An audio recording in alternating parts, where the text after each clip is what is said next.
substantial improvement in, it's too loud. There has been substantial improvement in survival of more preterm babies, and so the survival of these babies has increased. And yeah.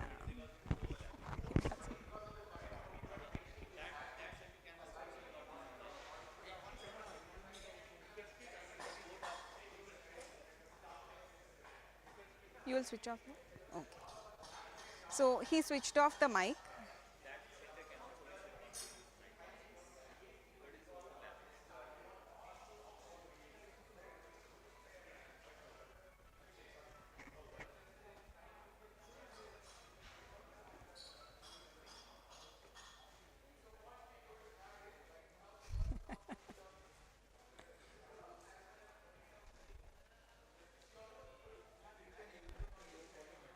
No, he switched off the mic, sir.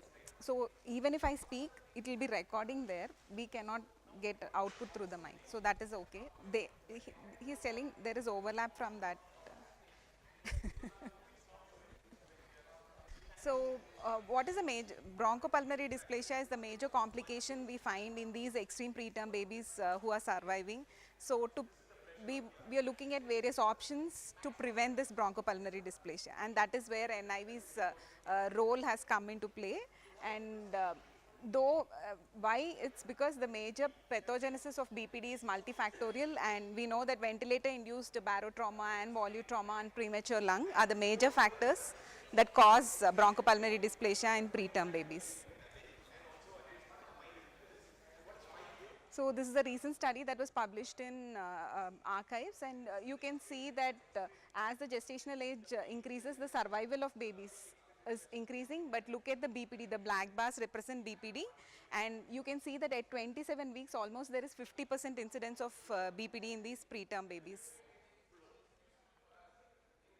So any baby, any preterm baby with respiratory distress syndrome, we ventilate, then there is ventilator induced lung injury that is resulting in BPD. So once NIV comes into play, we can prevent this ventilator induced lung injury and look at reducing the incidence of BPD. So comparing NIV, CPAP is one of the most commonly used modality of non-invasive ventilation, and when we compare CPAP with intubation, this is one systematic review and meta-analysis, and you can see that the result is favoring nasal CPAP, the diamond, that is the result, and it is favoring nasal CPAP. And for one additional infant, we could survive one additional infant to 36 weeks without BPD for every 25 babies if they are treated with CPAP rather than non-invasive ventilation.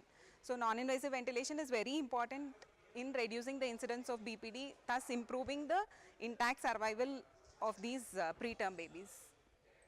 So what is non-invasive ventilation? It is basically, it refers to providing positive pressure respiratory support to any neonate without an endotracheal tube. So the difference between mechanical ventilation and non-invasive ventilation is there is the absence of endotracheal tube when we ventilate or we give respiratory support to a baby through non-invasive ventilation. So what are the various modalities of non-invasive ventilation that we have? They can be broadly divided into constant airway pressure and variable airway pressure devices. And coming to constant airway pressure devices, we have CPAP, HFNC and low flow oxygen. And coming to variable airway pressure devices, we have NIPPV, BiPAP and nasal high frequency ventilation.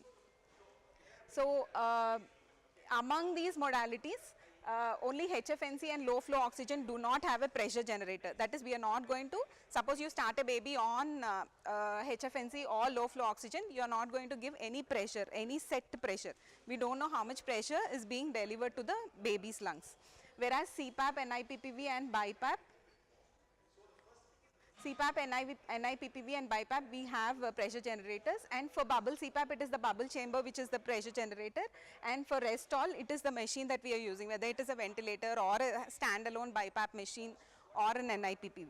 And for HFNC, we do not have any pressure generator. It is just flow, and it could give some pressure, but we do not know exactly how much pressure we are going to give to the baby. So how do we deliver these non-invasive ventilation through various modalities is through various interfaces. So whether it is CPAP, NIPPV or BiPAP, the interfaces remain the same. So it is basically nasal prongs, Ram's cannula, nasal mask, and OptiFlow cannula for heated humidified high flow nasal cannula. And for variable flow CPAP and BiPAP, we have a different interface where the expiratory limb is open to air.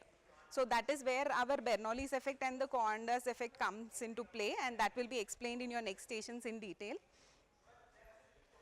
So now that we know what modalities of NIV we have, how we give them, what are the indications to start NIV?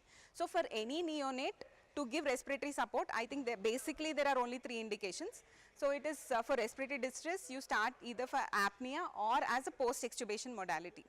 So when it is respiratory distress, you need to have a structured scoring system to see the severity of respiratory distress the baby is having, and you score them through Downey score or Silverman-Anderson score, and these will be dealt in the next talk in detail. And other than clinical assessment of respiratory distress scoring, we look at blood gases to look for respiratory acidosis and oxygen requirement. So these are the 3 ways by which we score the respiratory distress in these babies to start and decide on which modality of NIV we want to give. And the next one is apnea. So severity of apnea, how severe the apnea is, whether the baby requires non-invasive ventilation or any other mode of respiratory support or not.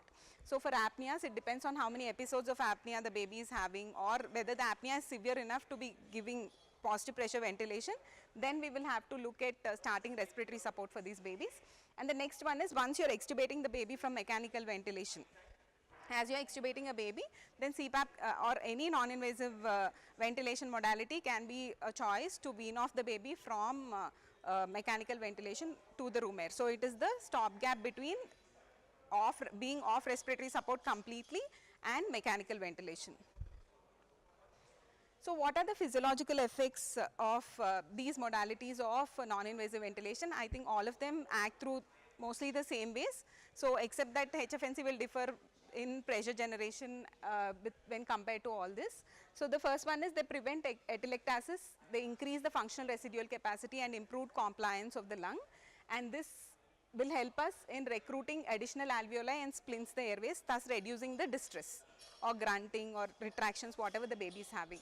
Then the next one is they decrease obstructive and mixed apnea by splinting airways and diaphragm, stabilizing the chest wall and regularizing the respiratory rate, and that is why they become a choice of respiratory support in babies with apneas.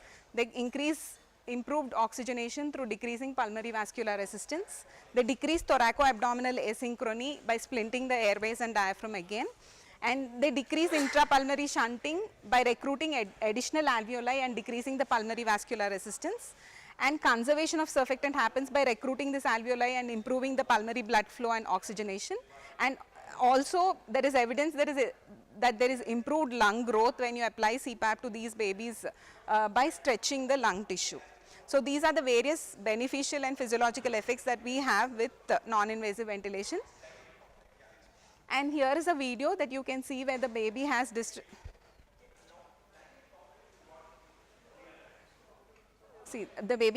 and grunting. I don't know if you can hear on the video, but then this grunting will disappear once the baby was started on CPAP.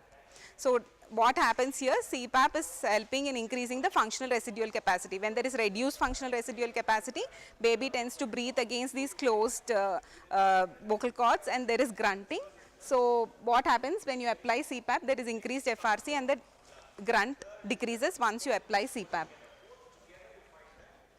So what are the various choices of different modes of NIV that we have is CPAP, which is most commonly used. I think in every unit nowadays CPAP is used. And the next one is NIPPV or BiPAP. Here there is variable airway pressure. That is, in a CPAP there is a continuous constant pressure that is applied throughout the respiratory cycle, whereas in NIPPV or BiPAP there is variable pressures that are delivered throughout the respiratory cycle. But how NIPPV differs, like NIPPV also like mechanical ventilation, we set PWP and PIP, but how it differs from mechanical ventilation is the pressure is not delivered directly to the alveoli, it is at the nasal level, so there is so much amount of leak and loss of pressure. So definitely whatever the pressure that we are delivering to the alveoli is below the set pressures that we are keeping. So what basically NIPPV does is not like mechanical ventilation, but these variable pressures, they help us in augmenting, that is increasing the map that we are delivering to the babies. So in a CPAP, suppose you set a PWP of 6, then you are delivering a map of 6, but suppose in NIPPV or BiPAP, when you set 2 different pressures, then in one part of the respiratory cycle, there is increased pressure that you are delivering to the alveoli. So the map that we are delivering to the lungs is increased or augmented with these variable airway pressures. And the next one is heated humidified high flow nasal cannula. Like I told, we discussed before, there is no pressure generator here. We don't know how much pressure we are going to give.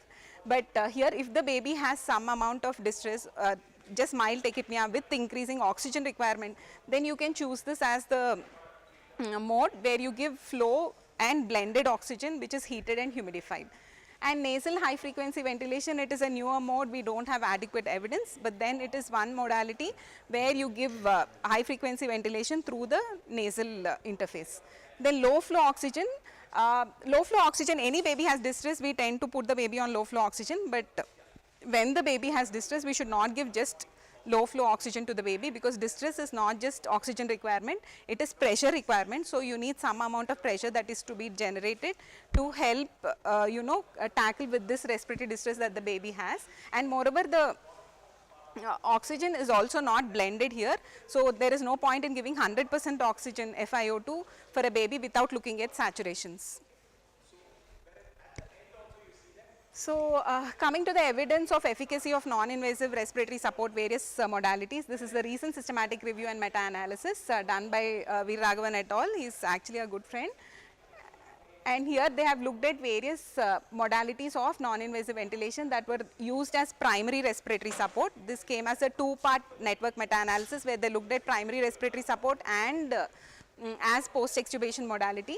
And as primary respiratory support, NIPPV definitely fared better when compared to CPAP, HFNC, BiPAP and other modalities of non-invasive ventilation with respect to decreasing the need for invasive mechanical ventilation or treatment failure, then complications like reduced air leaks and lesser incidence of BPD or mortality. So when it came to post-extubation, synchronized NIPPV fared better when it compared to others, but then there was no difference in BPD when compared to synchronized and non-synchronized or CPAP when you are using it as a post-extubation modality. So as primary respiratory support, NIPPV definitely fares better compared to CPAP and HFNC, and as a post-extubation, if you have synchronized NIPPV available, then that should be the modality of choice. But then whatever respiratory support, whatever form of non-invasive respiratory support you start, you need to keep physically, clinically assessing the baby, and you can grade up your respiratory support or grade down the modality of NIV that is available to you. So there are only 3 indications that we discussed: primary respiratory support or apnea and post-extubation. Post-extubation, we need to remember that NIPPV or these variable airway pressures fare better when compared to constant pressure, that is CPAP, but all the studies included extreme preterm infants or VLBW babies. So when you are extubating a preterm baby who is a VLBW or extreme preterm, then we need to remember that you can go to NIPPV as the first choice when you are extubating the baby from mechanical ventilation. And when it is a term baby who has just a minimal amount of distress or grunting or oxygen requirement, then you can choose CPAP or HFNC as initial modalities. And once you see that the baby is not coping with CPAP or the work is not being done with HFNC, then you can upgrade to NIPPV and finally look at what is happening and then also resort to invasive ventilation. So when you want to grade up these respiratory supports or look for other modalities, what is it that we need to understand is we need to understand what is failure of that modality. So when do you know that the baby has failed that particular mode of NIV? So for that you need to know what is failure. So what indicates failure is either you look at your blood gases which are showing respiratory acidosis, or your clinical scoring systems like Downey score and Silverman-Anderson score, where the work of breathing is increasing. That is, it's not, even after you have started the baby on CPAP, the score has remained the same, or for that matter, it is worsening and score is increasing. Then you need to go for, you need to grade up your NIV. And the next one is whether the recurrent apneas with desaturation and brady have settled down or not once you started your modality. So looking at these three things, you know whether the modality is failing or it is in keeping or improving the baby, and then you can decide about changing over the NIV modality that you are using for the baby. So we'll just look at a case scenario. See, this is a baby born at 36 weeks gestational age in view of preterm onset of labor by vaginal delivery, cried immediately after birth. Baby was referred to your hospital with complaints of tachypnea. So once when you examine the baby, baby had grunting, respiratory rate of 66 with retractions, SpO2 in room air was 88. Downey score is 4/10. What will you start for this baby? What will be your choice of non-invasive ventilation? So this baby has grunting, minimal tachypnea, and the saturations were 88, and this is a fairly bigger baby. So definitely you will not start HFNC because you need some amount of pressure generation here because the baby is grunting already. So next mode, what will you start? Will you choose CPAP or NIPPV? Obviously we will choose CPAP because this is a bigger baby, probably a minimal amount of pressure support with a constant airway pressure will be better for this baby.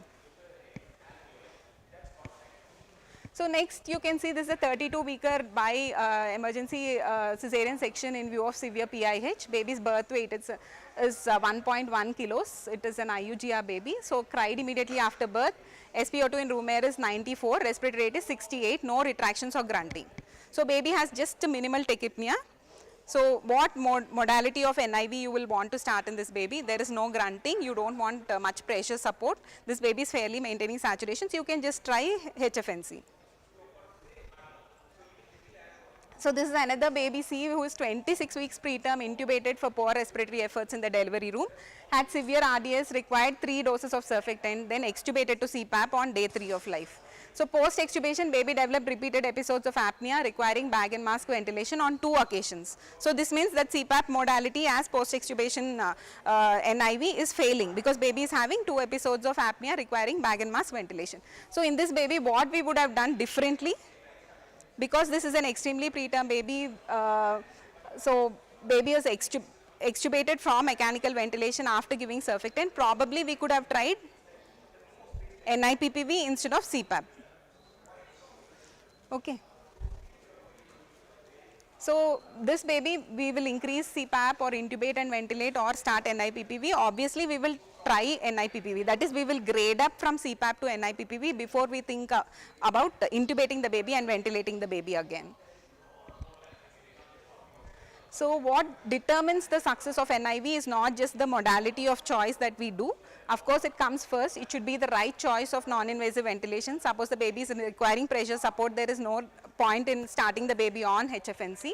So appropriate interface, this is as important as choosing the right mode. If your interface there is a leak, there is a smaller size, there is a bigger size, then there is no point. So you need to have an appropriate interface for the modality of NIV that we choose. Then optimal humidification, which plays a very, very important role in augmenting the function of the modality of NIV that we are choosing. Then adjuvant therapies like surfactant and caffeine, like when we want to give surfactant, when we have to add caffeine. So adjuvant therapies are important. Then you need to have adequate and structured monitoring. It's not just coming and seeing the baby thrice a day, twice a day. You need to have continuous monitoring. You need to make it structured. So you need to have monitoring charts where you can think about how the baby is improving, how the baby is not improving, or why the baby is worsening. You can get a point of view once you look at continuous monitoring rather than one point monitoring that you see.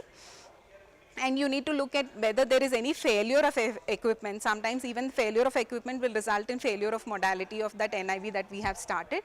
And then supportive care plays also a very important role. That is, these babies generally are not very comfortable because there is some amount of pain or there might be some injury. So you need to look at developmentally supportive care with pain management and nutrition. Though I have written last, the most important thing is nursing care because we are just choosing the modality, but nurses are the ones who are actually fixing the circuit interface, looking at how the baby is comfortable, and they are the ones who are, who are the point of contact with the baby continuously, and they are the ones who are going to pick up first when the baby is failing the modality. So nursing care is very, very important. Thank you.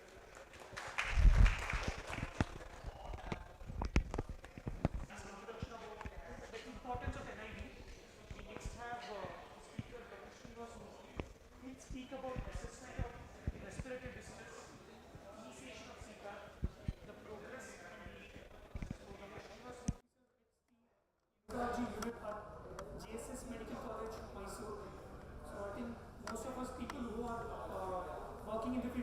innovation. I think Srinivas Murthy sir is a big name there. There's a lot of patent in his name. After doing his MD, he also has a fellowship training from McMaster's University, Canada, and he has actually devised a new type of laryngoscope. So he's got a patent as well. So he works continuously in the innovative field as well as he does a lot of work in the field of respiratory distress and return. So I think in one of his talks, I think you can see they have devised a new score and have compared that score to the existing scores.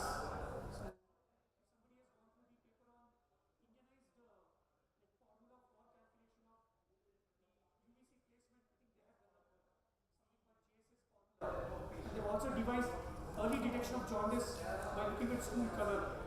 Sir is actually quite busy in the research arena. So let's hear from him the new score as well as the current existing way to assess respiratory distress. Over to you, Srinivas sir.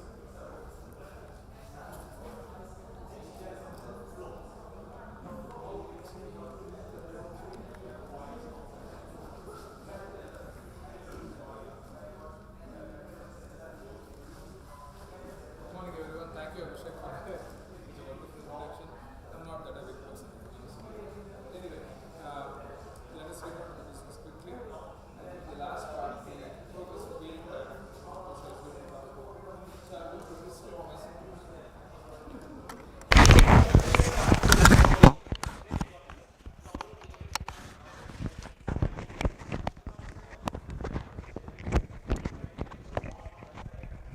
Am I audible? I think I am quite loud in that sense, right? So let us go to the previous slide. Yeah. So I'm going to restrict my talk to just assessment of respiratory distress and how to initiate a respiratory support. I think there is the problem that all of us encounter, whether you are in PHC, whether you are in a taluka hospital, district hospital, a level 3 neonatology unit, doesn't matter. You receive a baby who is having respiratory distress, then you have to decide what you have to do. Let us see what we can do. Fine. Next slide please. Thank you. So whenever we are talking about assessment of respiratory distress, think of these things. We have to assess in the two different domains. One is in the clinical domain, one is in the functional domain. They are not mutually exclusive, they are overlapping, but just for the sake of ease, I have made it as a two different sort of limbs so that it will help us to initiate the support in an appropriate way. Next one please. So let us know what respiratory distress means in newborns. Generally we all know that sucking of the chest inside, that is the chest retraction is the respiratory distress, but that is not all. Tachypnea is also respiratory distress, grunt, use of accessory muscles, wheeze, and not to forget this part which is generally sort of, I would say, overlooked as respiratory distress is also indicative of a respiratory illness inside, and for the sake of management we should consider it as part of respiratory distress. For example, irregular breathing, baby could be apneic. Baby could be apneic because of exhaustion. So we should not consider that baby is reasonably well because actually he is on the other end of the spectrum. And if there is oxygen requirement which is going up and up, that might be one way the babies actually show that their respiratory illness is getting worsened. And cyanosis, I don't think that we should say cyanosis in this age because we have SpO2 monitoring. Next slide please. Okay, these are standard definitions, all of you know. I just don't want to take too much time about it. But all that I want you to understand is, if there is only tachypnea, more likely pathology inside is a restrictive lung, which means to say there is difficulty in expansion of the lung. Either it is due to RDS or pneumonia, or pleural effusion, whatever it is, there is difficulty in expanding the lung. That's what it means. Sorry. So one other thing I just wanted to highlight here is, in patients with central nervous system infections, metabolic illness, they tend to have little bit heavier breathing. The rate will be marginally increased, not very much, but it is the amplitude which will be very high. They are called as hyperapnea. Then you should understand that probably you are dealing with non-respiratory cause as well. It is not hard and fast, but by and large, if there is a small amplitude fast breathing, it indicates pulmonary pathology which is of restrictive nature. Whereas if the baby is having a little bit heavyish breathing and marginally increased rate, then probably you are dealing with either CNS or metabolic or something of that sort. Next slide please. So chest retraction we all know, we are very familiar with all these things. Next. Okay, whenever there is chest retraction, what it means, baby is trying to expand the lung, but he or she has failed, and that's why she is the sucking the chest inside. So it is a waste of the work that has been generated in the baby's system. So more the chest retraction, more is the wasted work of breathing. Next slide please. So grunt is one of the nature's gift to maintain FRC. Whenever there is a restrictive lung, the alveoli tend to become smallish, they become sticky, and they can become very stiff, very difficult to expand. So by generating internal PEEP, by closing the glottis at the end of expiration, baby try to maintain that FRC so that the lung will not, or the alveoli will not completely collapse. So that's a gift given by the nature, but it indicates that we need to act at this point of time, otherwise the baby is going to get exhausted. So here again, some babies when they are having a lot of pain or when they are misery, they moan, sort of thing. So do not confuse that one with grunt. Grunt is a very typical sound where that sort of thing will be there, whereas in moaning, which might sometimes sound similar, might be confusing. It indicates that baby is in pain or misery or something like that. Next slide please. So I think all of us are very, very familiar with Silverman scoring. We all know this one, right? I don't want to elaborate on this. And we know that score of more than 6 is impending respiratory failure, more than 4 is something to worry about.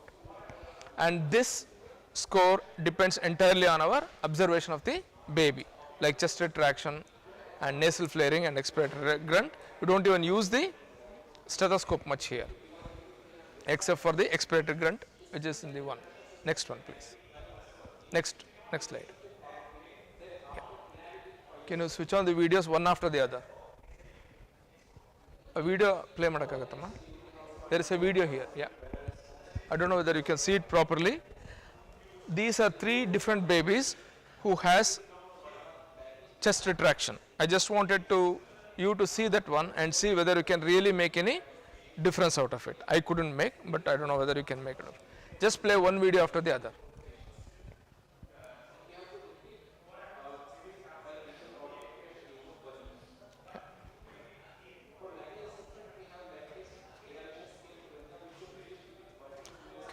I don't know how many of you could appreciate the difference between the retractions, and can you really gauge the difference of the illness or the magnitude of the illness in this baby? I don't think it's very difficult, because chest retraction is a manifestation which is entirely subjective for that given baby. For a given amount of disease, it is not true that the retraction is proportional. So just depending on the chest retraction might be sometimes misleading us. So that is the reason why I have put these videos. Next slide please. So according to the standard protocol, if the Silverman score is more than 4, we need to act on that. But again, I want to emphasize here, even if the chest retraction is not there, if there is irregular breathing, apnea, cyanosis or low saturation, we need to act. Let us know what to act later. Next slide please. So there are a lot of advantages, easy to do, but having said that, now we have progressed a lot ahead. So I don't think that Silverman score is that great tool to use at this point of time. Next. There was an improvement over Silverman score with Downey score. There is one more modified Downey score where this 40% oxygen is taken off and any requirement of oxygen is included there. This is little bit more advanced. The reason I am telling this is, see, they have considered effect of treatment as one of the tool to assess. If you see, after giving oxygen, does the cyanosis improve or whatever. So this was a very conscious attempt in 1970 where they thought that effect of treatment is also an indicator of the severity of the illness, which made a lot of sense. So with this Downey score was later modified where this 40% oxygen was removed and giving any oxygen was sort of included in this column. Next line please. Again, these scores are very similar, less than 4 you are a little bit eased off, more than 4 you are worried, and more than 6 is impending failure, more than 7 is impending failure, right.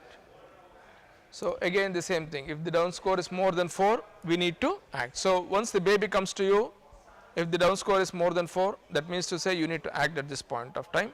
If it is less than 4, probably we may take a very pragmatic decision depending on where you are practicing. And of course don't forget again, irregular breathing, gasps or apneas or low saturation should be acted upon immediately. Next. So, there are many pros where it is clinical assessment, no need of any gadget, easy to use, and research has been conducted using the down score, which are all good.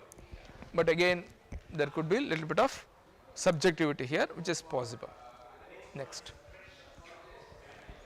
So, there was one good study done from St. John's Hospital in Bangalore, where they found out between Silverman-Anderson score and Downer score, which would be not better, probably more consistent to use, and they found that Down score was more consistent among all healthcare professionals, including interns, nurses, consultants, everybody.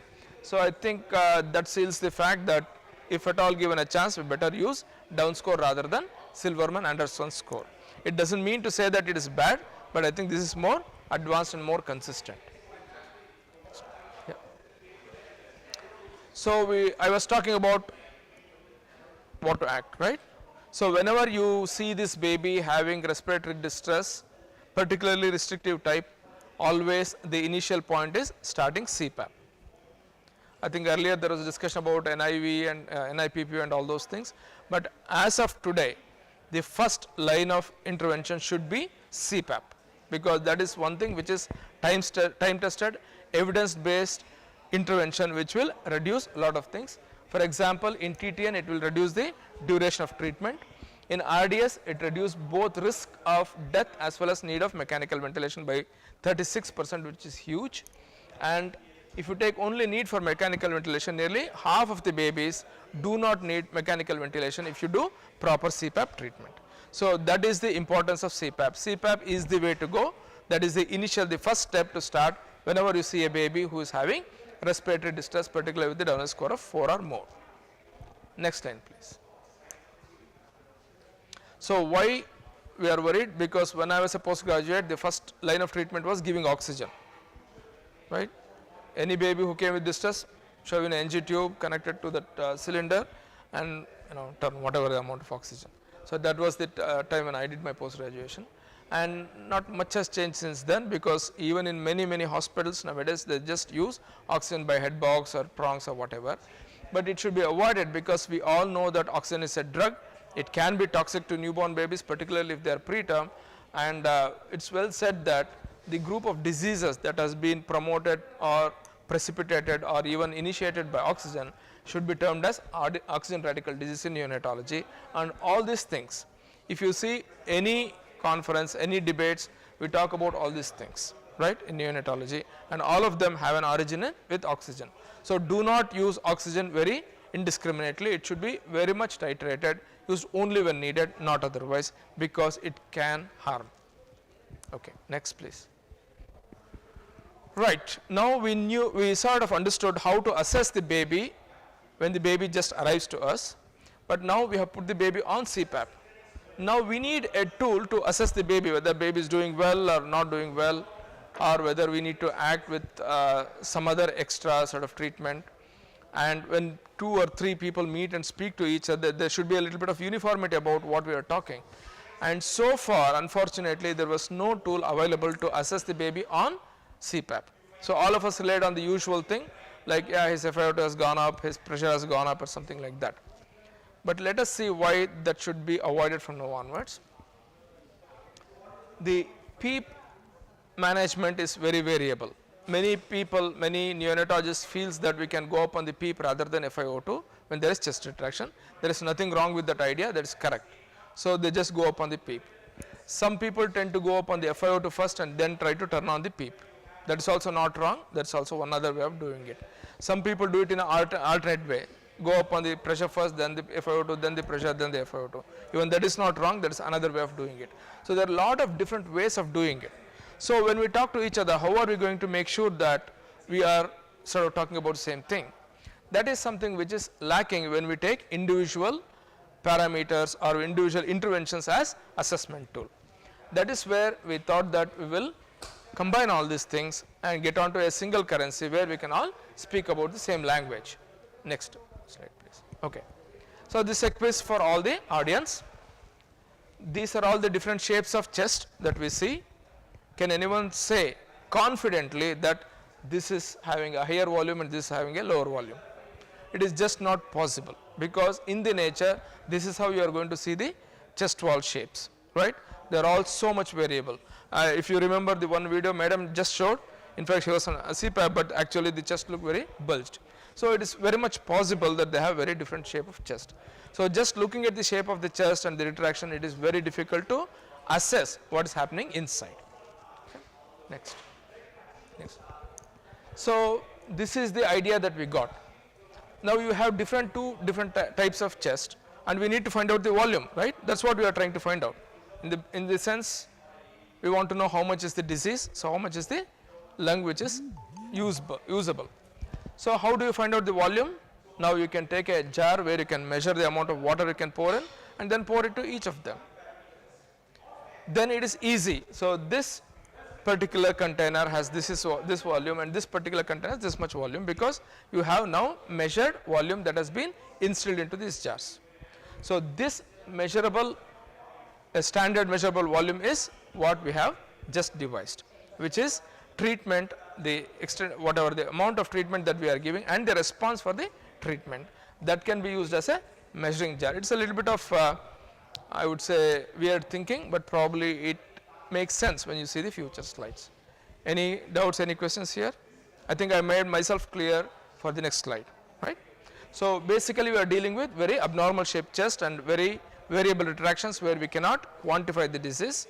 Now we want to give some sort of treatment, and depending on the response to that treatment, we are going to say this is the amount of disease the baby is having, right? Next slide please. This I just explained. There is lot of variation in many practices, not just treating RDS, whether it is feeding, whether it is ventilation, all neonatal units have their own different practices. So much of variation is there, and if you keep this variation particularly in certain aspects of research, it is very difficult to equate them. So we need to have a little bit of uniformity. Next. So this is where the concept of SOAPy came in. This is very simple, saturation oxygen pressure index, and this should be used for, okay fine, okay ma ಆಯ್ತು. ಇದು pointer ಅದಮ್ಮ, ಇದ pointer ಮುಂದ್ಗಡೆದ ಅಲ್ಲ pointer ಇಲ್ವಾ ಇದಕ್ಕೆ? Okay fine ಸರಿ. So this is the saturation oxygen pressure index, which is very simple to use. So this should be used on babies who have been already on CPAP, right? Earlier I talked about down score, which should be used on the babies who have just arrived. We have not even treated, might be a little bit of oxygen has been given. But once you decide that you have to put the baby on CPAP, then this will come into action, right? So what is the advantage? It brings about the uniformity in the way we express the severity of the disease.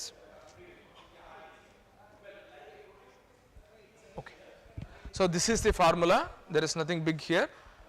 As I told you, some people change PEEP, some people change FiO2, that's okay. You can do whatever you want, you can do it alternatively, and then what is the result? There is a change in saturation, right? So we will include those things, and when all these things are included, then you will get SOAP index, okay? And all this FiO2 and SpO2 are in decimals, not in percentages. So if it is difficult for you to calculate, I don't know if any one of you have this Android phone. Now we have this Shishu app, the one in the middle, if you can see. Might be some people might be already downloaded this one. There is an NFI Shishu app where you can just go there.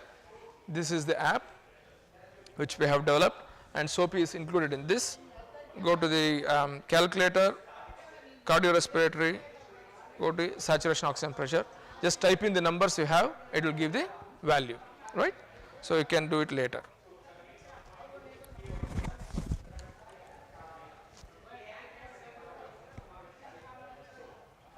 Okay, the first effort that we did to know whether this will work was a study of proof of concept. This I did when I was in Canada, because in that unit, I don't know it is fortunate or unfortunate, they were tweaking too much of PEEP rather than delta P. So whenever the babies were on ventilator, the first thing that they would change for improvement of saturation would be PEEP rather than delta P. So I made use of that opportunity, and I took these babies who were on ventilator. The first study was derived from data was derived from the babies who were on ventilator, and I ignored the PIP part of it, and we just took the PEEP. And then oxygenation index was the reference for me, and that time when we did this correlation study, we found the correlation was 94%. Again, I tell you that this cannot be reproduced unless the unit is working too much on PEEP rather than overall other ventilatory parameters. So this was a proof of concept which made me to go further. Then we did a clinical study with 57 newborn babies, and this was proper babies with RDS and on CPAP. And here, instead of oxygenation index, because we didn't have the baby on ventilator, we took AADO2, that is what is that, alveolar arterial difference of oxygen, because this is a very comprehensive measure of the overall illness of the overall pulmonary illness. We took that as a standard, and we found out the correlation between SOPI and AADO2 was 84.7%, which was very impressive. Then we calculated the score of SOPI which was correlating with AADO2 of 70. It turned out to be 1.6 in this.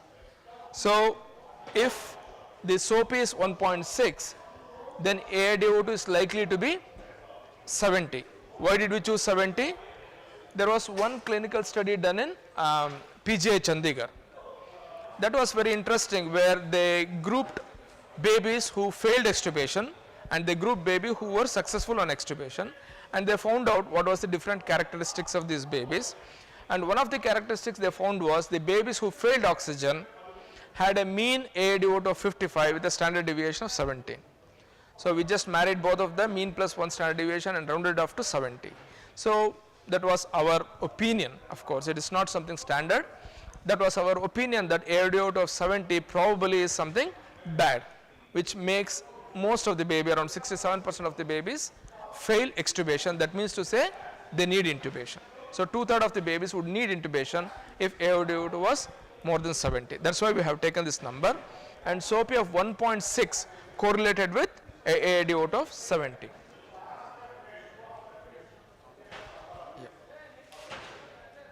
So next, after doing the clinical study, we did validate the same parameter, where we took two different groups.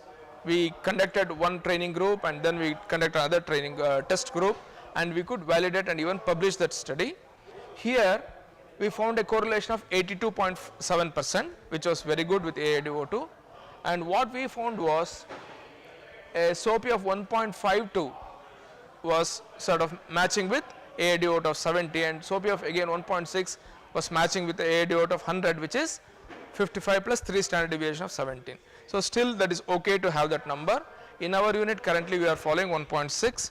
It is possible that some people might want to take it to 1.8 depending on the resource available and probably the patient they are dealing with, or might be some other units want to take it back to 1.5 and use it in a different way. It's up to them. I have given the list of all the different values of SOPI which will correlate with various AADO2 in this article. People who are interested can go to. But overall what we can say is, now SOPI is one of the validated tool to assess the baby who is on CPAP. So when the question arises, when should I change the gear, then probably you should look at SOPI. If SOPI is more than 1.6, then you have to change the gear. If it's your practice to intubate and give surfactant, do that. If your practice is to give NIPPV, do that, whatever it is, but that is the time to change the gear. So before I close, this is a proposal that I have done. It is not given in any textbook or any standard, it is not even published. What I feel is, and probably what we are practicing it, and most of the people will be practicing like that. We will see the baby at the beginning, assess the down score. If the down score is more than 4, then they are going to get their CPAP. Once the baby is on CPAP, monitor SOPI every 15 minutes. For how long? For 1 hour. If the SOPI improves to more than 1.6, then the monitoring frequency can be changed from 15 to 30 minutes. And after another 1 hour, after next 4 hours, if the SOPI is still less than 1.6, then probably we are safe. We can reduce the frequency of SOPI measurement to hourly or 2 hourly, whatever it is, and then take it from there onwards. If the baby at the end of 1 hour has a SOPI which is more than 1.6, then please continue monitoring the SOPI at 15 minutes interval for 1 more hour. At the end of 2 hours, if the baby's SOPI is still more than 1.6, I think we have to change the gears. I don't think that we should wait more than that. Suppose if the baby's SOPI has improved by 2 hours to 1.6 or less, then probably we can take this limb. So what are we going to do if the SOPI is more than 1.6 after 2 hours? We are going to change the gears. Change the gears means depending on your unit practice and your experience and your preferences, either intubate, ventilate, MESA, just surfactant, insure, whatever, all those things can be done. So in a nutshell, I think assessment of respiratory support can be more and more objective from now onwards, where we have 2 scores, we can easily measure and we can act accordingly. And once we start doing this, then we all have a little bit of uniform idea of what we are dealing with. Thank you for patient listening. Any questions? Are the questions allowed now or at the end? I don't know. Sorry. We can ask for questions. Yeah. If you have any questions, doubt, you can ask.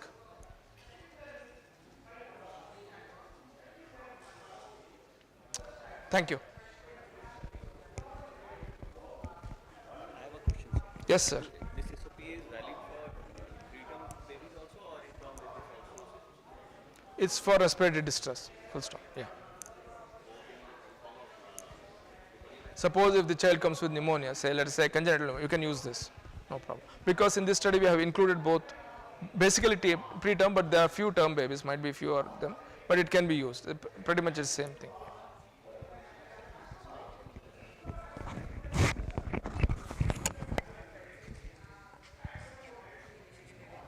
So, CPAP machine and technology is the next talk, but because so our next talk will be on CPAP interfaces, initiation, assessment, augmentation, training, and proper feedback. So this talk is by Dr. Monica Joshi. She is our national coordinator for the World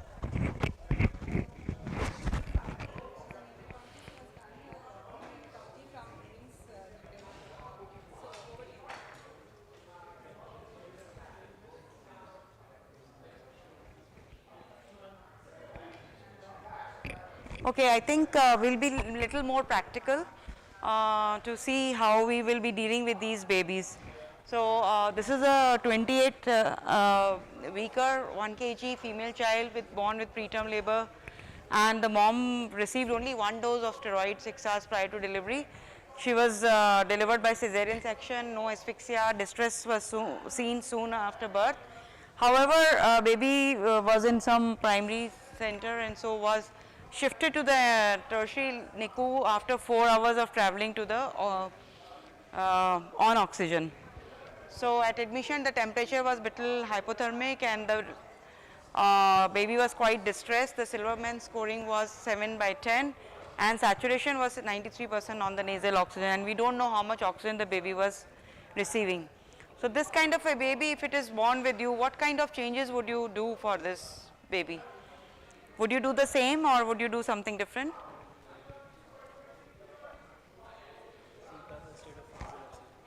Yeah. So you will not be giving oxygen just like that. We all know that the oxygen is going to cause one free radical injury, and hyperoxia will be bad for the eyes, lungs and brain all. Plus also our baby is born preterm, and so there is a surfactant deficiency, so there would be lung collapse. So we will need to keep the alveoli open. The more you will keep the alveoli open from the beginning, the less would be the need of any kind of a ventilation. And we are all moving out of the non-invasive ventilation. So this is the, I think this not working, this there was a video not working, I think. So I mean anyway, so baby had retractions, and we have to put the Silverman score or down score, whatever you want to use. They should be right in place in your NICU so that you know. I feel this is more easier, and because it's more related to the activity of the baby, and it doesn't depend on the what extra things you are giving, oxygen or something, because it's showing retractions and grunting and nasal flaring.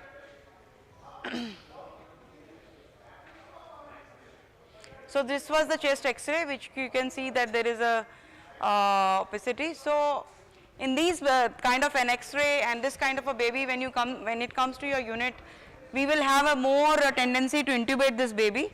However, we want to keep the endotracheal tube out because of the complications. We know that it is quite traumatic, painful. Baby goes into hemodynamic instability. There might be infections. Airway emergencies may come if the tube gets blocked or there is a pneumothorax. And resistance of workup breathing increases if you keep the tube too long, and air leaks are quite high. And this can happen if you don't really do your ventilation well. Also, you may traumatize the airway and the airway lesions may occur. And hence we go for this kind of a baby that we can support non-invasively. Now non-invasive supports are many, like what she already said. It could be high flow cannula, it could be CPAP, it could be NIPPV. So because of the retractions and the grunting and the bad X-ray, definitely you are not going to put the baby on the high flow nasal cannula, and none of the research have shown to use as a primary modality in these kind of babies. So you can use either CPAP or NIPPV. And these are the modalities which you have as a non-invasive ventilation, like CPAP, CIPAP, NIPPV and high flow nasal cannulas. They will be taken by, and then there is also a non-invasive high flow oscillatory ventilator as well, and a NIV-NAVA. So to know all these are the all modalities what we have. I will stick to the CPAP, and what our CPAP is going to do is that it assists in reducing the alveolar collapse and especially at the end of the exhalation, and it increases the mean airway pressure, so it will improve the functional residual capacity. It would correct the ventilation, perfusion abnormalities, and so the intrapulmonary shunting would be reduced, and hence also the obstructive and the central apneas are reduced if you use CPAP. Pulmonary edema is decreased by the CPAP, so it works in a very nice way. So how do we set and how do we put the interface, and what knobs are we going to adjust? So first of all, we should keep our all things ready, and they should be all asepsis technique should be used to assemble them. So you may use a CPAP machine or you may use a ventilator machine, whatever you use. The circuit should be fine, the everything should be on an aseptic cloth. You should use a sterile gloves and always a distilled clean water, whatever you are going to be using for your circuits. So on a it may be, as I told, baby can be connected to the, I don't know, when I sent I saw that my videos are not working. So let's do on this. So CPAP we can be on the bubble CPAP, which mostly commonly we are using. So what we are setting is, we are going to look at the blender. So there will be an oxygen and the airway, both should be connected, so that you can choose the right FiO2 by turning the knobs of the blender. And to begin with, as we already say, we start with the 30% of FiO2 and we can go up and down looking at the saturations, and we want to keep our saturation 90 to 95. And then this is the humidifier. We need to have, we call it humidifier because we are humidifying as well as we are actually maintaining the temperature. So we are giving the warm air, so we are going to give the warm air to the baby, and it should be humidified. And this is the CPAP generating pressure we will be seeing in our workstation as well. So how much you are going to dip this will give you the amount of pressure you are going to give. So this, you have a numbers here 4, 5, 6, 7, 8. So how much you are going to dip inside, that much pressure the baby would receive. If the baby is on the, once you fix, and also you have to be very, very careful on the interface what you are going to be putting. This is how the machine CPAP would look like, that you will be giving a knob which will be in, one knob will be for the flow, one knob will be for the pressure, and one knob will be for your FiO2. And then there is a backup ventilation as well in when you are using the CPAP in a ventilator machine. So if the baby goes into the apnea, the ventilator itself may start giving some kind of a pressure. So this is how it would be looking like. So as we now understand what all knobs are there, what we said that we are going to set a FiO2, so we have to set a knob from the blender. We have to set a pressure, so which if we are using a bubble CPAP, we will choose the pressure, and then according to that we will dip inside. If we want to give 5 CPAP, we will dip up to 5. But if we are using a ventilator, then we will choose the knob to 5. And then the flow. So usually we can change the flow, but usually what flow we are keeping is 5 to begin with. And we keep earlier what we were doing, we were putting a rule of 5 to have easy understanding that and easy to remember, that you will use flow rate of 5, you will use pressure of 5, and you will start a FiO2 of 50. But nowadays, as we all know that oxygen radical injuries are much more problematic, so we have come down to 30. So don't go back to that 50 of FiO2.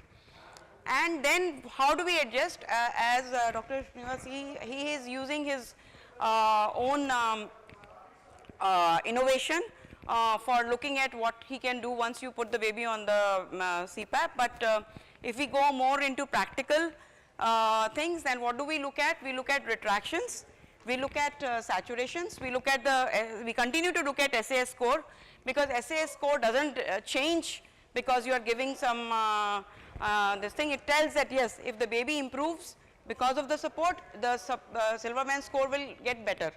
But if the baby is not getting better with whatever pressures or things you are used, the baby Silverman score will continue to be not okay.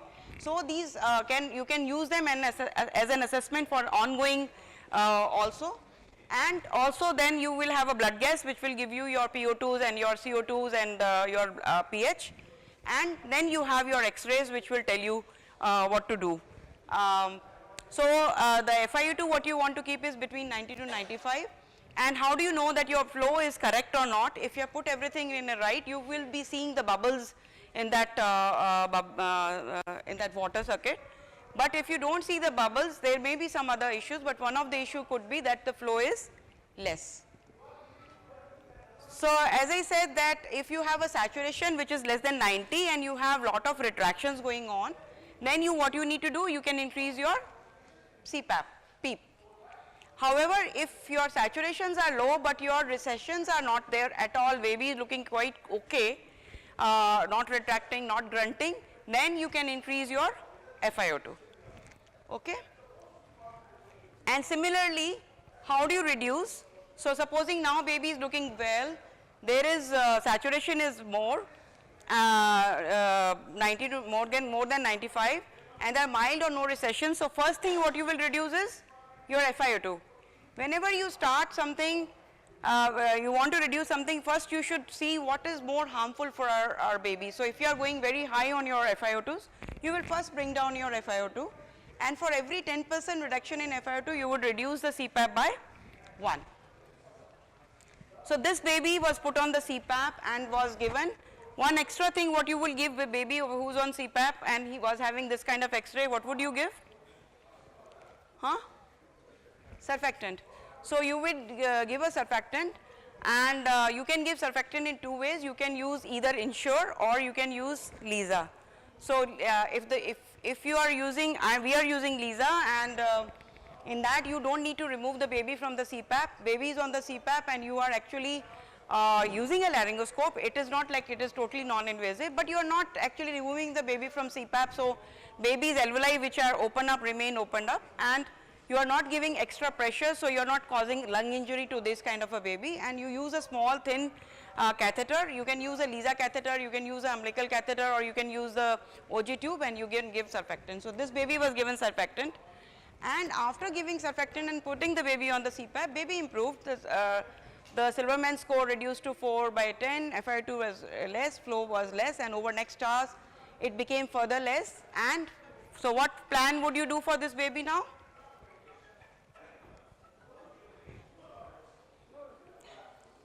you can remove the baby from the CPAP and you can put on a high flow, okay, or you can continue for some time because it's a too small baby on a very low setting of a CPAP. However, what happens always the Greg is not happy with the CPAP and the baby may not show you this rosy picture and the baby may look very bad. How would you look, what would you do if suddenly the baby on the CPAP starts looking bad?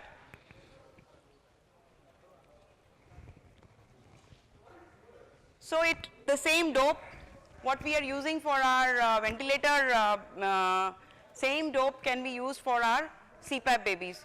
So dope is what you have used some prongs, okay, and so they may get displaced or they may get distorted or the nose can get obstructed, that is O, and when the baby improved, you have given surfactants or compliance improved but you did not reduce your pressures, so you can cause pneumothorax and there might be a problem with the equipment itself. So how will you go?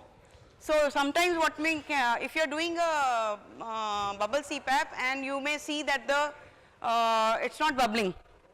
What can be the cause of not bubbling? One of the cause I said was that you have given less flow, but what could be the other causes for not bubbling? So either it could be a leak, there is a leak somewhere, or you have a partial or complete prong disconnect, or you may have a displaced prongs, or it may get actually obstructed totally, or you have chosen a wrong size of the prong. So choosing a right prong size is very important. If the prongs are too small for the baby or they are too big, both of them would be a problem, or if the baby's mouth is open. So you will look at one by one and then you will rectify that. Sometimes you may have a baby who is too agitated on the CPAP. So these are all practical tips I would like to share because these would be important help for us. So in that case, anyway we say that minimal handling should be there, you should keep your hands off, you should place your interface application properly, they should not be causing trauma to the baby, they should not cause pain to the baby, and you need to do a clustering of the care. That means you have to tell the nurse and even yourself that you would do things together at one point of time. So fix a time when you need to be changing the position of the baby, taking care of the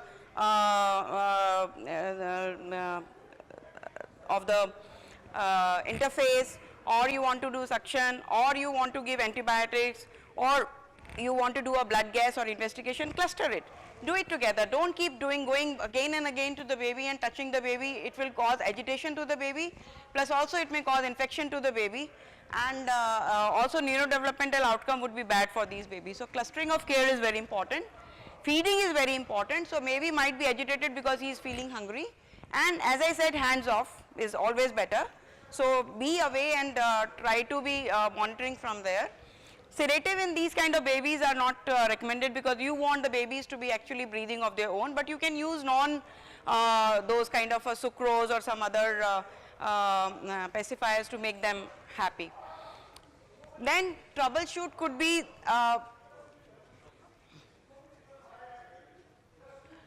there could be alarm from the blender, as I said, there could be a blender, or there could be a malfunctioning of the blender, there could be leak in the circuit, and when we are actually putting the circuit on, what should you look for? There should be some condensation in the expiratory limb and there should be no condensation in the inspiratory limb. So sometimes what you will see the opposite, that there is a condensation in the inspiratory limb and there is no condensation in the expiratory limb. So you should know why is it happening. Just putting the baby on the CPAP machine is not going to work. We should know each and everything, why is it happening and how would we correct it. And there could be an inadvertent delivery of the high pressures. So you have to look at the blender, you have to look at the safety device. This sometimes, you know, there is a leak in that safety device, very important. And the condensation and water is important. So as I said, there should be no condensation in the inspiratory limb and there should be some condensation in the expiratory limb. Why would be there condensation in the inspiratory limb? So what can be wrong when this can happen the opposite thing? So what can be there we will show you there that we are going to put a heating wire in the inspiratory limb. If the heating wire we have forgotten to put or it is not working, it is going to cause condensation in the inspiratory limb. Another thing is that if you are putting your, especially in the cold time when the room temperature is too cold, or if you have put an AC and the temperature of the room becomes too cold, this will cause a problem and condensation in the inspiratory limb. And the third thing, if your distal circuit is not under the warmer, that could also lead to the condensation in the inspiratory limb. So just look at those things and rectify them. And if you find no condensation in the expiratory limb, it is possible that your humidifier is not working, or also the opposite of the room temperature, that if your room temperature is too high, then also it will cause this issue. So these are very practical issues which we should be looking at. And for maintenance purpose, what we should look at, we should have disposable and not the reusable circuits, mostly because of the infection policies. Water should be in the humidifier, should be seen that it is there in the level, and water in the CPAP generator also should be at the level it is required, and blender should be functioning and pressure measurement should be done. So basic requirement is pressure generator, grading of the oxygen by the blender, humidification. The pressure can be generated by either the ventilator or the bubble CPAP, and the oxygen how do you give is by blending oxygen and compressed air, and you should use a servo controlled humidifier.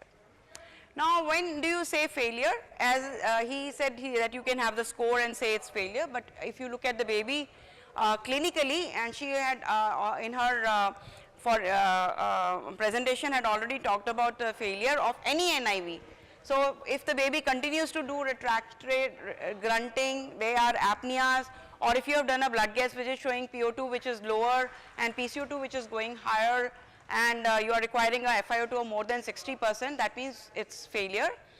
And also sometimes the baby is not tolerating the CPAP, could be a failure. So the reason could be that the CPAP system is not working, or baby is worsening respiratory wise, cardiovascular wise, or a neurological wise. So how do you identify newborns at risk of the CPAP failure? So first of all, you should have a criteria in your unit, when will you define the failure, and then usually if it is a very small baby, if it is a very less weight baby and is born with a disease severity, the chances of failure is quite high. If the obstetricians have not given antenatal steroids, then also the chances of failure are high. And also the unit experience of using the CPAP is very important, because don't think that it is just a very easy thing and ventilator is the more difficult thing. I would say as far as nursing experience is concerned, CPAP is a very time consuming kind of modality, and so you should have, if you don't have a good experience then you might fail. And then supportive care, nursing care is very important in this. Also what kind of equipment you are using, what kind of interface you are using, that is important. And when did you start CPAP, like is the if you start late, then it is going to have a less effect, and whether you have given the concomitant surfactant or not would also define. And then again it may happen that baby is septic, baby goes in shock, or baby develops PDA, then it may show a failure. So to improve the CPAP success, we should ask our obstetrician to give antenatal steroids. We should start our CPAP in our delivery room, and we should have infant characteristics well noted, that if it is a mild to moderate RDS, we should put the baby on CPAP. If the baby is totally asphyxiated, don't try to be like, I want to use only non-invasive modality. Those babies might need to be put on invasive ventilation. And give an early surfactant. And setting, when you say that some people are using more, but our unit we are not using more than 8 CPAP, and if we are already on 8 and FiO2 of 7, then we say that after that we we are saying it's failure. And CPAP interface, like use a short binasal prong instead of earlier I remember when we were in, I was doing my MD, we were putting a endotracheal tube in one of the nose and giving CPAP in PGI way back in 1996.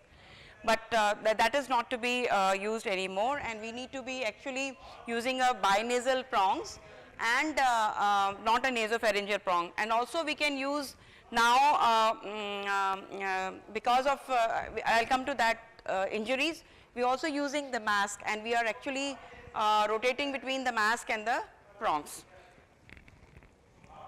So the nursing care is very important, that we need to ensure that we are applying the CPAP interface properly, and we should ensure that we are actually delivering the pressure adequately, so that there should be no leak in the gas flow in the circuit, and water level should be seen that it is proper and dipping is proper.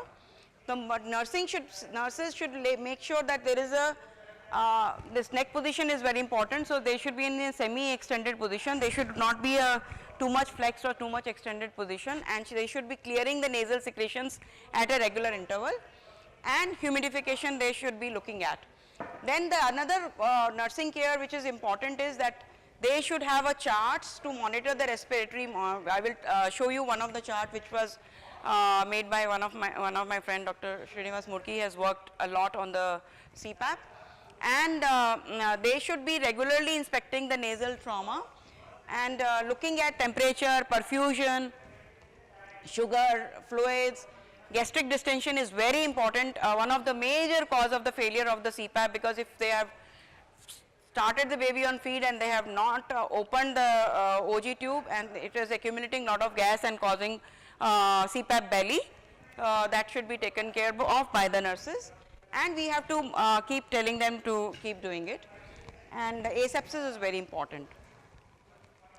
So this we talked out that we should look at humidification, rule of 5 except for the FiO2, and we should look at the CPAP pressure by looking at the recessions and X-ray, FiO2 by looking at the saturations, flow by looking at the bubbling, and proportion of FiO2 and CPAP as at for 10% and 1, that is how you will go up and down. And this is a monitoring sheet for the CPAP which you should keep. So it looks like very big, but this is how you should be. So the monitoring should be of the baby, and also it should be of the Silverman scoring, and also it should be of the here, because this we forget about that, we have caused trauma to the baby thing.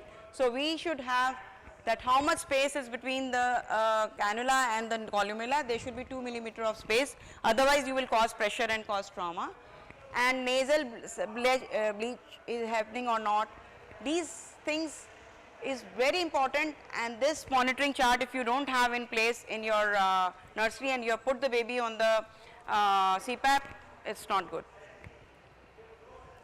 So how do you troubleshoot? If you have saturations are low, retractions are there, and air entry is poor, bubbling is there, so that means it's a problem with the lung disease. However, if you have low saturations, retractions are less, air entry is good and bubbling is also good, that means either the baby has got PPHN or some congenital heart disease. Or if there is a saturation is normal but retractions are too much, air entry is good, bubbling is also good, so it could be due to metabolic causes. And if there is a low saturations with retractions and poor air entry and bubbling is there, it could be obstruction. If there is no bubbling, then it could be due to leak. So these are very simple practical tips to see where the things are going wrong, so that you can actually target yourself to that. So if you should look at if baby is fighting in the interface. Do I have time or it's over? Huh? Over? Okay. So because these are all practical things, we can take later, yeah. So I'll take next part later, which is on the what all monitoring should be done when the baby is on CPAP in detail. Thank you. Any question you want to ask?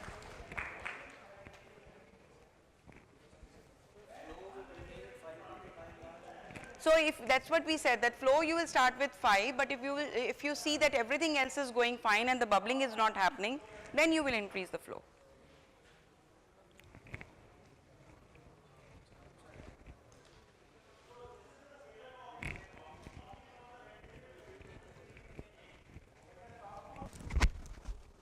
Good morning, everyone.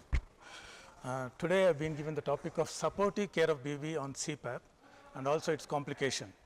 I know that there will be a lot of overlapping because all of us are talking on CPAP, and most of my slides have been covered by Dr. Monica, and some of the slides may be covered by Dr. Jagdish in the next presentation.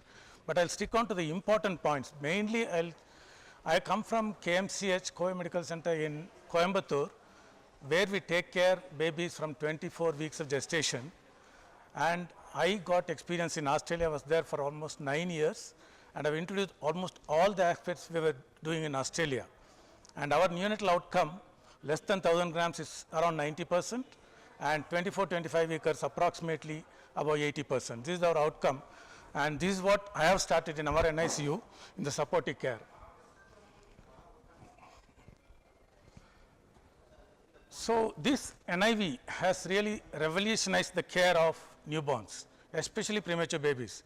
Previously, when most of the babies were dealt with only invasive ventilation, we had a lot of complication, increased chronic lung disease, increased complication, and there was a lot of deaths also because of that. So here, non-invasive CPAP has really decreased the requirement of intubation, decreased the requirement of surfactant, improves the surfactant function, reduces the lung inflammation and lung injury, and also decrease the incidence of chronic lung disease, IVH and ROP, and overall it improves the neonatal outcome. But the same CPAP, if you don't use in the proper way and if you don't give a proper supportive care, you may have all these complications occurring more. So every NICU managing neonates or premature babies should have a CPAP. Yeah. Okay, please. You people are everybody in the group. Everybody in the group? Yes. Who is not there in the group? Who is the responsible person for this thing? Abhishek, you are the admin, right? Who is Prajwal? Okay, come add them in the group. Number 1 first. Please, government authorities might come now. Wear the mask. Everybody just like this because they might take pictures. Okay, one photo. Wear the mask. Wear it. Okay. Then please send your 2 vaccinations right now in the group. Ajay, you know you have taken the 2 vaccinations. Yes, sir. Who is not taken, sir? Everybody. Please, it is there in the ROKC. If you are not taken, please walk out when they are coming. Please don't stay. If you are not taken, don't stay. Okay. Problem for everybody because of one person. Okay, number 1. Okay, put it in the group, sir. Sir, I will take 2 minutes. Sir. Yeah, that's fine. Take your time.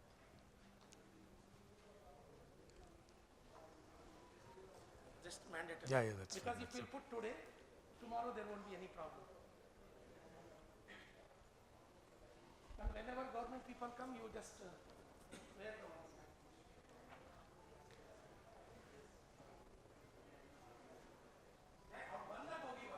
No need to go now.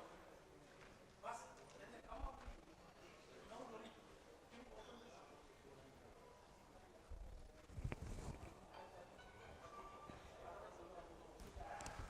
Okay, we'll be back to the presentation again. So as I mentioned, every NICU has to have a CPAP. If a NICU doesn't have a CPAP, that's not ideal for a level 3 care. It should be much lower.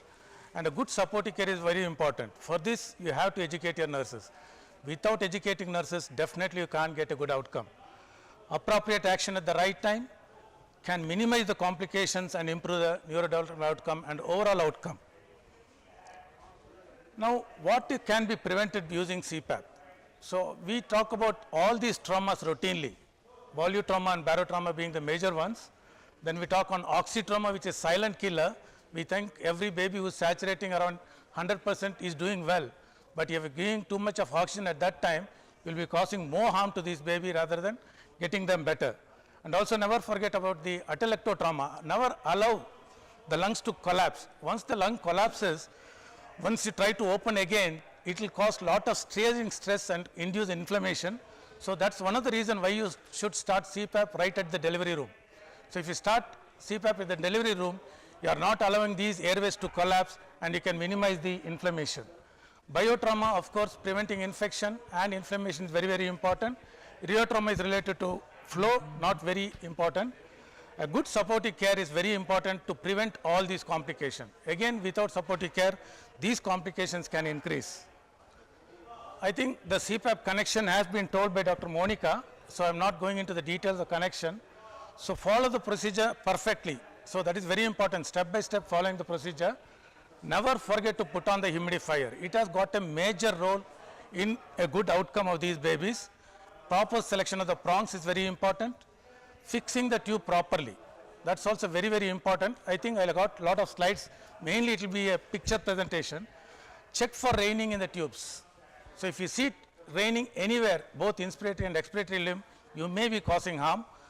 So inspiratory limb, you are going to drown the baby. If you see in the expiratory limb, that may give an artificial higher CPAP, which could be harmful. And check nasal septum very frequently. Please, please don't forget about the nasal septum, because injuring the nasal septum is like a permanent damage to this baby. Because especially once you damage the septum, because there is no significant blood flow and the septum can't grow back to normal. So you have to prevent this. Nursing care specific to CPAP. Perfect connections are again important. Checking the proper function of the circuit regularly is important. Proper selection of interfaces, humidification very, very important. Once CPAP is connected, you have to keep it patent, you have to keep it working. Should be secured correctly and also should be examined very frequently. Frequent check of the proper function is very important. Now coming to the supportive care. First of all, very important is your hand hygiene.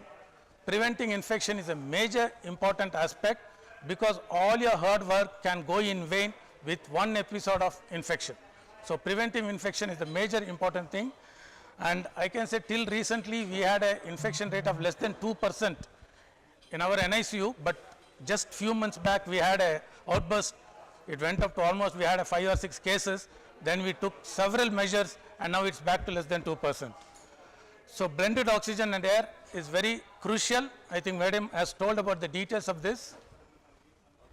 Common errors during this supportive care, what all you can observe. Humidifier, please check regularly. Level of water, if it's not maintained, it may cause problem. Water entering the nasal prongs, this can drown the baby. No gap maintained between the septum and the nasal prongs. So that's what can cause the damage. And also you have to secure the CPAP circuit, because all the tubings are very heavy for this baby. So if you don't secure them properly, you can, I don't think I got a pointer here. If you see here, the one which I marked in the yellow, this was devised by one of our nurses. It was a good innovation, because I did try lot of ways to secure the tubings without pulling the tube down, but we couldn't. Even the biomedical people tried a lot. Then subsequently one early morning I found this, which was securing the CPAP circuit, and this did a real wonder for us. And after this we hardly get any inflammation in the nasal septum. It's just a glove filled with water, and it's placed on the tubing, and it nicely mounts with the tubing, and the tube doesn't go down at all. And CPAP generator, always it should be below the baby, because all the rain out, if at all happens, it will go back to the CPAP circuit if it is below the baby.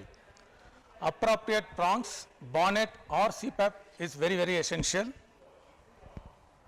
Now these are all, I am not going to the detail, these are the items which are needed for the CPAP connection. And this is the prong sizing guide. Now we have got a new one which has got sizing guide for even for the masks.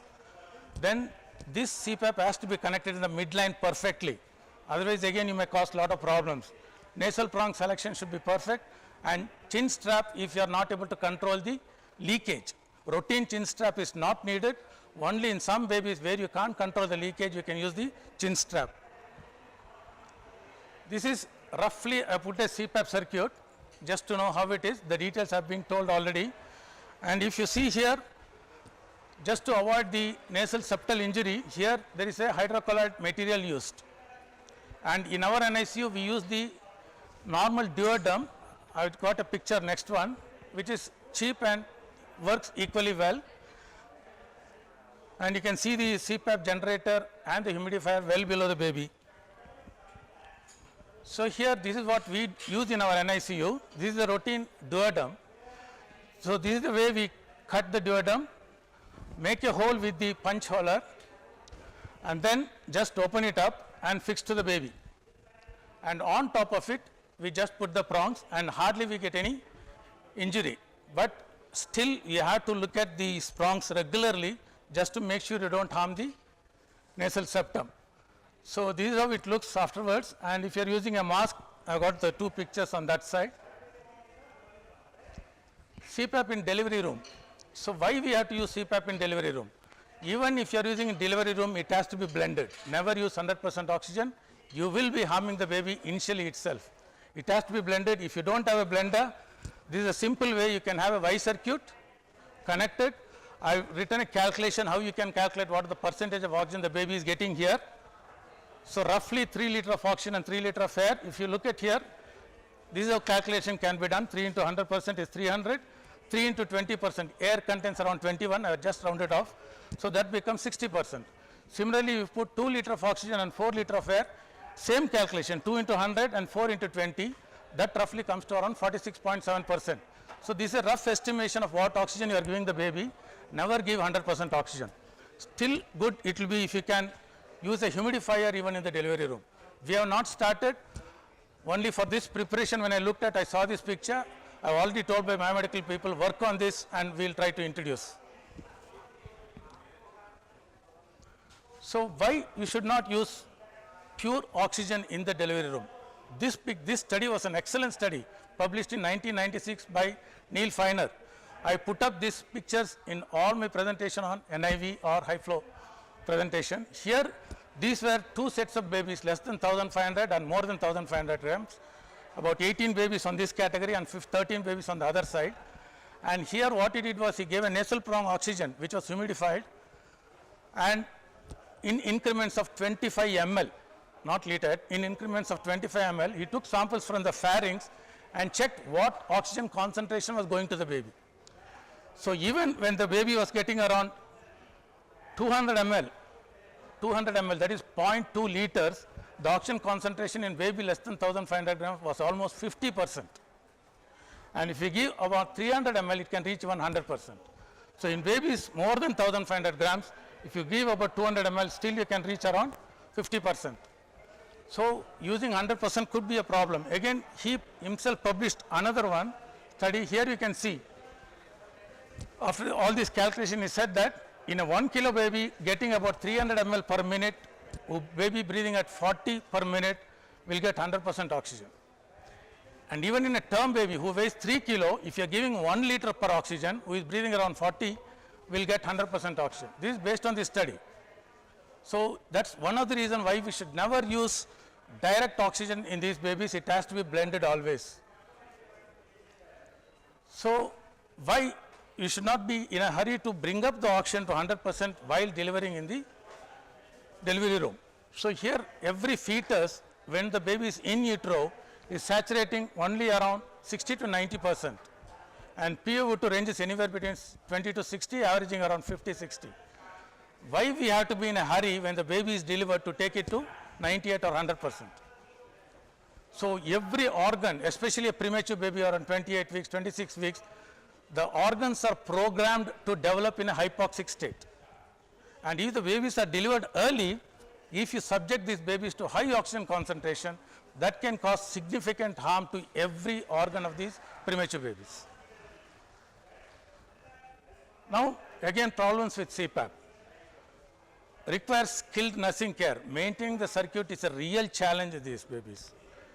Uncomfortable hats and chin straps. So if it is uncomfortable, you have to look at the baby. If they are not comfortable, you have to loosen very frequently and make sure you keep them comfortable. Make sure it's a tight fit without dilating the nostril. If you dilate the nostril, that itself will cause the problem with columella, and the figure of the nose itself will change. Condensation in the tubes has to be checked frequently. Again, why you should not give without humidification? The oxygen which comes directly from the central connection, temperature can be 15 degrees centigrade or much lower. In Western countries, it's almost minus 20. So the humidity is only 2%. The lung requires 100% relative humidity.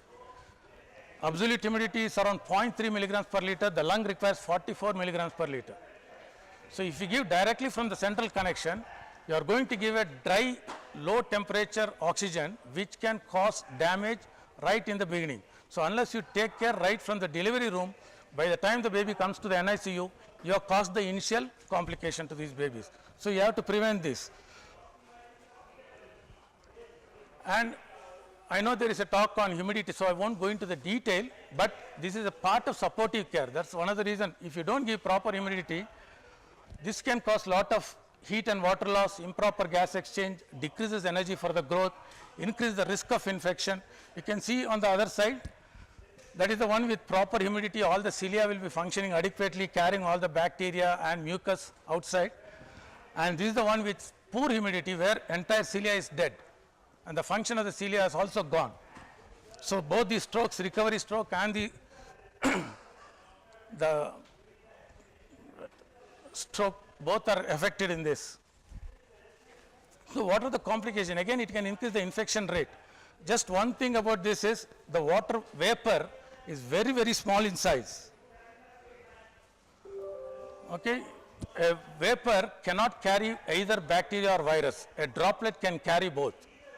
But a vapor, because the size of the vapor is only 0.0001 microns, whereas bacteria and virus are much larger.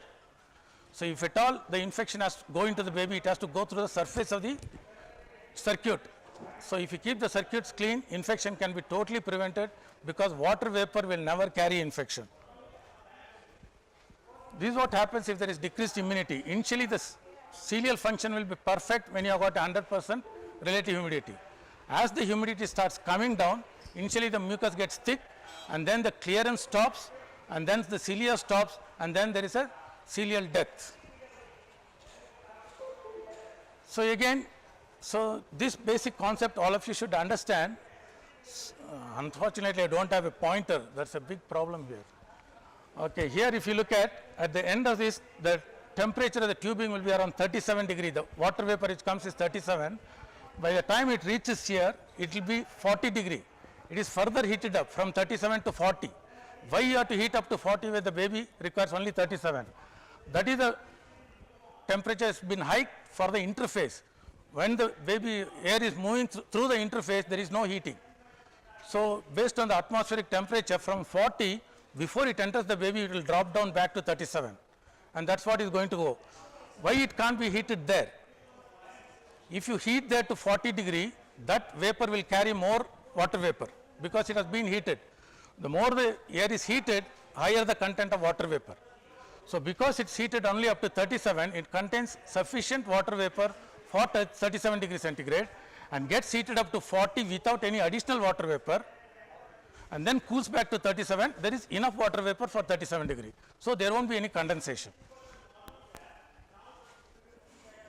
And most often this condensation you can see here, I don't know whether it is clear, that should not happen. So the whole thing has been explained in those pictures. This is the latest. I think there is one recent advances probably that may be covered. I am not going to the detail. Fisher and Paykel has come out with a new one, humidifier, which is an excellent one, but it's a bit expensive compared to the other one.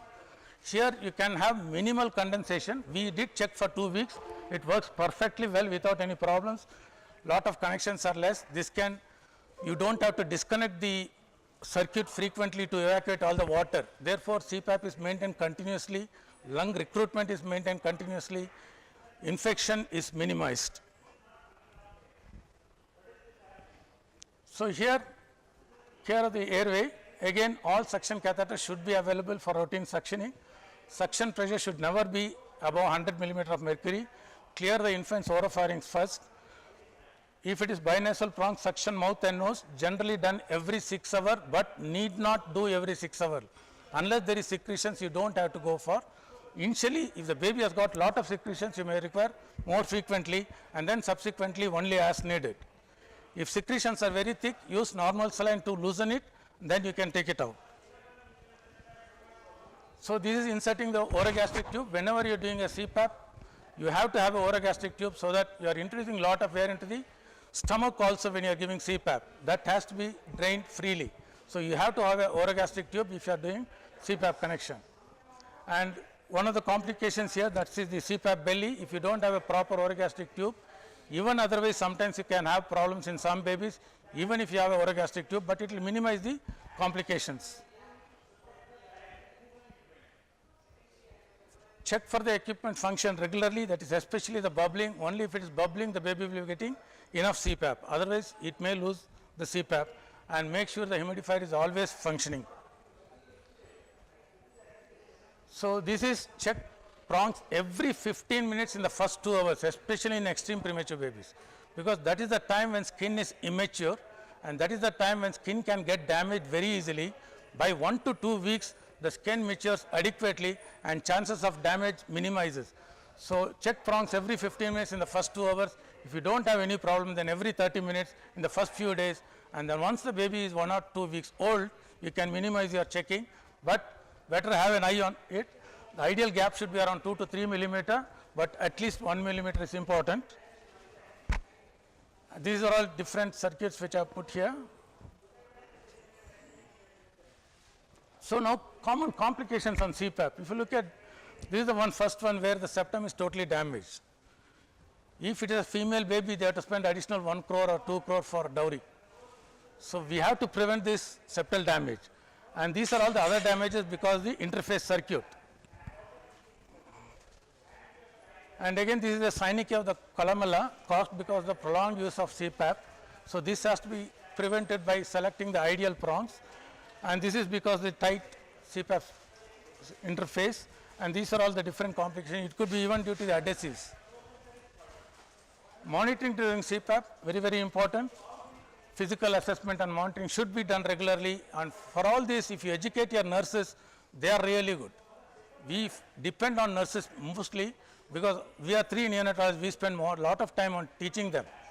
So weekly we have got 3 to 6 classes, and we have got an educator separately. They also take classes regularly to them, and that's how we are preventing a lot of these complications. So initially at least half hourly it has to be checked, thereafter hourly observation, and then as needed. So this is a general target zone of oxygen which we target, 90 to 95, some say 91 to 95, both are okay.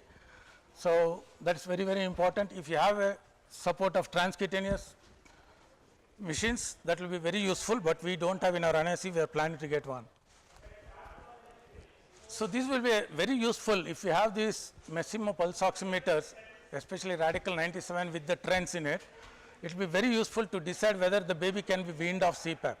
We regularly check on this and then decide whether the baby can decrease CPAP. If you look at here on this side, saturation between 96 to 100 is only 32%. Saturation between 91 to 95 is 39%. This is 24-hour saturation. We take a trend on the histogram. And 86, this is not a good one. This baby is not ready to come off CPAP. On the other side, if you look there, saturation between 96 to 100 is almost 89%. 91 to 95 is 10%. That is almost 99% of the time the saturation has been above 90. Okay? So this candidate is ideal candidate to trial of CPAP. So with this, we have success rate of taking off CPAP very good. Hardly any baby we take off CPAP come back. Only thing, if they come back to CPAP, it's because of secondary complications of sepsis or feed intolerance. Otherwise, they do really well. So all the vitals has to be checked as a supportive care for CPAP. That's why I put up a chart. Temperature, very, very important. Heart rate, you have to know about the basal heart rate. Every baby will have its own basal heart rate. A premature baby around 24, 25 weeks, after 1 or 2 weeks, their basal heart rate is raised because we give caffeine, the heart is relatively small. So if you look at the chart, you will know what the basal heart rate of that baby. Some premature babies can have a basal heart rate of 160, 180 or even 190. So a raise of basal heart rate more than 20 is significant, you should start examining. More than 30 is definitely significant, you should start interfering with the baby. Something could be wrong, but always be aware, some external factor like a feeding or a crying baby or handling can increase your basal heart rate. Basal heart rate is checked only when the baby is calm and sleeping. Again, respiratory rate, BP. BP is one thing which is neglected in many places. This is very, very important. If the BP is dropping down, that may be the first sign where you have to take care of these babies more vigorously. Otherwise, by the time you recognize, you could have damaged most of your organs, and then it becomes more and more difficulty. So one of the good point is whenever the urine output relatively comes down, that may be an indication that BP is dropping. But if you check BP regularly, you will not miss that. And blood glucose level, initially you can check hourly, but once it's stable, you can go 6 hourly, 12 hourly or daily. So if everything is stable, then we go only 24 hourly for babies in NICU. So blood pressure, I told you, any hyperbolic shock could be because of low blood volume, cardiogenic shock maybe because of the heart failure, septic shock is mostly because of distributive, then these are treated by bolus, inotropes or soda bicarb. Urine output may be the earliest indicator where the volume has come down. And again, never forget about the nutritional support. I am not going into the detail because we don't have much time. Nutrition is very, very important. In all babies less than 1.2 kilo, ideally you have to start TPN. And any baby more than 1.2 kilo whom you think you can't reach full feeds by day 7 or day 10, you have to start TPN. At least give protein initially. Why neonates are more susceptible to acute kidney injury? I think this was told by madam, and this is mainly because of the developmental immaturity and the hemodynamic changes can affect the kidney first. Kidney, intestine and the skin are the affected ones because all the vital organs are spared. So urine output significantly comes down without change in any heart rate or functioning. So that will be very important. Just tell me if I am running late. So methods to maintain optimal temperature. I figure conduction can be prevented, conductive heat loss can be minimized using thermopad, warm clothing and warm bed, and convection can be minimized by using a plastic wrap. Here I put convection is because of the air movement. Incubator and limiting the movement of air over the baby. Evaporation can be prevented by wiping of the wet areas over the baby and increasing the humidity in the incubator, and radiation is by using a radiant warmer, keeping the surrounding warm, especially the room temperature, and using a double walled incubator. Watch for emergency problems. This is very, very crucial complications while using CPAP. So obstructed airway, madam has told about that. Most important thing is pneumothorax. If a baby who is doing very well suddenly goes down, always check for pneumothorax. Simplest way is use a torch and keep it on the chest. If you see it glowing, the entire chest will be glowing, then definitely it's a pneumothorax. You don't have to wait for the X-ray because baby can get sick. You can, at least you can use a needle aspiration till the X-ray comes, and then you can go for an ICD insertion. And pulmonary hemorrhage is another significant complication which you have to prevent using a CPAP. If you see a pulmonary hemorrhage, you don't have to be in a hurry to intubate these babies. Hemorrhage can be just controlled just by using CPAP. You have to increase the CPAP 6, 7, 8, 9, 10, 11 or 12, any amount, because hemorrhage can kill a baby. One of the complications using high CPAP is pneumothorax, but you can treat pneumothorax. But if you allow the hemorrhage to happen, soon you will lose the baby. So control the hemorrhage by increasing the CPAP. So only if you can't control the bleeding with increasing CPAP, even up to 10 or 12, then you can think of intubation. But you have to be very careful because a baby whose hemorrhage is not controlled with CPAP of 10 or 12 can profusely bleed once you take out the CPAP. Try to intubate only with the CPAP in.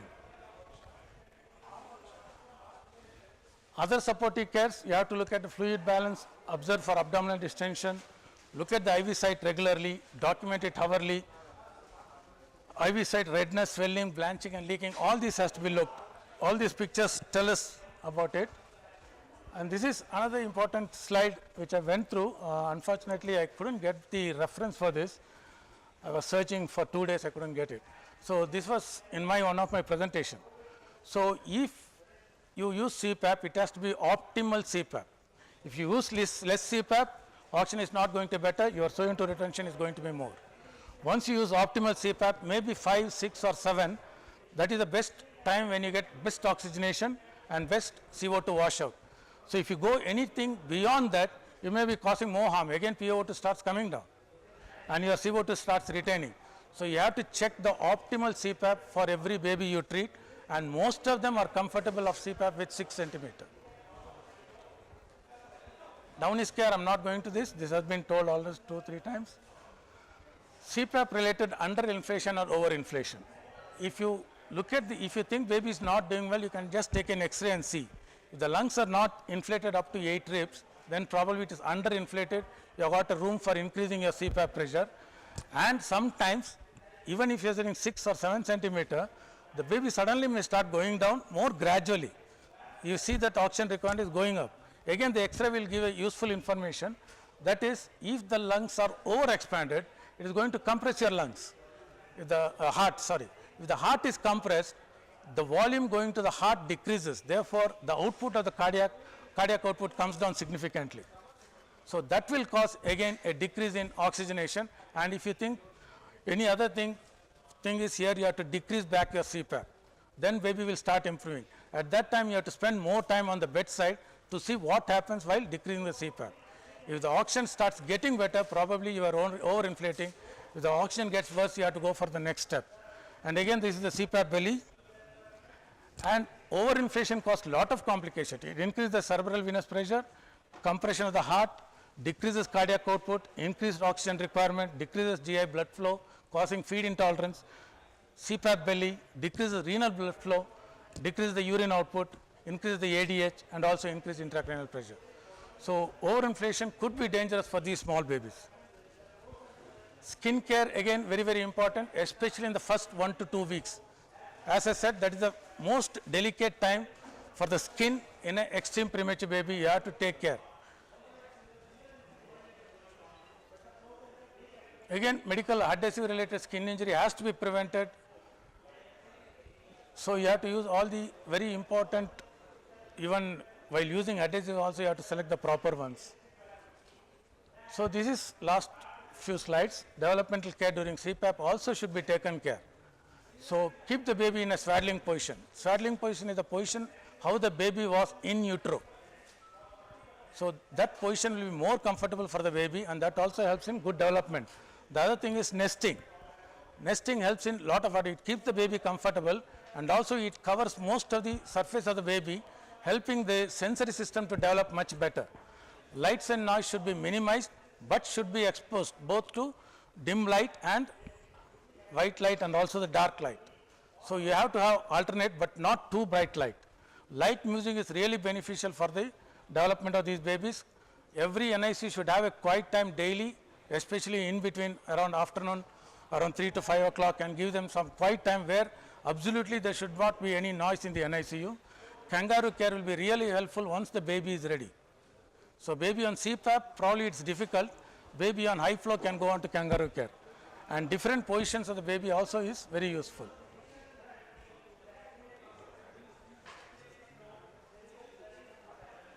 Last slide, useful nursing tips for babies receiving oxygen and CPAP support. Do not titrate FiO2 frequently. Though we have 90 to 95,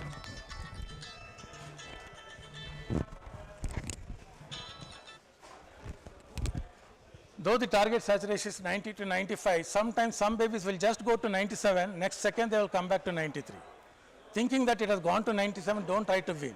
So persistently high oxygen more than 95, say more than 10, 15 seconds or 20 seconds, then you can start weaning. Just up and down, you don't have to. Frequent titrating may be harmful also.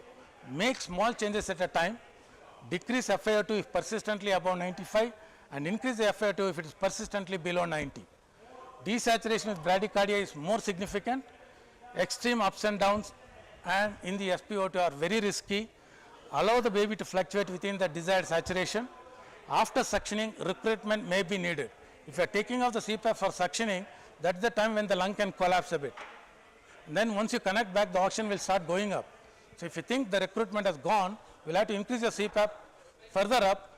Once within few seconds or a minute, the recruitment will happen, and then you come back down to the same set of CPAP. Always stay with the infant until the saturations are stabilized. So what we are doing now may not be correct in the future. So learning is a never-ending process. Thank you. Any questions, please?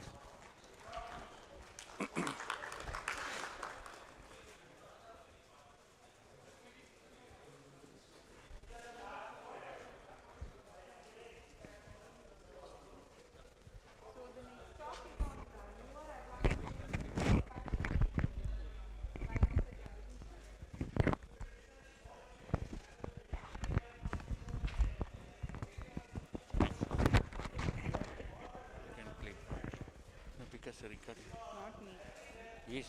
Oh, fine.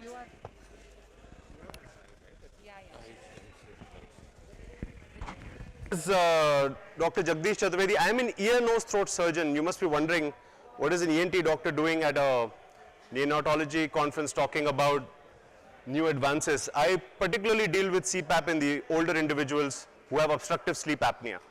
I don't deal with babies and newborns. But I wear another hat which is into innovations. I've been inventing devices for the last 12 years, and newer technologies and new developments is what I do, and I facilitate other doctors and other healthcare organizations to make newer technologies that can help our patients and our hospital settings better. So I've been asked here to give you a very quick overview. It's not a long presentation at all. Just a quick overview that in CPAP, where are the advances taking place? What are doctors and companies focusing at? And where are lacunae and gaps where more innovation is required? And that's the purpose of my talk today. So I don't have to emphasize this. We all know that there are a lot of babies who have mortalities because of respiratory distress. This is rising in number, but there have been very specific changes that have occurred in our environment post the COVID pandemic, and the pandemic is not yet over, and a lot of requirements are changing because babies are often required to be transported more often. It's not possible to crowd the hospitals anymore. It's not possible to keep the same capacity of patients that you had once before. Expectations from patients and relatives are constantly changing.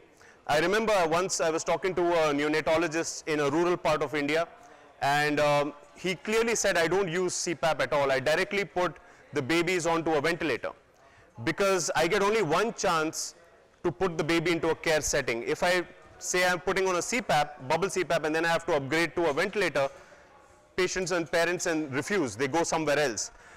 So I put the baby on a ventilator and put them on a supportive mode, and then so that I don't have to scale up as a separate activity. Even though we know CPAPs can be made by ourselves using just a small water column and a bubble jar, but a lot of these expectations are changing, and transportation, portability, compatibility with a lot of other systems is now the requirement.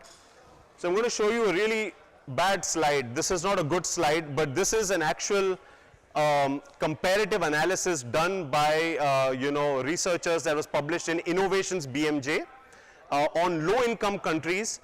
What are the categories of CPAP and where are the innovations happening? You can find this article online for free on Innovations BMJ. This is the latest advances in CPAP. So basically there are 4 categories. I know it's not readable, but there is a low-cost unbundled CPAPs. These are CPAPs that we can make on our own. These are very simple, mechanical. They don't have any technical features. They're usually given in very early stages to give primary support to the babies.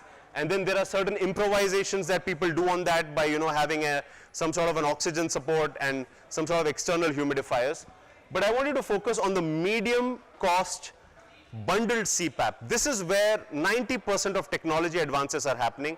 And I think there are at least 4 or 5 companies that are showcasing their products here today that fall under a medium-sized bundled CPAP. Bundled CPAP meaning that they have their own airflow generators, they have their own internal humidification system, they have their own monitoring systems, alarm systems, they have their own ways to measure FiO2, and they are smarter technologies. And they are more portable, they have battery backups, they can be transported from one place to the other, and most importantly, they fall under medium cost. The reason why the technology advances are happening here and not in this far end, which is high cost unbundled CPAP, which are our traditional CPAPs that are there from international companies that we import. These are still there, but they are not newer innovations occurring in these areas because the problems are growing more in the lower income and middle income areas, especially even in India. There's urbanization happening in rural parts, semi-urbanization happening, and many new private nursing homes are being opened by doctors, doctor families, doctors grouping up together, making 8-bedded, 10-bedded nursing homes. They have a very specific requirement that they don't have the best skills available, they don't have the best nursing care available, they don't have the best infrastructure available, but also they don't have the budget to import large expensive technologies that have expensive tubings and expensive armamentarium that comes with it. So there is a lot of requirement of something that's affordable, at the same time is bundled and providing you more. And that's where you see at least in the last 4 years, there have been 5 or 6 companies that have just grown, rapidly developing technologies under this particular bracket. And what they typically do is that they have their own CPAP generators, they have their own inbuilt airflows, they may be using bubble, they may not be using bubble, I'll come to that. They have their own humidifiers, and the alarm systems, the integrated interaction between providing you data, providing you intelligence, I think that is where a lot of the technology advances are occurring. And if you can also see, going ahead, the cost of this middle cost area is somewhere between 1 to 1.8 lakhs. Otherwise, it's 3 to 5 lakhs, or there's something as simple as, something that you can make on your own. There are a lot of companies, there's the Pumani CPAP, Equalize Health is making something, there's a Polite CPAP. We have companies like SANS from Inaxcel that is making the CPAP, and Phoenix NCPAP. I think 4 of them, Equalize Health, SANS, Phoenix, and Fisher and Paykel, they're all here in this conference. I encourage you to look at these technologies closer, because I cannot share their details over here for valid reasons, but you can obviously go and visit them and see what are the kind of features that they're providing and whether that can help your patients and your facility centers. Yeah. Yes, sir. Yes, sir. One small token of appreciation. I want everybody just one small round of applause to Nuri Sulian Arai.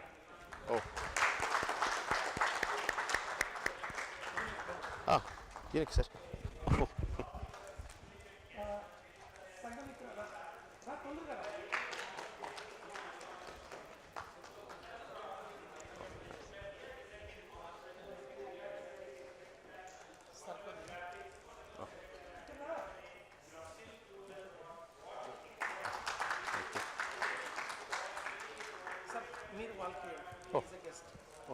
Thank you. Thanks. Thank you. Madam, Dedo. Okay. Why I am giving? Anybody? Okay. See, today if we are standing here, sir, number one, it's all because of Suri Narayana sir. He is a very senior man. Number second is, just 1 month back we were having zero amount. 1 month back we had a zero amount. He is the second person or third person, I don't remember exactly. When I called him, he told only one thing, Dinakar, Nikem Kaval, what you want? What you want? I told, sir, you are senior, can you just sponsor our NIV workshop? Antena, that means that's all. Okay, what is the things? I asked one ex, he never even asked me, is it that much amount? Or you want anything, like no conjuicy, no bargaining or anything. We told, come on. We called somebody, in 20 minutes, money was there in our Neocon account. Because of him, I'm telling, even all the workshops has been sponsored. I'm not telling this, I am proud. Just I am really like emotional I am becoming. Just 1 month back, now we are able to raise more than 2 CR. Like that, there people are there to raise really on big level. Is working with her. I went to their unit, it is superb unit. She has done a DM and they are doing great, all nitric oxide, big machines, full patients. Okay, now they are level 3A, level 3A, accredited center. Now level 3B, if they will do the cardiac surgery or something, they are due for this. Okay, thank you very much, sir. And one more thing, sir, about sir, just 2 minutes, he is, anybody else who doesn't know him, anybody who knows, see, because I don't know TikTok, I don't know Flip, Facebook, because I don't know how to open Facebook. But TikTok, God only knows, I don't know. Everybody, he is Dr. Jagdish Chaturvedi, he is ENT doctor. Okay, he is like stand-up comedian. Today in the presidential dinner today, we requested sir to have at least 45 minutes. Please, I request everybody who are having time, please join with us in the uni. We request, just listen to sir. More than anything else, he is an ENT surgeon, and his innovation, sir, there is one more innovation doctor is there. She was Kayatri sir, Vivekananda, and our neonatology, we have seen only one doctor in innovations. And he is really, we are So he's also into innovation. More than 200 innovated some patented things under him. So one big round of applause for him. And as usual, I think so Sangamitra will introduce all our speakers. Okay? Sorry to talk. All right, before I close, this bubble CPAP has been traditionally being used. Most of our nurses are trained in bubbling. We also heard in some previous talks that, the device stops working, look for bubbling. But a lot of technologies that are coming up now are moving away from bubbling, but having their own inbuilt airflow system. And there have been studies coming out. This is just one of them, but there is a lot of debate. I know it's on the fence, but there are some studies coming out saying that they have equal efficacy in the care that is being provided. This is one such RCT.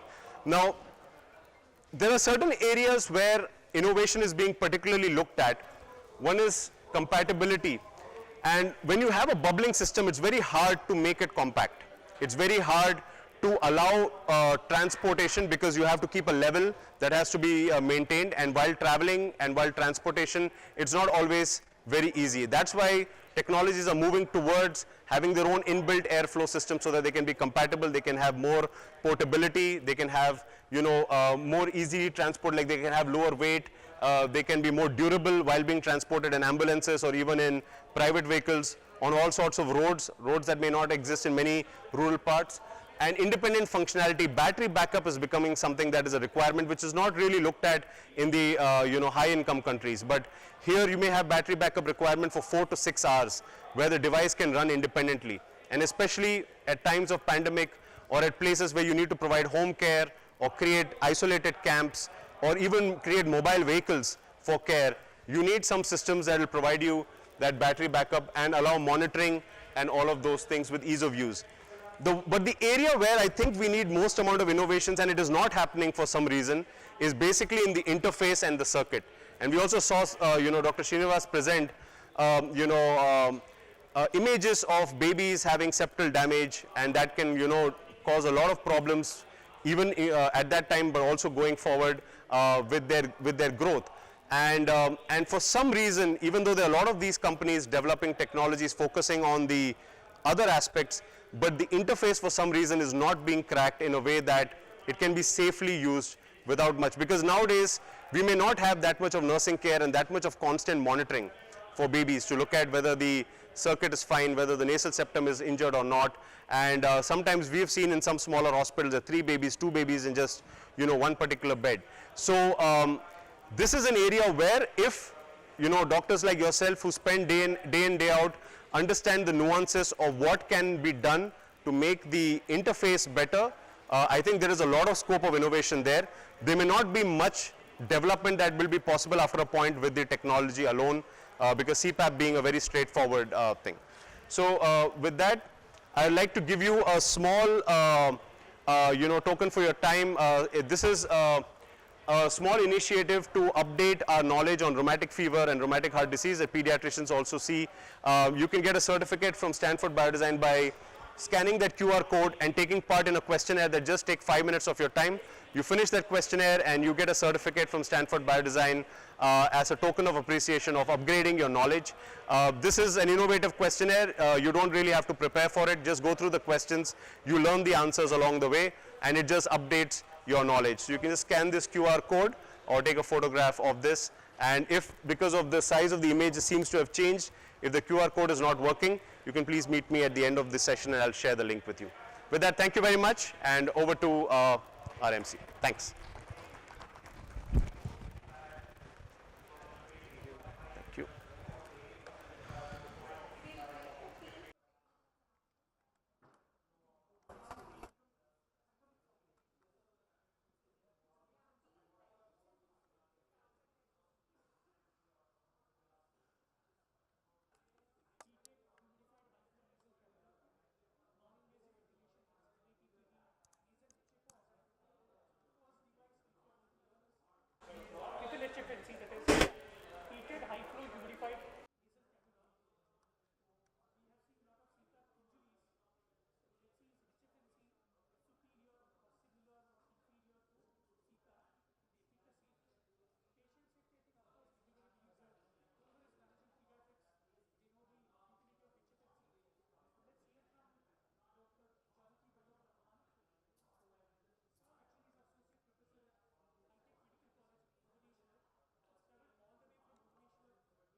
Thank you.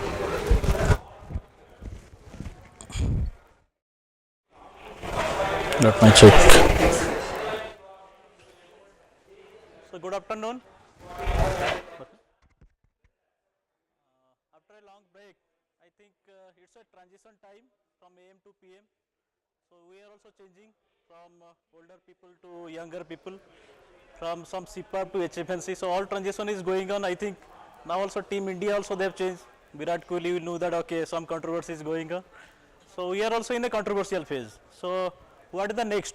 Because Dr. Chaturvedi also told, even if Sir Srinivas sir also told, like so many things are happening because of CPAP. We know that okay, since last 2 decades we are hearing CPAP, CPAP and CPAP. So this is good thing. We have switched up from invasive to non-invasive ventilation. And from non-invasive, what are the other things? Because you are every day you are seeing every day one CPAP injury will be there. If you are taking care of a 20-weeker or less than that, they normally used to stay with you for a couple of months, not 1 or 2 days. Out of that also, how much time you have taken and how much good care you have given through the non-invasive ventilation also, they normally used to see some point of time there will be some injury or dependency on CPAP. So can I do something to make sure that I am not doing any harm to the baby? Like last 1 month before, when I discharged one child, a 26-weeker 750 gram, and they came on follow-up. So they are asking me, sir, here the injury is there and some scar mark is there. What is going to do next? So what is the answer? Because I have thought, okay, they will appreciate me. I have survived a 26-weeker baby, 750 gram, and at the long term they are coming with a follow-up.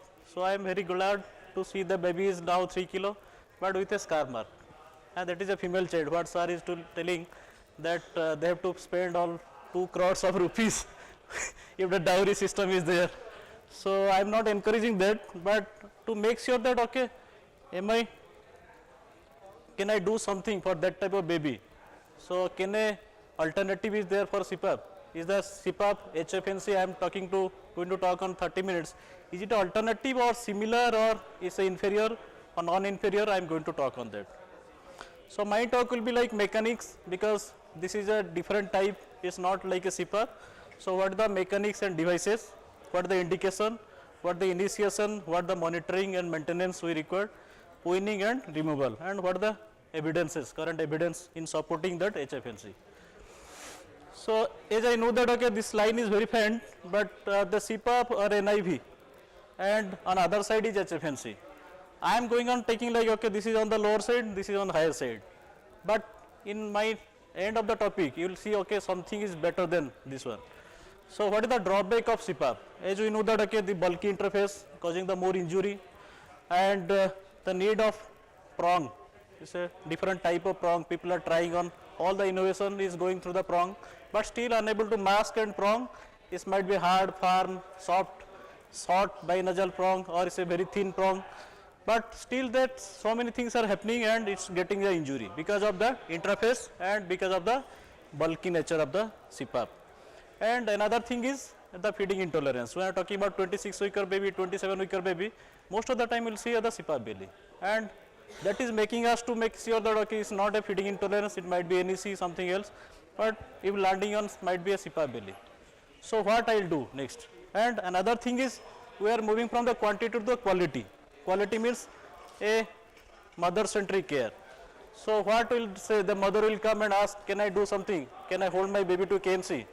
So in a CPAP, how can I do a KMC? Many people are trying on CPAP, KMC they are doing, but is it feasible? It's not like okay, so much things like they're coming out, CPAP prong is coming out, it's not delivering, baby desaturating. So what the next? Can I try on some other things? What is called HFNC? Is so simple or it's difficult? So I've gone through that this things is making a more advantageous than a CPAP when the baby required other than CPAP. So we can see that two baby, that baby is bronchiolitis, some are nearly a bigger baby, he is very happy with HFNC, and another slide is the mother is very happy. So we want both, the baby has to be happy and the mother has to be happy, so that the outcome will be good enough in a long run. So is it a new device? The HFNC what we are using is high flow, heated, humidified nasal cannula. So we are using cannula since long. When we were a MD student in 2006, what sir also my senior also they are telling, okay, we are putting oxygen prong. So, and for a 1 kilo child, the oxygen prong of 1 liter is might be high flow for them, according to the calculation. So, because tidal volume is 6 ml, if you count the minute ventilation, it's almost all 1 liter. So, if you are putting a 1 liter oxygen, it will be high flow for the 1 kilo child. But it's not a new thing we are putting, but only bypassing the humidification. Is it so same thing or is delivering something else? So, I am going to talk on that, because what is happening here is in a low flow system, if you are putting that oxygen and you are not able to get that much amount of oxygen. If you are putting 100%, it might be diluting because of air entrapment and getting air and oxygen mixture, and you are getting not desired oxygen, how much you require. But if you put a high flow system, you are nullifying that air entrapment. So, how much you are giving the 100%, it might be getting to the 100%. That is called high flow. So, for a 1 kilo baby, if you calculate this is a 1 liter is high flow, definitely will give 100% oxygen. So, that is the fallacy between a low flow and high flow. So, high flow, how much will give the oxygen, the desired oxygen will get. So, FIF will be same. And second one, the long disease, how much you are getting, the support you are getting or not. Is it generating any CPAP? Because on the introduction, Sanghamitra told that CPAP is not delivering. So, I am just contradicting in my the slide. So, I am going to talk on that, how much CPAP is delivering, it might be equal or more than that if you are giving inadvertent flow. And so many studies going on since 2001, the final study, and now it is going to the almost 2020 or 21. I am just going to see that, okay, many evidences has come, and the popularity of HFNC has gone to that high that people are on fond of using HFNC when buying a machine for a unit. Last 1 month before, we buy a machine which is a dual CPAP and HFNC. So, you will be loved to that one, because HFNC will be equal to might be a CPAP or more than that. So, all the study from 1993 to 2013, they have seen, okay, pressure device is variable, unpredictable, that mouth opening, if you are putting a CPAP, many people have put on like mouth to close it out so that you can deliver CPAP. But optimal PEEP, how much is there, even if so many evidence are there in a CPAP, still we are unable to measure, even if that is baby to baby is varying, the baby position is varying. That depend upon the nursing care, how much the nursing care is taking care, are they occluded or not, how much is the neck flexion is there or not. So, it's not that much easy when a CPAP we are giving also 6, it might be 5 or 4, we know that one. So, all the clinical study what they have seen, like flow rate of more than 8 liter up to 6 to 8 liter, it developed generally like CPAP or PEEP, and it will be like on the high flow system, we will develop like minimal distress and it will be better efficacy. And the same thing also when the 2007 or 2001 somebody is published, the HFNC group is having decreased nasal trauma, increased extubation failure is less than 27 more, but more than 26 it is equal to efficacy. And half HFNC failure rescued with CPAP. So, we put a primary HFNC, then we might have a switch up to CPAP, that also a good thing to do it out. And after that many evidences in 2007 in Journal of Perinatology, high flow cannula as a device to provide CPAP, so distending pressure.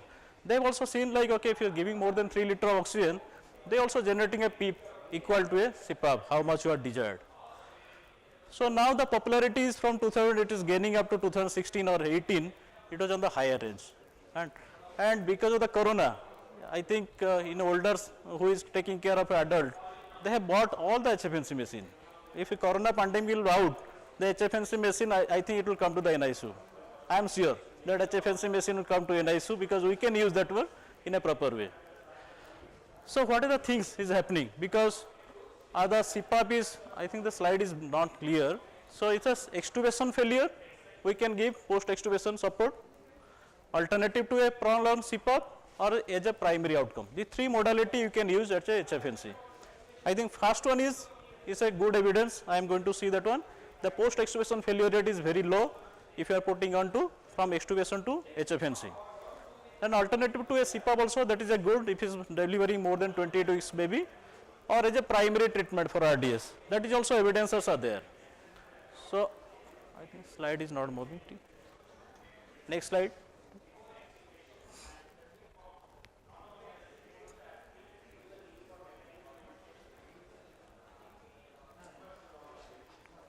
So, this after stabilization of baby, after delivery, I think you can go on to primary treatment as a RDS if your Silverman score is more than 4. If you are trying on CPAP, better try on HFNC. If it is failing, then you can go on to CPAP as a switching mode. So that also another mode is there, and people have got a success rate of almost 60%. They have nullified that CPAP is not required if you put an HFNC in the primary mode. And same thing like alternative to prolonged CPAP. If you are 26 week or 27 week baby, if you are ventilating for a long time, you have to come down like, okay, weaning of the CPAP. Some point of time will be stuck with some CPAP of PEEP of 5 or FiO2 of 30% because they are on the evolving BPD phase. At the same point of time, we can try on HFNC so that it will be good enough on the other side because qualitative and the nullifying here. Just go on, no? Next.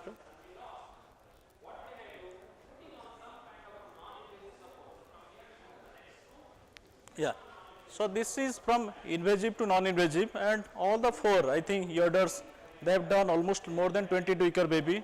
Wilkinson, Collins and Manley all have given a primary mode or post-extubation failure. They have seen no difference between a CPAP and HFNC. They are equal efficacy, and the significant reduction of the nasal trauma is very high, and the adverse outcome out of CPAP is very less.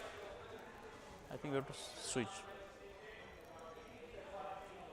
So these are all from the GOAT journal. Yes. So this is a primary treatment. So when we are using as RDS or you are using as a CPAP or HFNC as a primary mode for RDS of less than 22-weeker baby or more than 22-weeker baby. The first one, if it is more than 22-weeker baby, the equal efficacy is there. If you are less than 28-weeker baby, the chance of HFNC failure is very high. But even CPAP failure also 60%. So you can see that, okay, HFNC is 80% failure less than 22-weeker baby compared to a CPAP which is 60% failure rate. But more than 22-weeker baby, we can try on HFNC because all the evidence, I think from the Murki sir who has done in 2018 also, they have seen HFNC is less than 22-weeker baby is not a primary mode, you have to abandon, but more than 22-weeker we can give a trial. Then we can go on to crossover, switch up. It's working. Yeah. So all other things, I am quoting from that one, like nasal trauma rate is very low in HFNC mode, and the other thing is where the things are coming out. So what HFNC is doing? Are they a closed system like a CPAP? No, it's a open system. It's a high flow rate. You have to give a high flow rate with a good humidity and temperature. Then it has to meet the demand of the inspiration, might be higher of the inspiratory demand. So what are the mechanics? I am just talking on CPAP. It's a distending pressure. During expiration, you have to switching off. So baby has to fight during the time of expiration because he has to breathe out, and you are giving a PEEP, distending pressure from the outside. But in this system, it's not like that. So it is inspiration also helping out and expiration also helping out because it's a open system. In a expiration, it is giving some time and there is a leak between the cannula. So you can breathe out at the time of expiration. But during inspiration, what is happening? Because the inspiratory flow rate is generating high inspiratory demand, and you are just nullifying your demand by putting the dead space out of it. So you are just washing your dead space. The oxygenation and carbon dioxide is coming to a nearer point to the alveoli. So oxygenation better, and the work of breathing is getting down.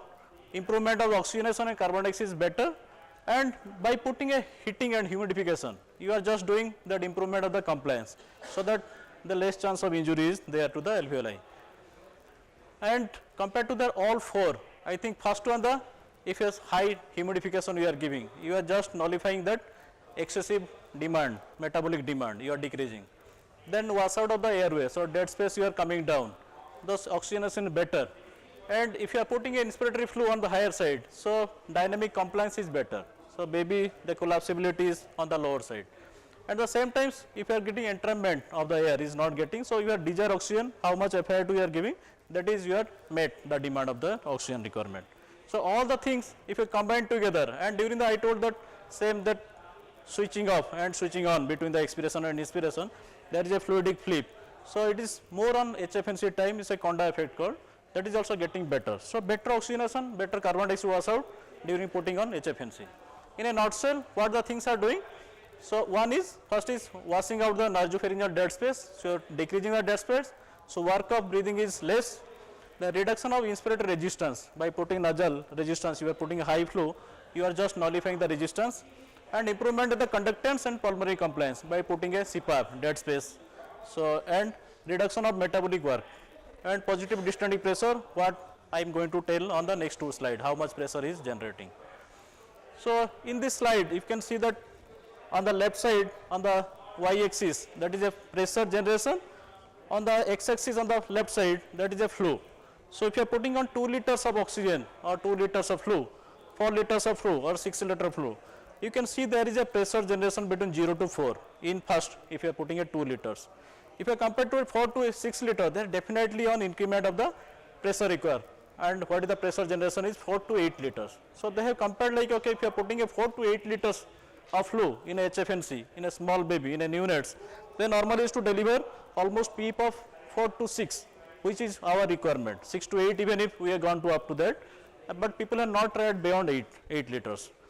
And the same time also, if this study I got it the Journal Archive of Disease, you can see a 1 kilo child, less than 1 kilo child, if you are putting a 2 liters, then also that mean pressure is generating almost 3, and compared to here if you are putting a 6 liter, if you less than 1 kilo child is almost delivering up to PEEP of 5.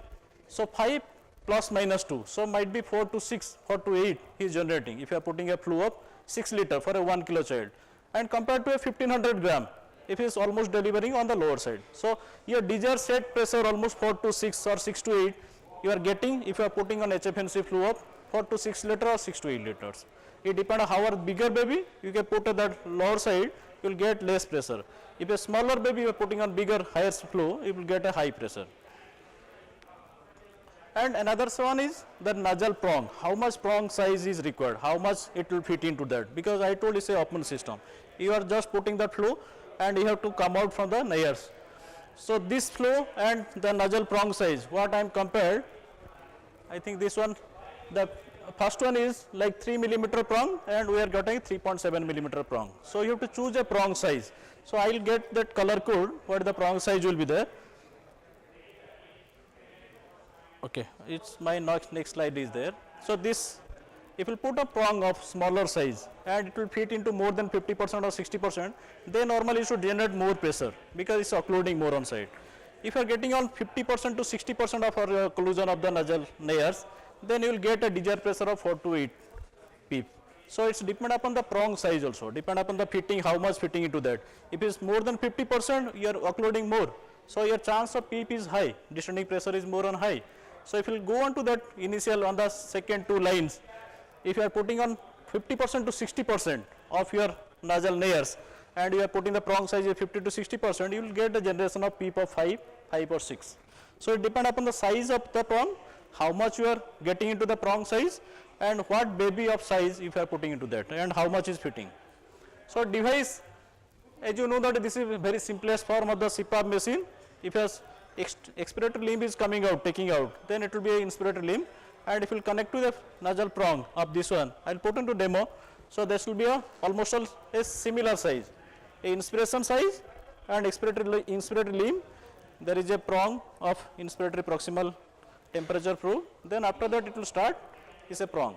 So, there is no expiratory limb. So, all the things will be inspiratory limb, there is a blender and the flow will be there and flow will come to the baby directly. So, there will be no that much of bulky, that interface will be there and many things you have to take care. So, it is a very simple thing what you are going to do, and there are many types are there. If a Fisher-Paykel, there is OptiFlow, what you are going to use on this one, and Vapotherm, what is up to 2016 that was delivered, but because of many delivery system problem was there and the chance of infection Rastronella is there, so they have stopped it out, Vapotherm. And now the Airvo machine and Fisher-Paykel 850 system we are going to demo in the next. And we know that HFNC also can be delivered in some higher end of the ventilator. They are also putting NIV, one mode will be HFNC. So, we can go on to that one also in ventilator also, the NIV how it is getting HFNC.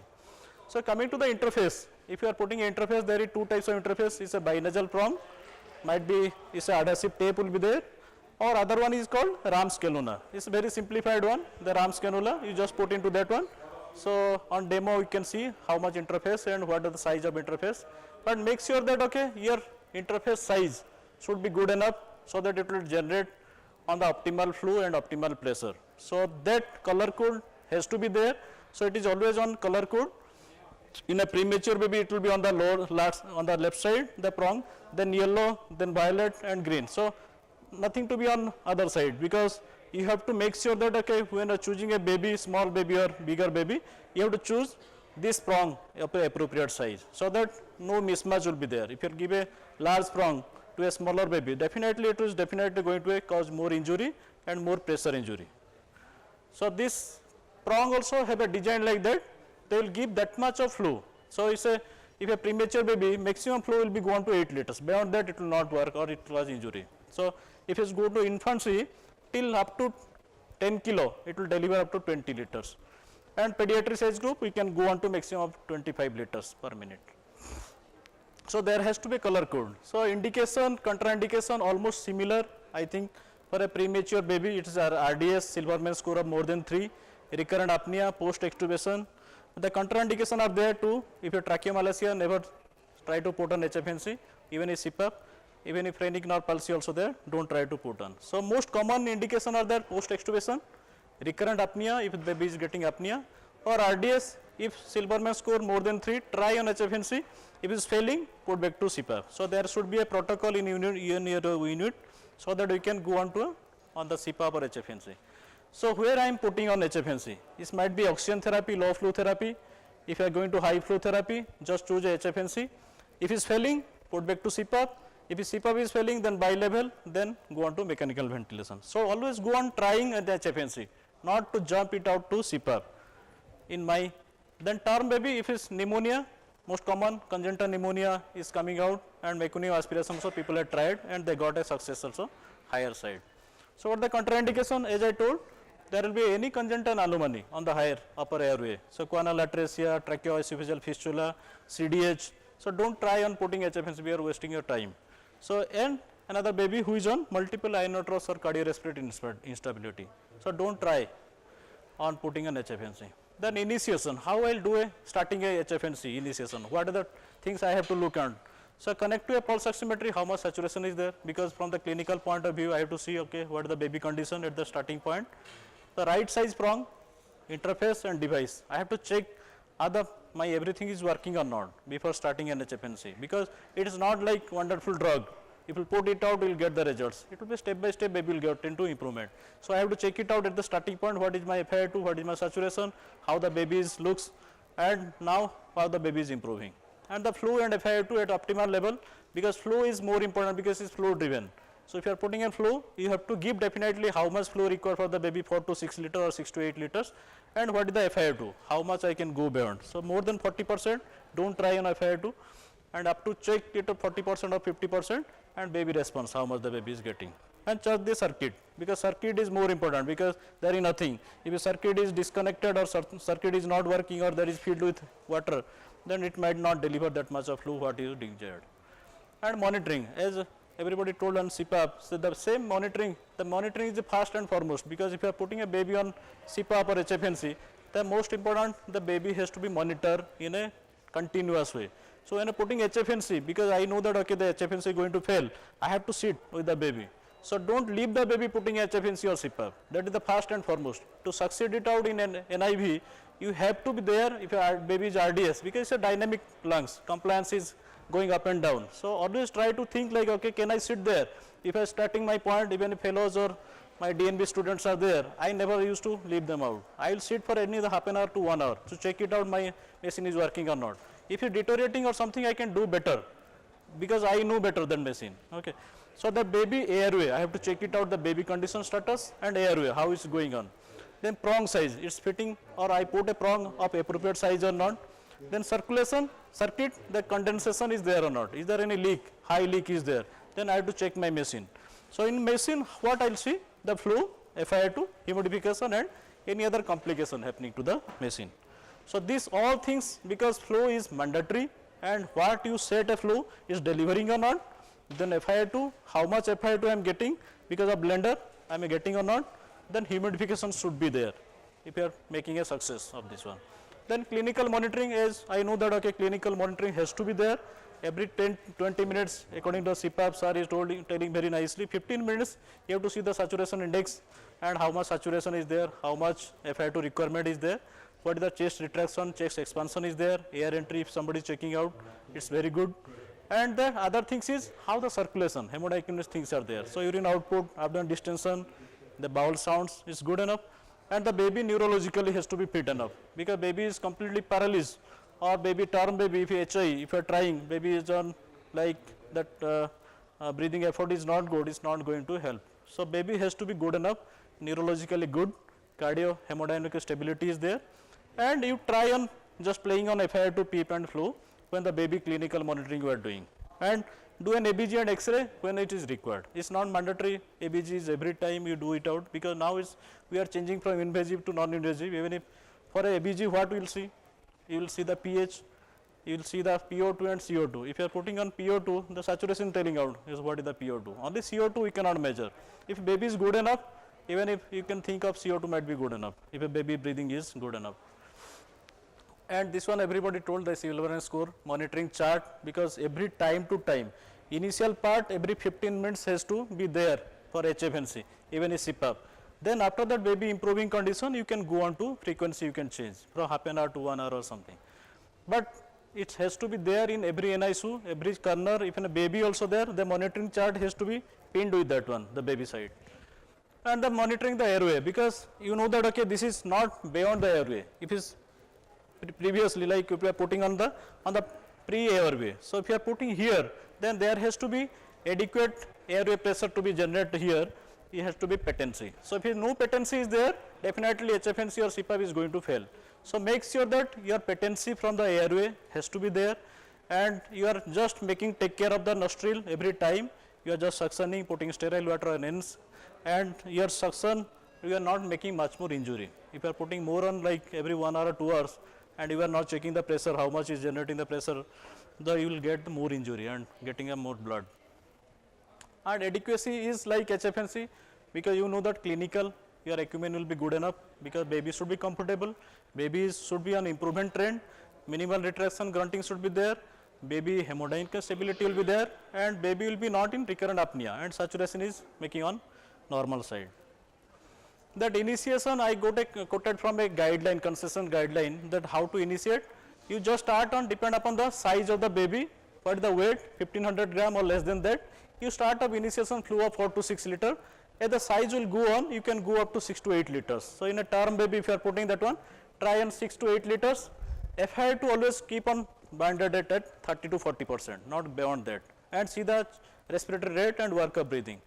And by how much will start and how much we escalate, don't try to play on FiO2, don't go beyond 60%. So 30 to 40% will be enough. If you are failing and if you are tried up to 1 to 2 hours and the baby is not improving, just de-escalate or go on to escalating the therapy to CPAP. So that will be better, you can time save and consume the time, baby will not be further deteriorated. If a baby is improving, so if a baby is improving up to 24 hours, put on HFNC, don't try within 24 hours, so negating the flu or FiO2. FiO2 you can play with your saturation, but if a flu is there, just continue for at least 24 hours. Then after 24 hours, see again, baby clinical monitoring should be good enough, baby is hemodynamic stable, then we can play with your flow by decreasing 0.5 liters per minute every 12 to 24 hours if baby is less than 1500 gram. If baby is bigger one, you can try quickly 6 to 12 hours, or even less than 6 hours, we can try on weaning of the baby from the HFNC. And how much will go on, like what is the minimal flow will be there, so that we can discontinue.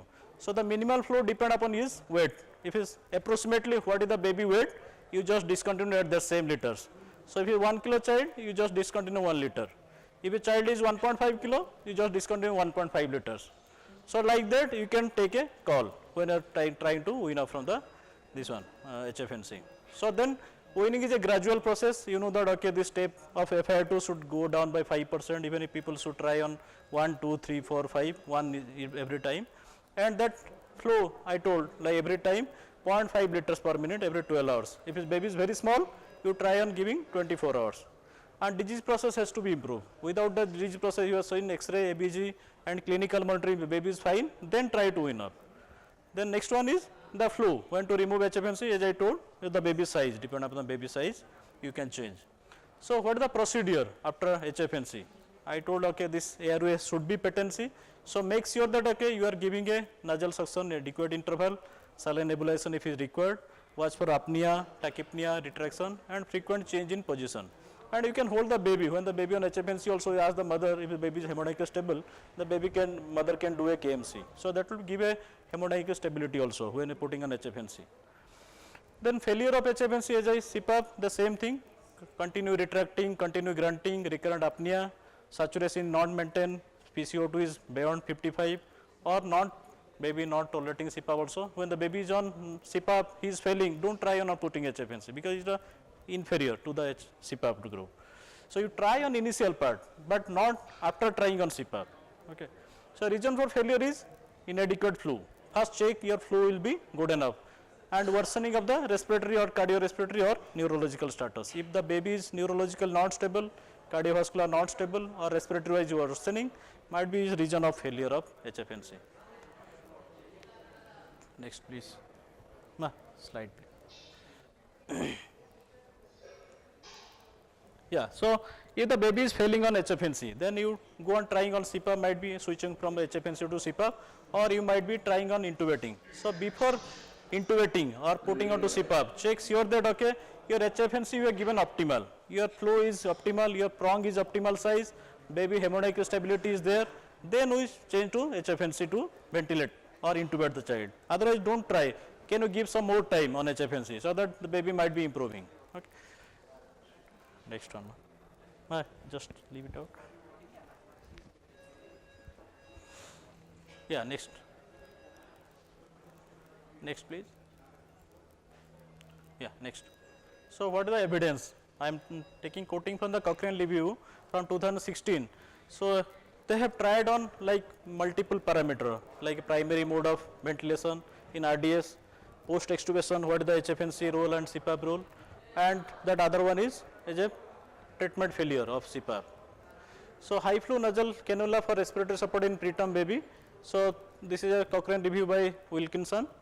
So, what they got as a primary mode, you can see this one on the last one is not favoring that HFNC is a primary mode. So, CPAP is better, but some people had got in Yoder's, they got like HFNC is better than CPAP, but because that group is more than 28 weeks. If a subgroup analysis will see that who has got a success rate, they are on the higher side, 28 weeker to 30 weeker. But other people who have started on HFNC as a primary mode, it was on 26 weeker, 27 weeker. So, they got on the other side. So, results was not in favor of them. But if you see the extubation failure rate, if HFNC versus CPAP, they got an HFNC is better than CPAP when putting, because already the baby lungs was very good and the baby complication was on the lower side. So, when putting on CPAP or HFNC, HFNC has good result than CPAP.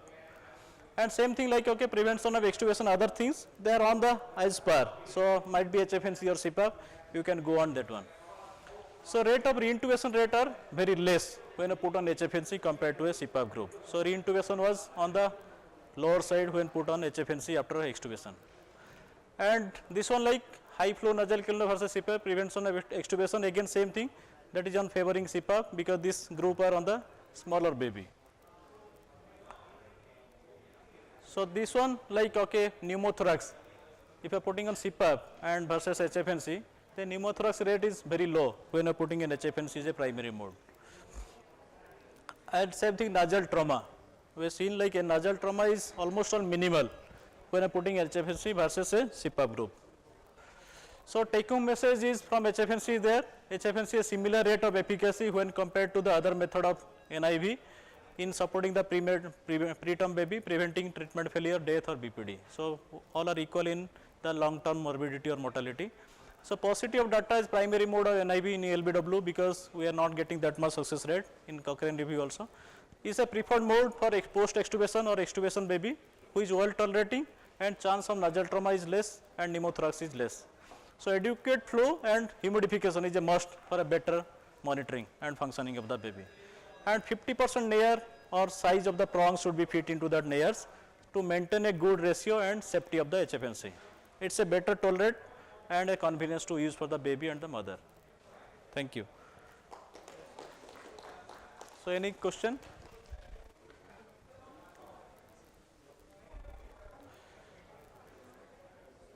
Thank you.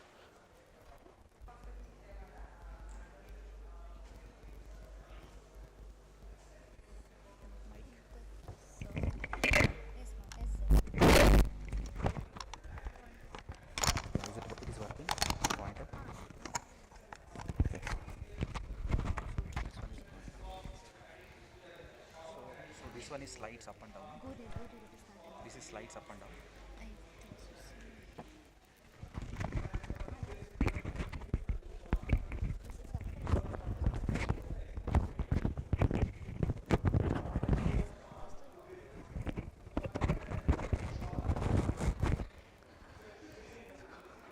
Good afternoon, everyone.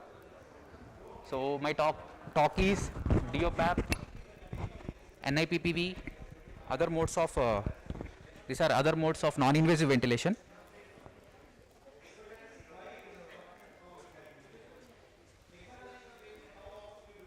So we all have seen CPAP, HFNC, and various modes of CPAP, and now we will see other mode of non-invasive ventilation, that is with dual pressure.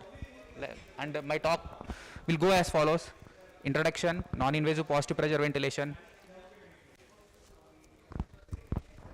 synchronized non-invasive positive pressure ventilation, DO positive airway pressure, and evidence for each of it, and comparison between the two, DOPAP and the non-invasive positive pressure ventilation, and which is better. So since morning we are hearing about CPAP, and yes, it is true, CPAP is a standard treatment of modality for moderate respiratory distress, even in term and preterm babies. It has well established evidence. So one drawback CPAP is high failure rates. We are concerned with the failure rates of CPAP. This study quotes failure rate of 40% in neonates with 25 to 28 weeks, and it is little less in higher gestational age, around 21%. So as the gestational age decreases, the failure rate of CPAP increases. So various studies done on CPAP, RCTs, famous RCTs, coded a failure rate of around 30 to 80% with CPAP. We are all worried about failure of CPAP once we are choosing it as a mode. So who are the babies who fail CPAP? So these are the babies who have incomplete exposure of antenatal corticosteroids, cesarean delivery without onset of labor, a need for positive pressure delivery, ventilation at delivery, and who has a bad blood gas, within first bad blood gas, and X-ray suggestive of severe RDS. And male babies are also more prone to develop CPAP failure. So do we have any alternative? Yes, definitely. Various modes are now available. So among them, non-invasive positive pressure ventilation, whether synchronized or non-synchronized, and bi-level CPAP like DOPAP, BiPAP, CIPAP, whatever may be the name, they deliver two levels of CPAP, upper CPAP and a lower CPAP. Non-invasive high frequency ventilation, which will be covered in the next talk, and other modes like neurally adjusted ventilatory assist. So I will confine my talk to NIPPV and DOPAP. Coming to NIPPV, so simple effective mode of respiratory support which augments CPAP with superimposed inflations like PIP. With CPAP, along with CPAP, it gives inflations, means it mimic invasive ventilation. So various mechanism of actions, these are all similar like CPAP. Extra which it gives is it decreases the work of breathing. It improves thoracoabdominal asynchrony, increases tidal volume minute ventilation, and it decreases PCO2 levels, carbon dioxide. The indications and the contraindications of NIPPV, DOPAP are almost similar to CPAP. So preterm RDS for prevention of post-extubation failure and apnea of prematurity are the most common indications which you use NIPPV. So this is how the monitor of a NIPPV looks. Here we set the flow, I time, PEEP, PIP, and the rate. And here we can see the delivered parameters. Here we adjust the parameters. What is synchronized NIPPV? They are apparently coming to check, so all of you all are requested to wear your masks, please.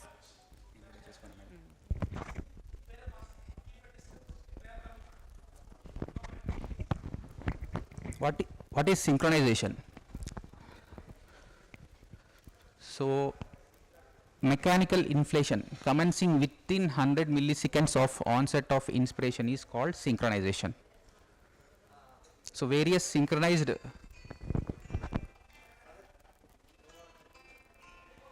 various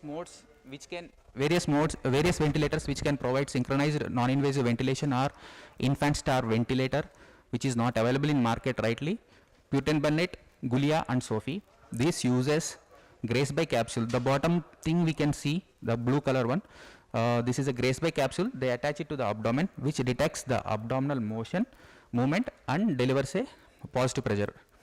And only Gulia from Italy, it uses pneumotachograph. I don't know whether these are available currently in India.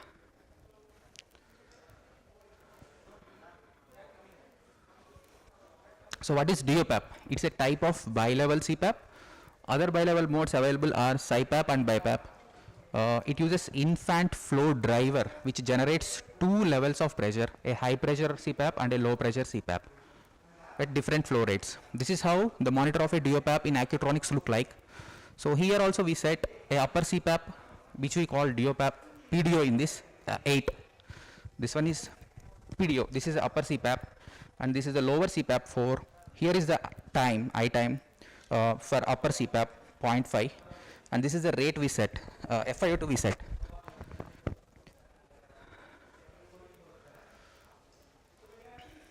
So this is also monitor of the DOPAP in Accutronics.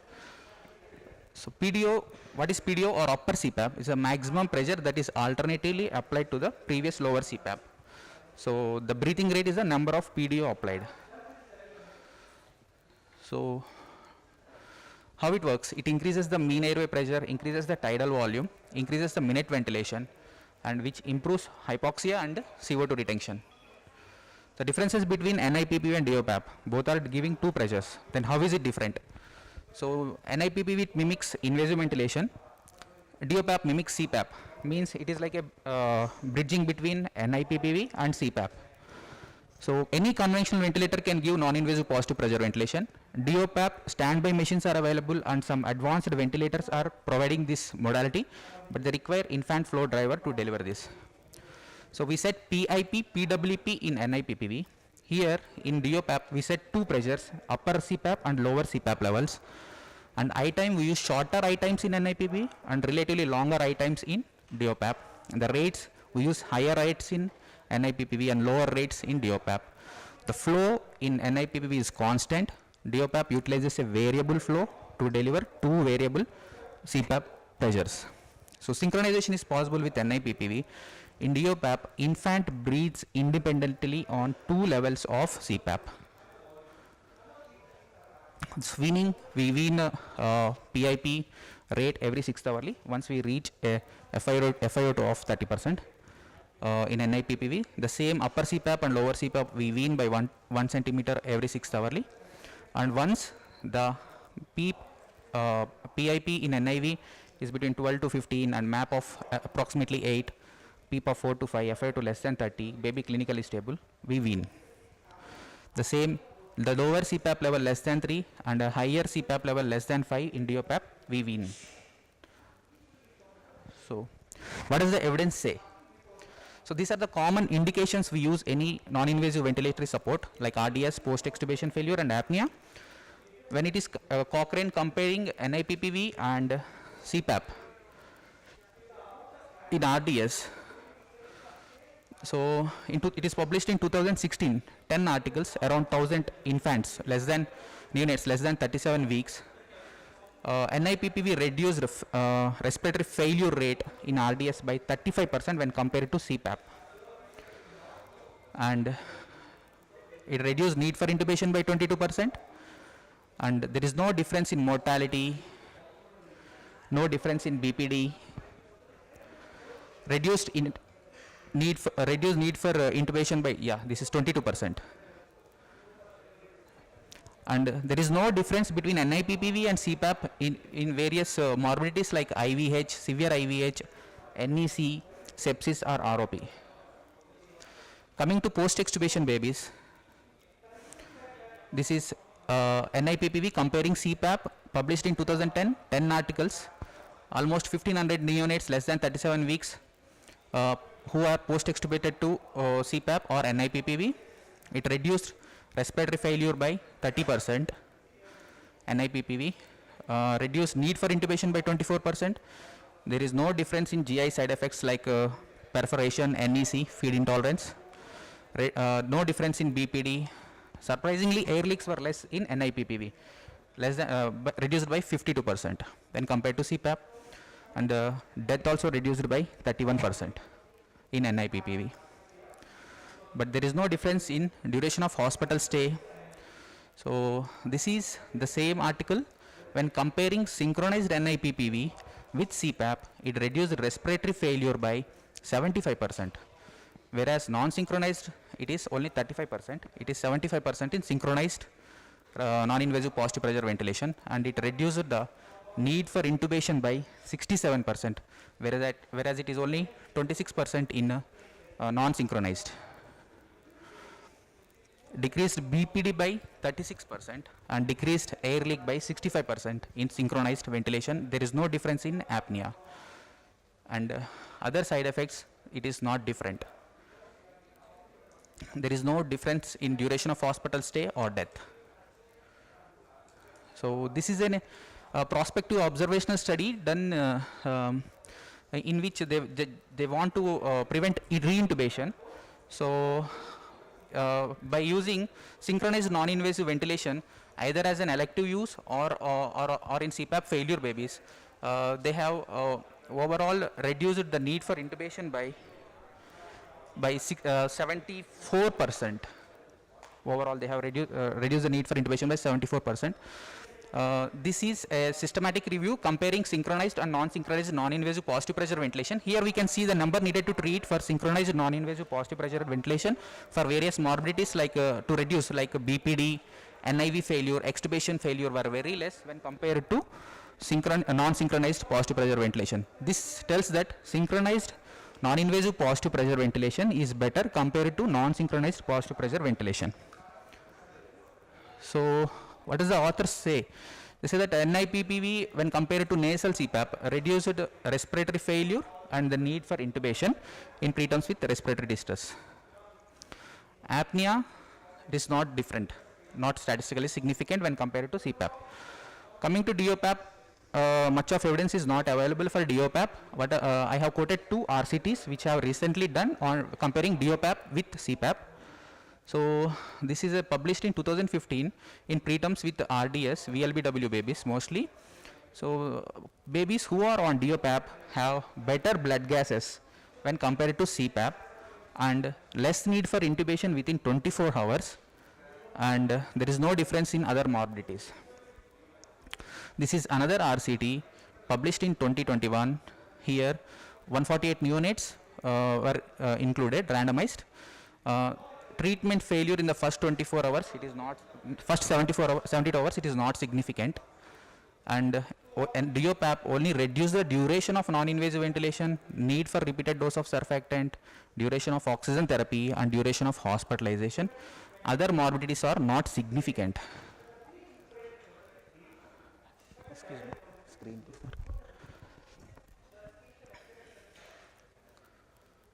So why this difference?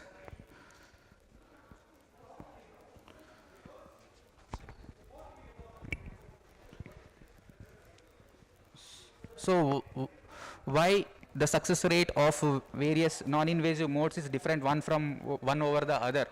Is it only the phasic pressure change or the delivery map causing this difference? We don't know at this point of time.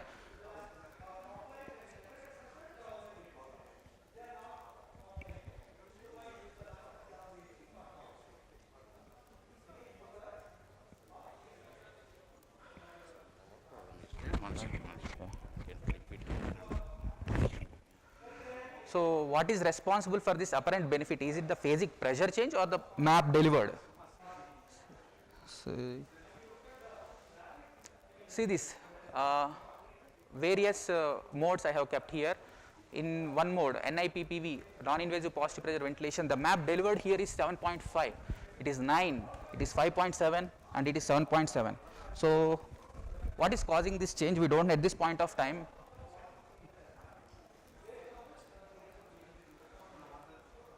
So to answer this, we need better studies comparing same map at least with different modes of NIV. So my take home message, consider NIPPV in neonates who are at high risk for CPAP failure, and if available consider synchronized NIPPV, and we need more studies comparing with same map to say which NIV mode is superior. So, thank you. Any questions?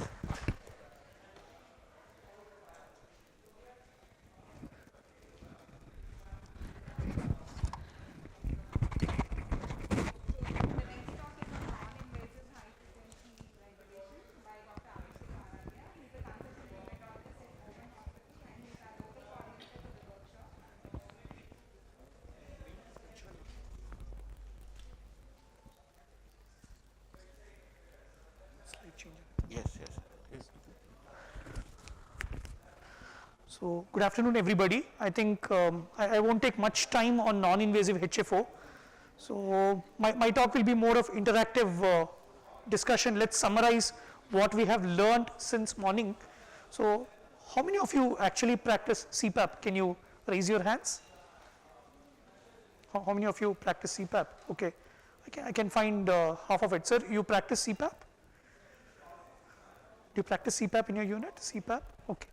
How many of you practice NIPPV? Just now we had a great talk from Dr. Venkatraman. I think probably if 30% of us are using CPAP already, probably some 10% are using NIPPV. How many of us are using nasal HFO? I can see 2 people actually or 3 people raising hands for nasal HFO. I think probably some 5% of us must be using nasal HFO. So to be frank here, even hardly have practiced on 2 or 3 babies on nasal HFO, because most of us are tuned to using CPAP. So if there is problem with CPAP, we are all moving towards NIPPV. So rarely we would need nasal HFO because there are a lot of challenges. We need equipment and we need to have guidelines when we move. If somebody is comfortable with invasive, so we are not moving towards non-invasive HFO. So in the next 10 to 15 minutes, let's see what exactly is non-invasive HFO. If somebody is using CPAP, I think you need to move towards NIPPV. If you are still having problems with NIPPV, I think I'll try to convince you how important is or how efficacious is nasal HFO. So it's not moving. Yeah. Before I actually move, I would like to acknowledge, I would like to thank NNF Neocon for giving me the opportunity. I would like to acknowledge the place where I studied my MD and DM, that is PJ Chandigarh. I would also like to thank Ovam Hospital. For the last 4 years, I have been learning pediatrics and neonatology with Ovam Hospital. So, are you changing or something? It's going back actually. Yeah, we are going to discuss only 4 things. One is physiology, second is practical application. What is the evidence for its use? So what are the future directions if somebody wants to do research on that particular topic? So we have been learning the main purpose of non-invasive ventilation is we need to avoid the tube. Everybody would agree with me that having a tube in situ, in the short term, we are placing a newborn at risk of ventilator associated pneumonia. So it also increases cost, length of stay.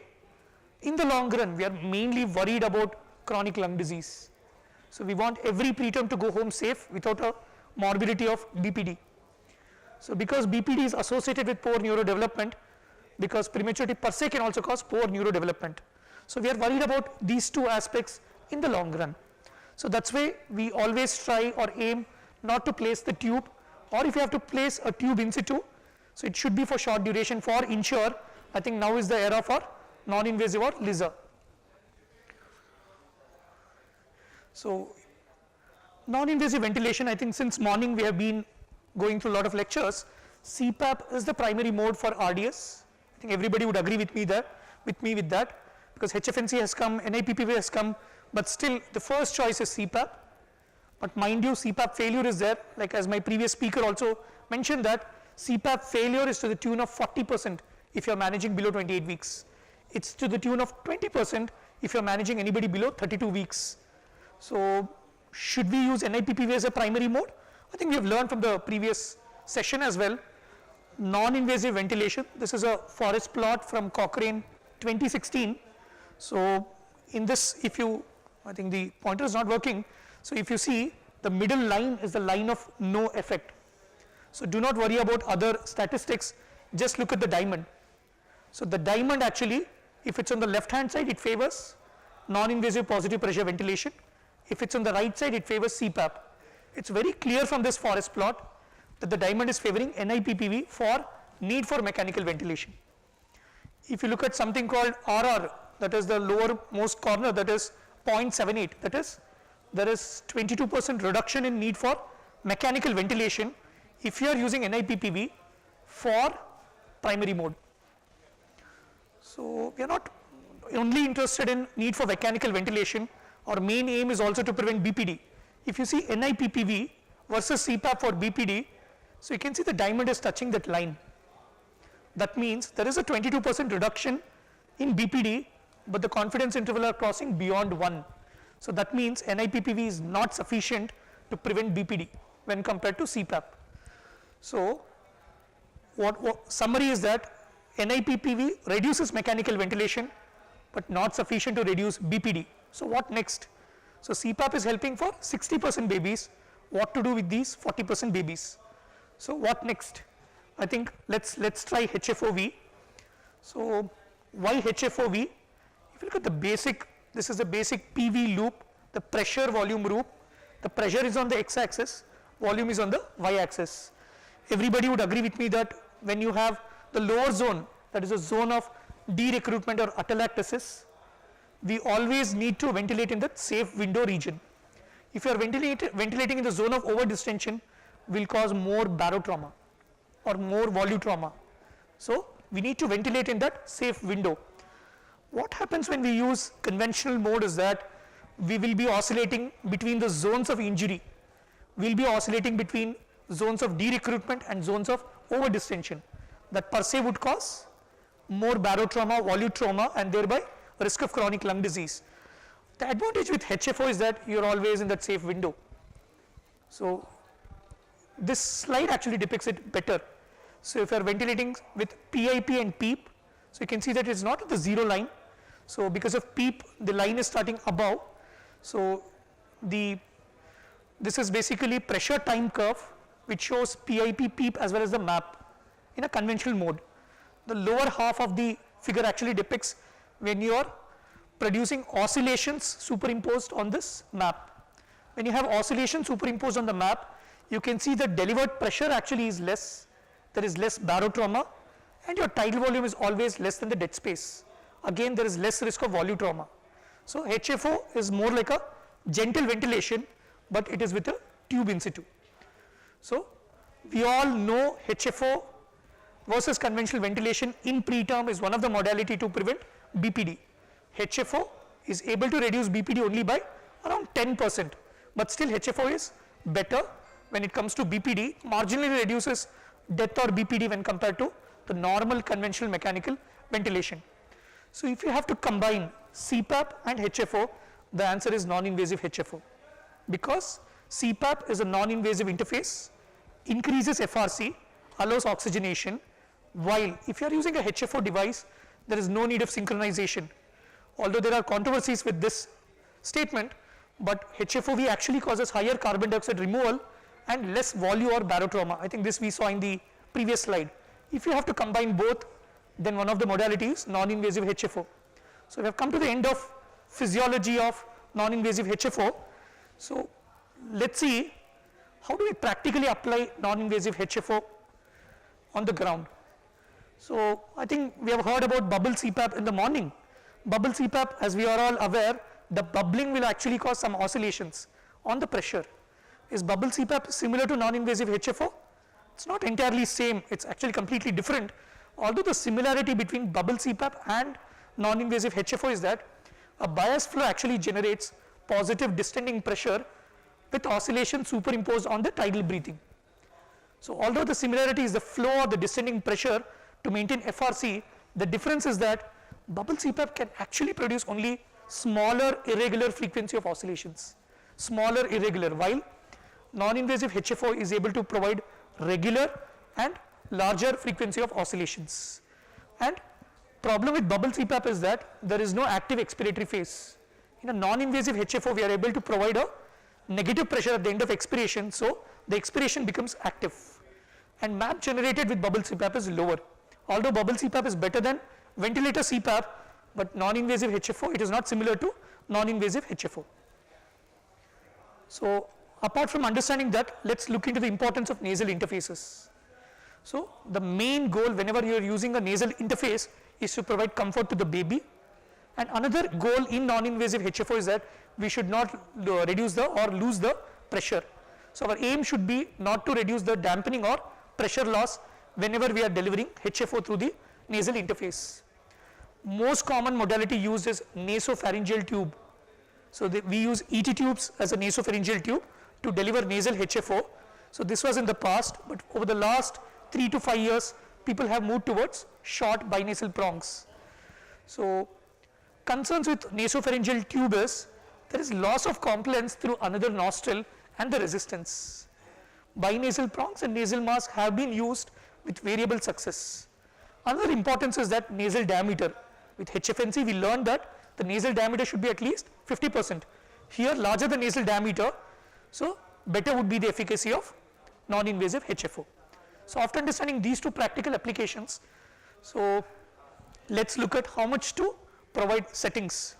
So nasal HFO has been used in these 3 settings: in the setting of respiratory distress syndrome, post-extubation, BPD. So the first column actually reads about MAP, delta P, frequency, I time. Although it looks like a complicated slide, the I time is similar actually. It's 50% across all the settings. Frequency, generally we start at 10 Hertz and then we titrate. So if you look at delta P, some authors have used until they get upper chest vibrations, but some authors argue that the primary intention of nasal HFO is to cause carbon dioxide washout from upper airway. The upper chest vibrations is not necessary. We generally start somewhere between 25 to 50. The MAP would be same as CPAP, or you can use a MAP at least around 10 centimeters. So summary of this slide is that start with 10 MAP, delta P somewhere between 25 to 50, frequency of 10 Hertz, I time of 50%. So it's very simple there. So this was just a case study of a 25-weeker who was day 35, who was on CPAP, had very high carbon dioxide. So the authors actually have tried NIPPV there. So you can see on the left hand side it's a PaCO2 and PaO2. The PaCO2 is the colored one and PaO2 is the dotted ones. So NIPPV actually had a PaCO2 of 80 while PaO2 of just 30. After 2 hours the authors have tried non-invasive HFO. So non-invasive HFO actually has improved the PaCO2 to 40 after 2 hours, PaO2 to above 50, and the pH could be brought down, the triangle one, the tip of the isosceles triangle, that is 7.35. So this was just a case study because non-invasive HFO is still in earlier days. The first application of non-invasive HFO started somewhere in just 1998. In 2000 actually first they have started a first ELBW baby on non-invasive HFO. So if the evidence, I think evidence is from just last 20 years, let's look at evidence and safety. Does it really work on ground if it's good on books? So this actually is a meta-analysis from 8 trials involving just 460 odd babies. So this is again a forest plot comparing non-invasive HFO versus CPAP. You can see the diamond is favoring non-invasive HFO in removal of carbon dioxide. So it is statistically significant. Is it clinically significant? Always whenever you are addressing a research question, you need 2 questions to answer. Is it statistically significant? Is it clinically significant?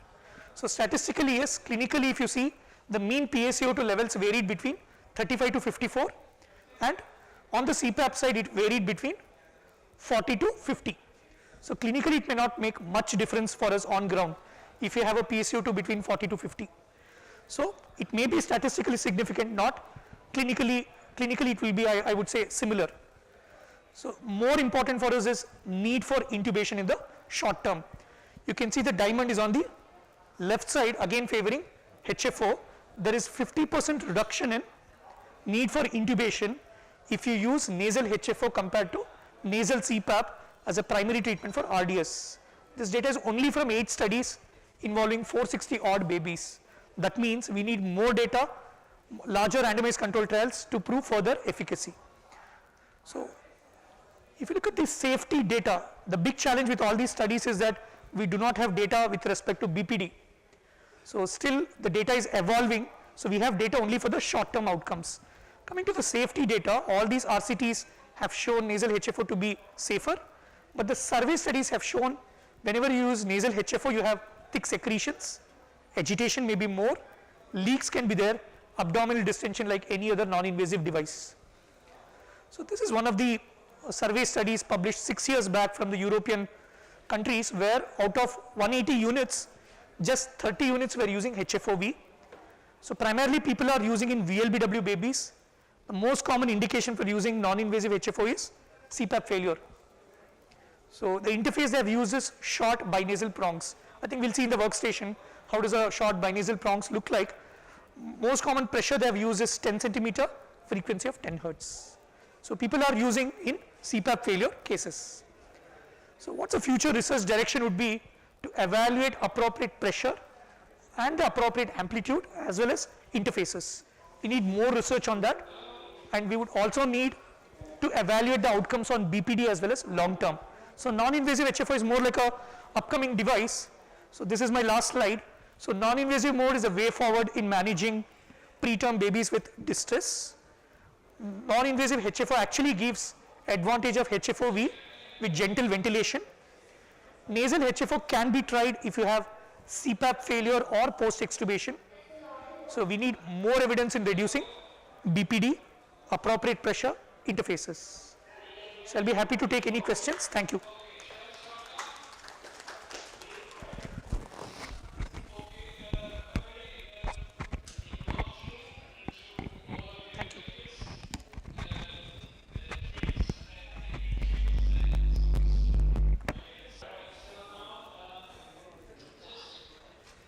Good afternoon everybody.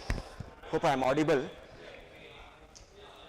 Today I will be talking about humidification and VAP bundles, VAP preventive bundles. I'm Ajay, practicing in a place called Bellary. It's in northern Karnataka, and here I find lots of people coming from Andhra Pradesh and Telangana. And I have to tell you that but in Bellary we are very fond of Telugu movies, and so we are in the northern and the Andhra border there. And normal humidification, it's very important. Heat and humidification play a very important role in the newborn, whether for all respiratory support, whether you are giving invasive respiratory support or non-invasive ventilation.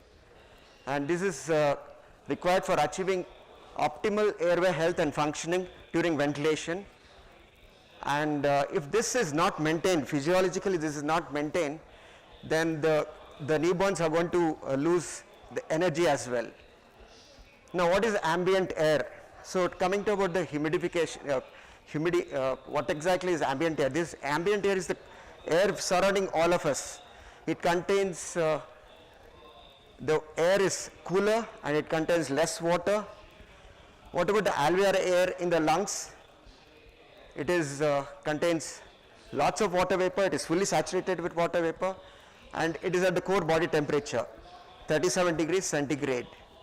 So there is a gradient of heat and wave coming from the nose to the alveolus.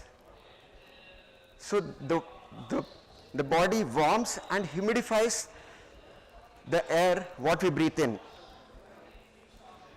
So what exactly is humidity? Humidity is the presence of water vapor in the atmosphere or a gas and can vary with the temperature. And when we refer to the water vapor as such, it is in water vapor, molecules are in the gaseous form. The surrounding air is, as we all know, it contains nitrogen, oxygen, carbon dioxide, and water vapor. And we don't see these water vapor molecules, just like the other nitrogen, oxygen, or gas. And this humidity refers to the presence of water vapor in the gas. So how do we measure this humidity? Humidity is measured mainly by two ways: absolute humidity and relative humidity. Absolute humidity refers to an actual amount of water vapor in a volume of gas, and it irrespective of the temperature, and is expressed as milligram per liter. Relative humidity refers to the volume of amount of water vapor in the gas relative to the temperature, and is expressed in percentage form. And one thing we need to know is there is a fixed relation between absolute humidity, relative humidity, and the temperature. So at 37 degree temperature, a gas can hold 45 milligram per liter of water vapor.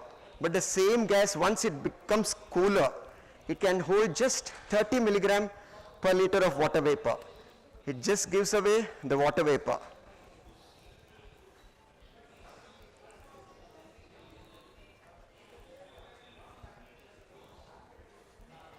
So it's not working.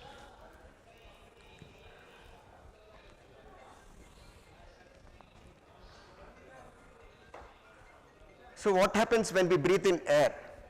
So the nose warms, humidifies, and filters the inspired air.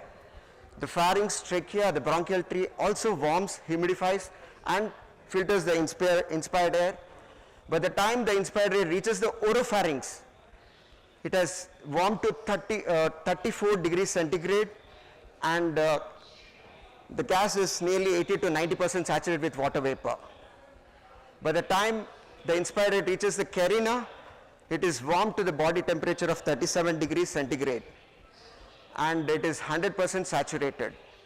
So this gradients, it becomes warm and humidified by the time it reaches the carina. And this particular area in an adult, where it reaches attains the body temperature of 37 degrees and gets in full saturation, is called as isothermic saturation boundary. In adults, it's about 5 centimeters below the carina. So this is the room air, 22 degrees centigrade temperature surrounding us here, and it contains water vapor content of 7 milligram per liter. By the time it reaches the alveoli, it is 37 degree temperature with the 47 milligram per liter content of absolute humidity, and this particular is temperature and the water vapor content is the optimal humidity which is required. This is the optimal humidity. So what happens when we breathe through the mouth? What happens when we start breathing rapidly? What happens if we put in a patient an ET tube without conditioning the gas? So this ISB shifts downwards. This compromises the body heat and moisture exchange mechanism. That's the reason humidity therapy is very much essential here. So airways of newborns and young infants are fundamentally different from adult airways in terms of anatomy and physiology. They are very, very sensitive. The respiratory mucosa is highly sensitive. It can get damaged very, very easily. There are several reasons for delivering a respiratory gases that require special consideration, mainly for this mucociliary transport system.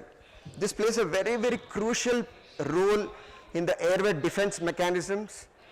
And the other reason is we need to warm the gas. What we delivering to the baby is because of the thermal regulation, and is also for an effective ventilation also. So what exactly is this mucociliary transport? It's mainly composed of 3 layers: the cellular layer, aqueous layer, viscoelastic gel layer. All these three layers are very sensitive. It can easily get damaged if the humidity, temperature and humidity is not maintained. And delivering the suborbital heat and moisture caused progressive slowing and inefficient airway. So when we give invasive ventilation, if this is bypassed, or even during non-invasive, this can get compromised if we are not giving the heat and humidity at the correct levels. So what is thermoregulation? It is a process of allowing the body to maintain core temperature even when the surrounding temperature is different. And an adult at a good thermal control can maintain a body temperature as low as 0 degrees centigrade. But what about the full-term newborn? They can maintain a full good body temperature, maybe up to 20 degrees or 23 degrees. Beyond that, they go in for hypothermia.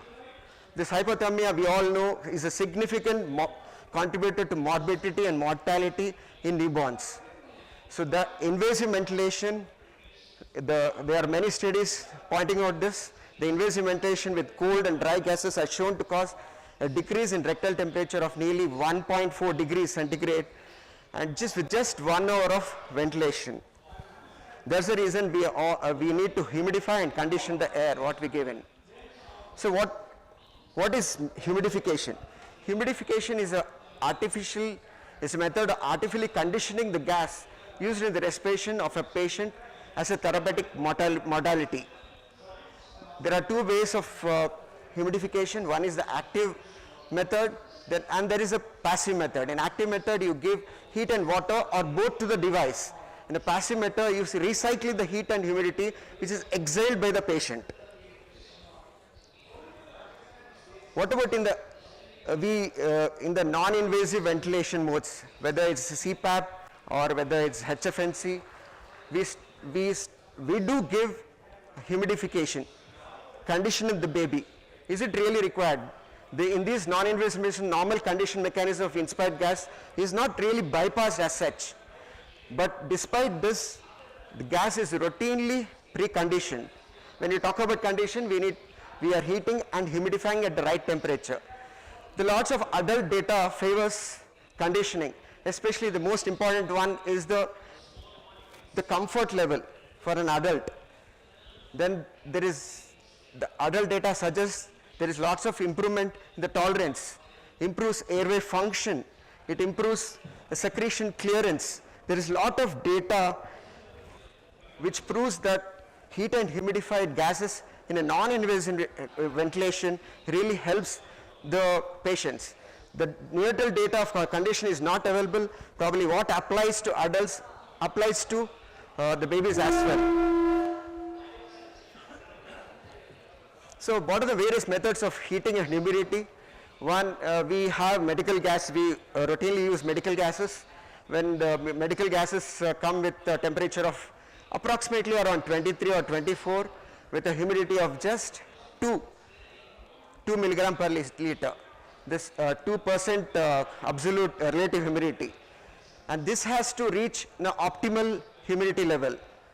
We need to heat it to 37 degrees and the water vapor should be fully saturated with the gas what we deliver. How do we do this? We do this mainly by two methods. One is passive humidification using heat and moisture exchanger, that is HMV, and there is active humidification using the heated humidifier. Usually what we use is a servo heated humidifier. Both act to warm inspired gas and water content. Coming to this passive heat and moisture exchanger, it is also called as artificial nozzles.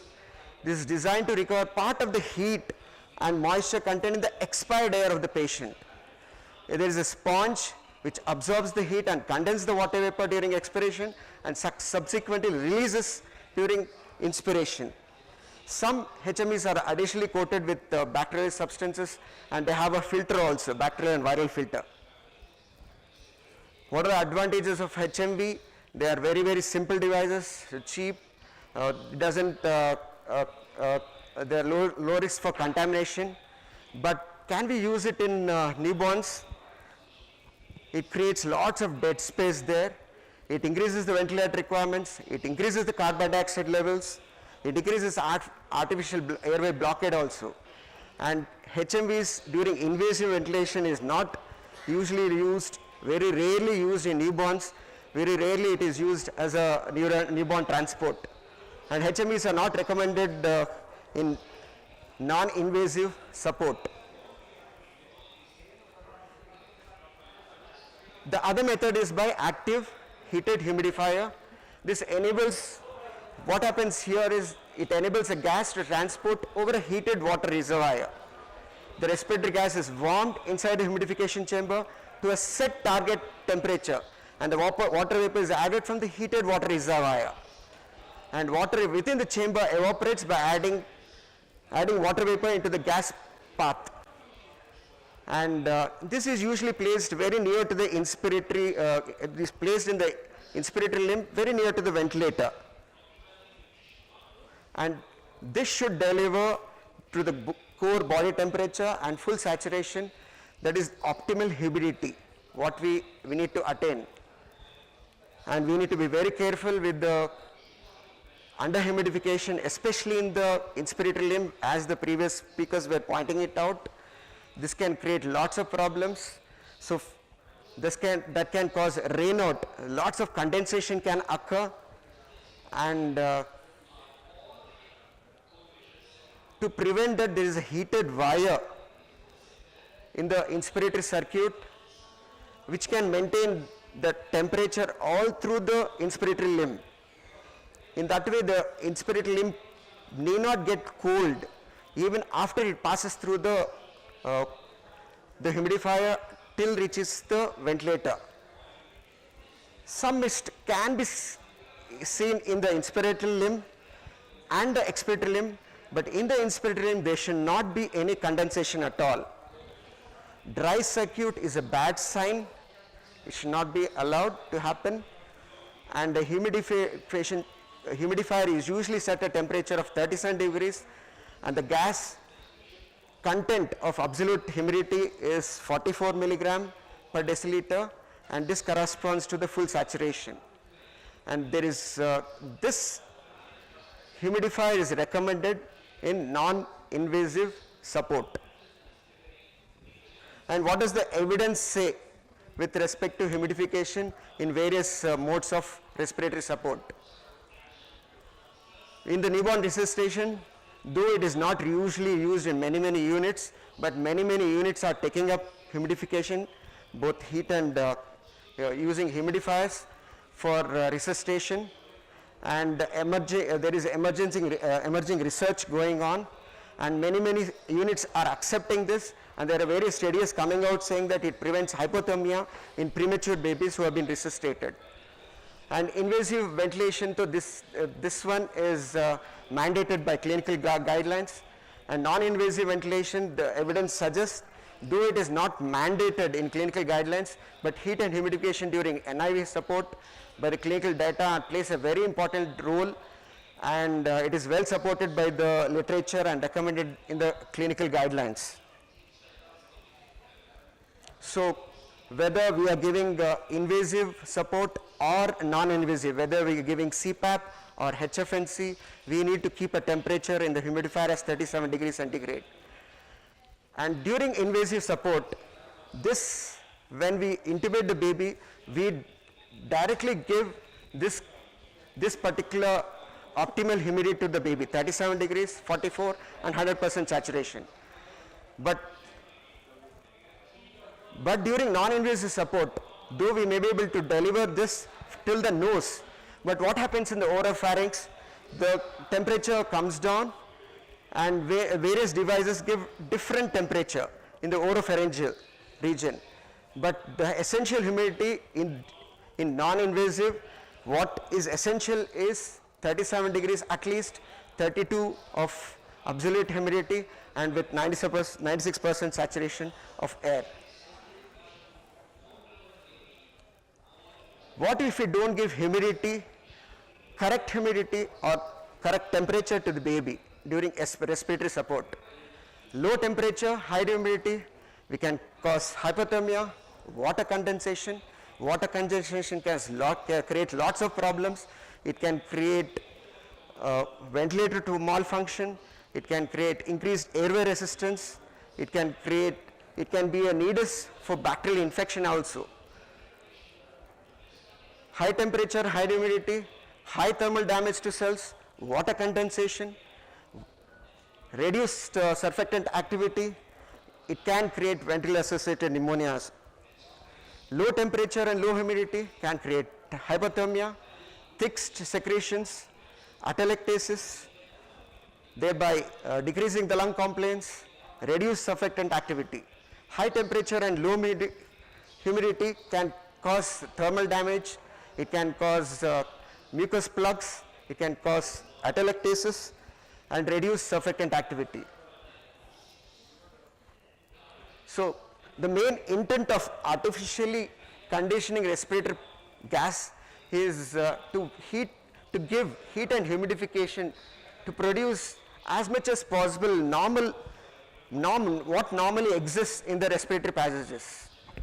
And if you don't give proper heat and humidity to the babies, it can cause severe lung injury as well. And heated humidification is a standard requirement in invasive ventilation as per clinical guideline practice, and it is widely recommended for non-invasive ventilation also. So I'll quickly go through this another topic what we are supposed to discuss here, ventilator associated pneumonia, the preventive approach bundle. This what applies to many recommendations what is given here applies to the non-invasive practices also. So ventilator associated pneumonia we know, but hospital acquired pneumonia is a pneumonia that occurs 48 hours or more after admission and did not appear to be incubating at the time of admission. The ventilator associated pneumonia is a pneumonia occurs more than 48 hours after once we start intubating the baby.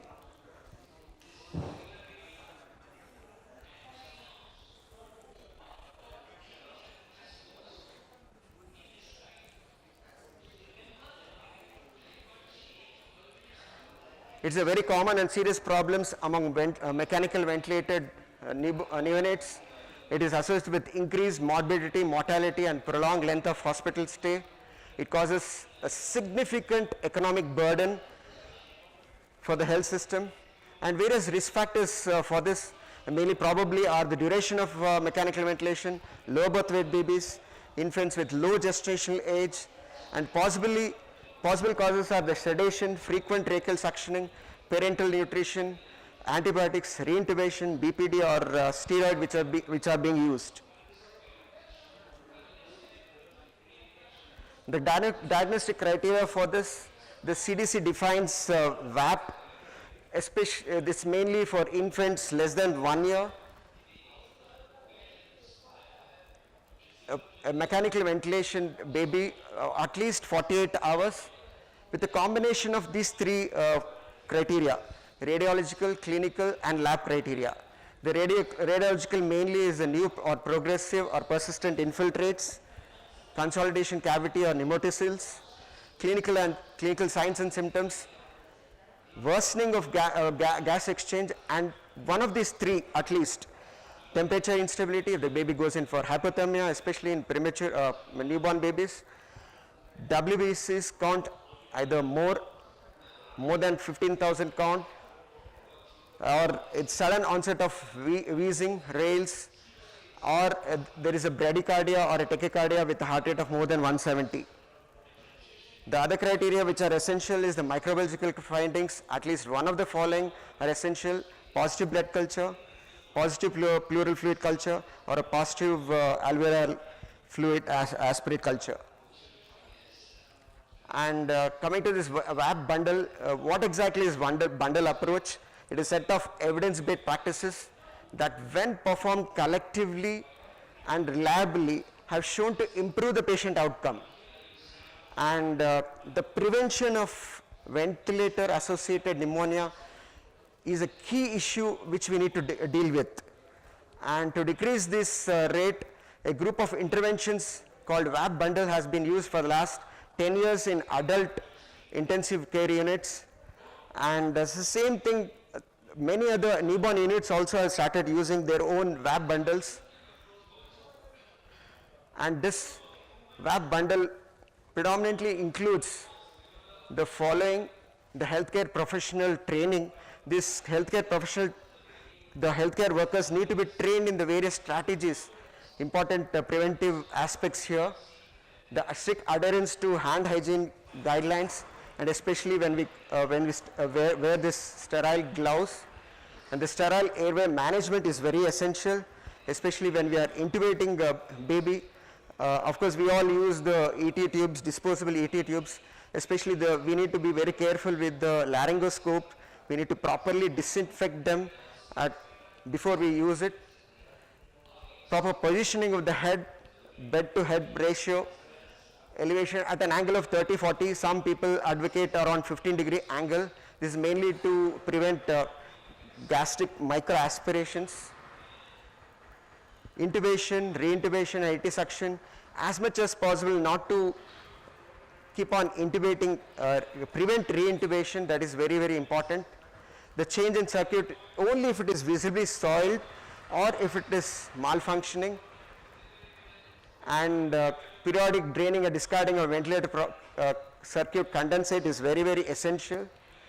And the most important thing is, whenever we are ventilating, invasively ventilating a baby, we need to try and as much as possible to try wean off from the invasive mode to a non-invasive mode like nasal CPAP or other modes of non-invasive ventilation. Thank you.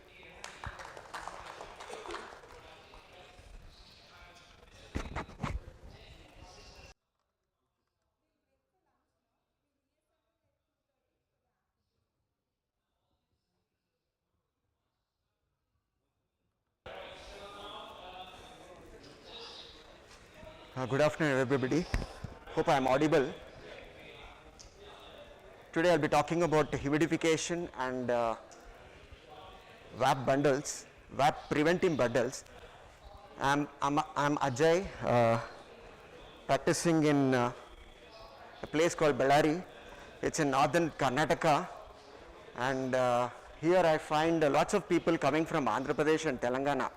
And I have to tell you that but in Bellary we are very fond of Telugu movies, and so we are in the northern and the Andhra border there.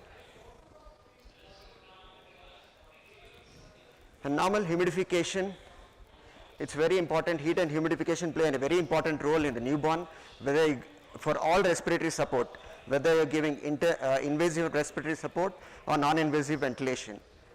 And this is required for achieving optimal airway health and functioning during ventilation. And if this is not maintained, physiologically this is not maintained, then the newborns are going to lose the energy as well. Now, what is ambient air? So coming to about the humidification, what exactly is ambient air? This ambient air is the air surrounding all of us.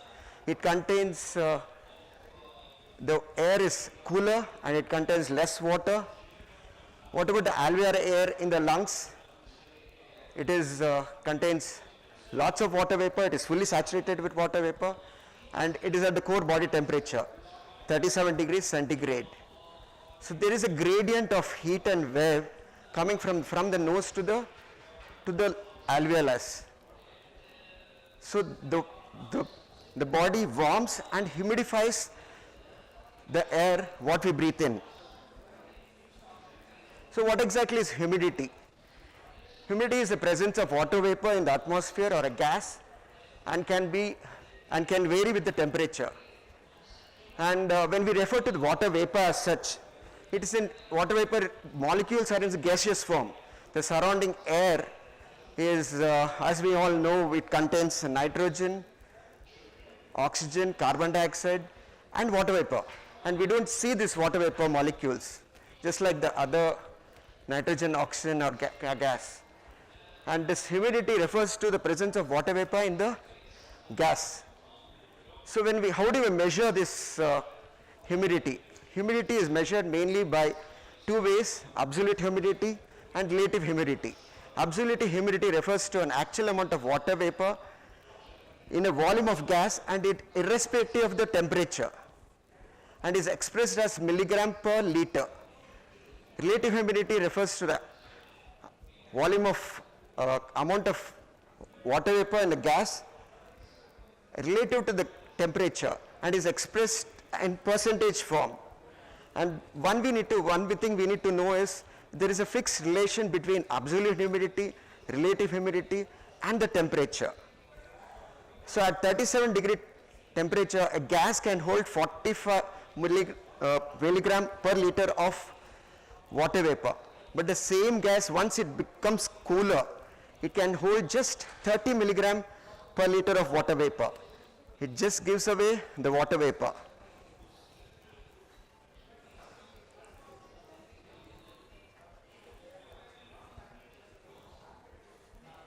So it's not working.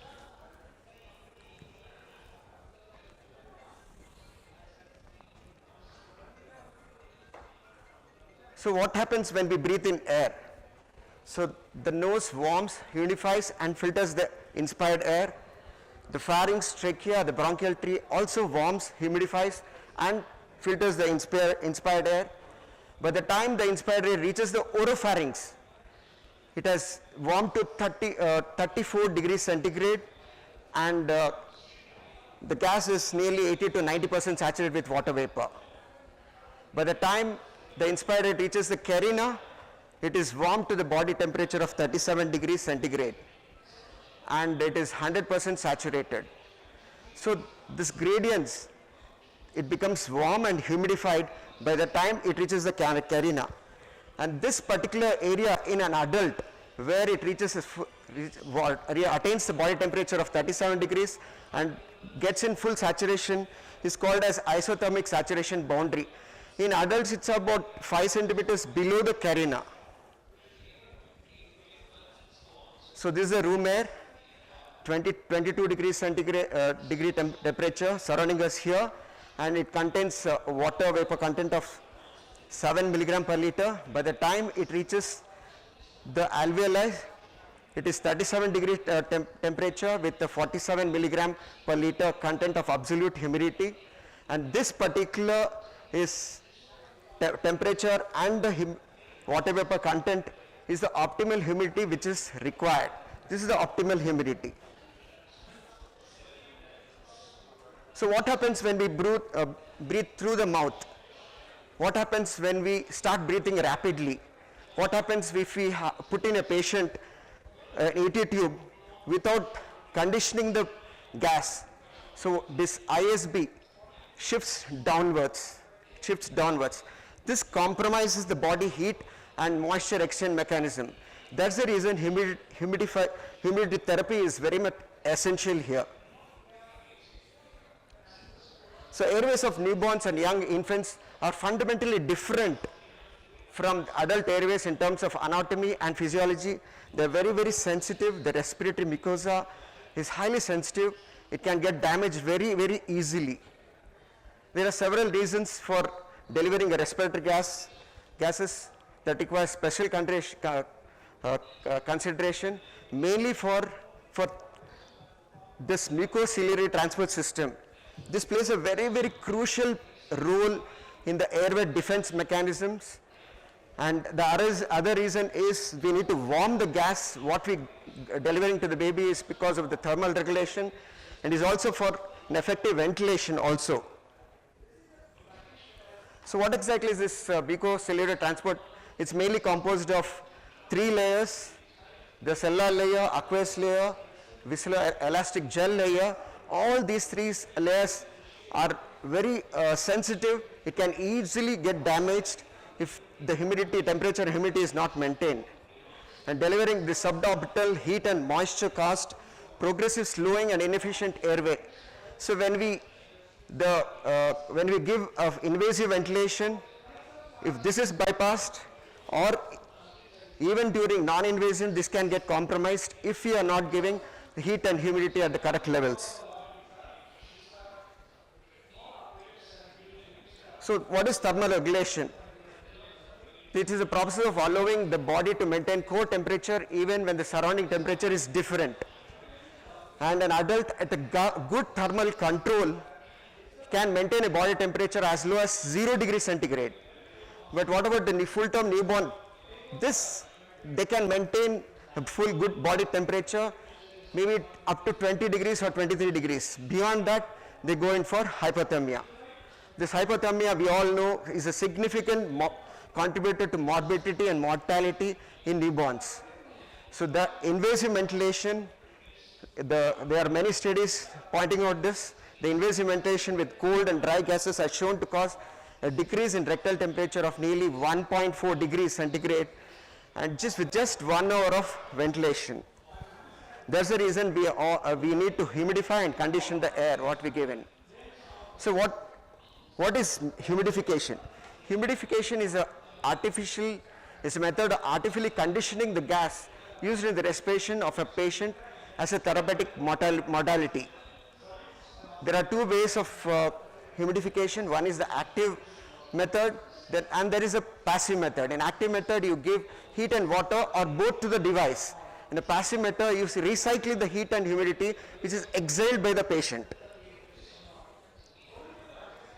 What about in the non-invasive ventilation modes, whether it's CPAP or whether it's HFNC, we do give humidification, condition the baby.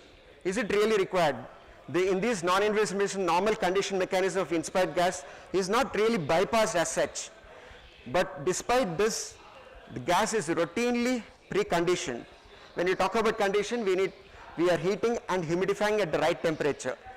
The lots of adult data favors conditioning, especially the most important one is the comfort level for an adult. Then there is the adult data suggests there is lots of improvement in the tolerance, improves airway function, it improves the secretion clearance. There is a lot of data which proves that heat and humidified gases in a non-invasive ventilation really helps the patients. The neonatal data of condition is not available. Probably what applies to adults applies to the babies as well. So what are the various methods of heating and humidity? One, we have medical gas. We routinely use medical gases. When the medical gases come with a temperature of approximately around 23 or 24 with a humidity of just 2 milligram per liter. This 2% absolute relative humidity. And this has to reach an optimal humidity level. We need to heat it to 37 degrees and the water vapor should be fully saturated with the gas what we deliver. How do we do this?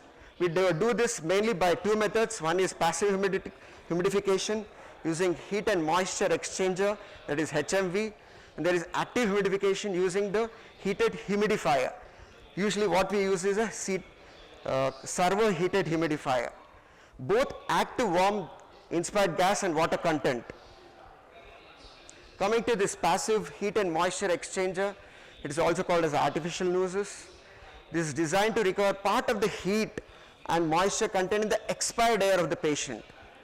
There is a sponge which absorbs the heat and condenses the water vapor during expiration and subsequently releases during inspiration. Some HMEs are additionally coated with bacterial substances and they have a filter also, bacterial and viral filter. What are the advantages of HMV? They are very, very simple devices, cheap, there are low risk for contamination, but can we use it in newborns? It creates lots of dead space there.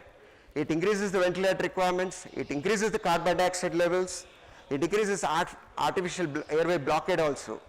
And HMVs during invasive ventilation is not usually used, very rarely used in newborns. Very rarely it is used as a newborn transport.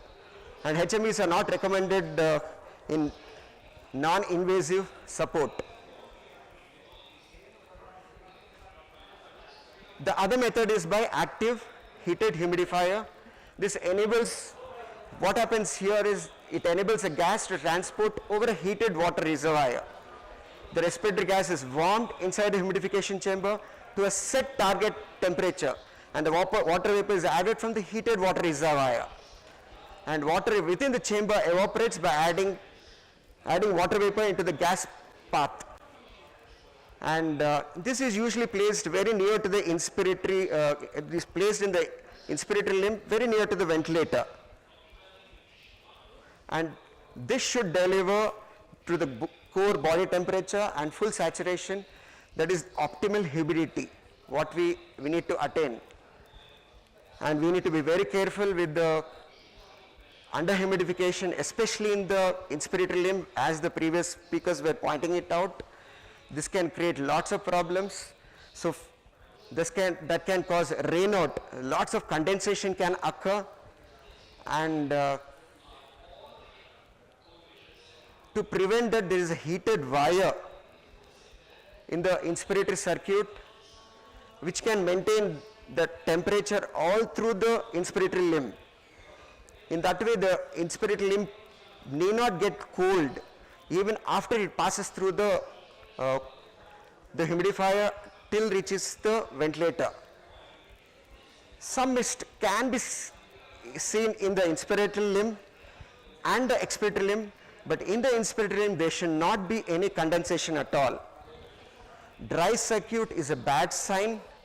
It should not be allowed to happen, and the humidifier is usually set at a temperature of 37 degrees, and the gas content of absolute humidity is 44 milligram per deciliter, and this corresponds to the full saturation.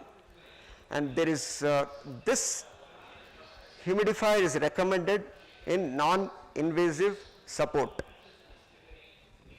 And what does the evidence say with respect to humidification in various modes of respiratory support? In the newborn resuscitation, though it is not usually used in many units, but many units are taking up humidification, both heat and using humidifiers for resuscitation, and there is emerging research going on, and many units are accepting this, and there are various studies coming out saying that it prevents hypothermia in premature babies who have been resuscitated. And invasive ventilation, so this one is mandated by clinical guidelines, and non-invasive ventilation, the evidence suggests, though it is not mandated in clinical guidelines, but heat and humidification during NIV support by the clinical data plays a very important role, and it is well supported by the literature and recommended in the clinical guidelines. So whether we are giving invasive support or non-invasive, whether we are giving CPAP or HFNC, we need to keep a temperature in the humidifier as 37 degrees centigrade. And during invasive support, this, when we intubate the baby, we directly give this particular optimal humidity to the baby, 37 degrees, 44 and 100% saturation. But during non-invasive support, though we may be able to deliver this till the nose, but what happens in the oropharynx, the temperature comes down, and various devices give different temperature in the oropharyngeal region. But the essential humidity in non-invasive, what is essential is 37 degrees at least, 32 of absolute humidity, and with 96% saturation of air. What if we don't give humidity, correct humidity or correct temperature to the baby during respiratory support? Low temperature, high humidity, we can cause hypothermia, water condensation. Water condensation can create lots of problems. It can create ventilator to malfunction. It can create increased airway resistance. It can be a nidus for bacterial infection also. High temperature, high humidity, high thermal damage to cells, water condensation, reduced surfactant activity, it can create ventilator-associated pneumonias. Low temperature and low humidity can create hypothermia, fixed secretions, atelectasis, thereby decreasing the lung complaints, reduce surfactant activity. High temperature and low humidity can cause thermal damage, it can cause mucus plugs, it can cause atelectasis and reduce surfactant activity. So the main intent of artificially conditioning respiratory gas is to give heat and humidification to produce as much as possible what normally exists in the respiratory passages. And if you don't give proper heat and humidity to the babies, it can cause severe lung injury as well. And heated humidification is a standard requirement in invasive ventilation as per clinical guideline practice, and it is widely recommended for non-invasive ventilation also. So I'll quickly go through this another topic what we are supposed to discuss here, ventilator associated pneumonia, the preventive approach bundle.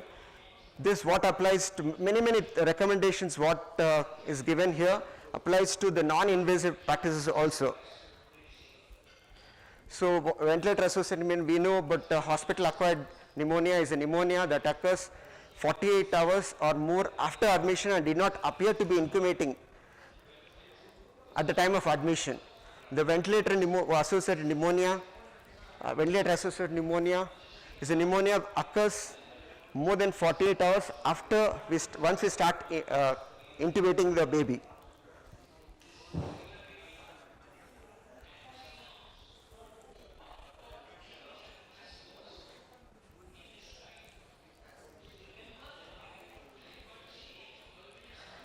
It's a very common and serious problems among mechanical ventilated neonates.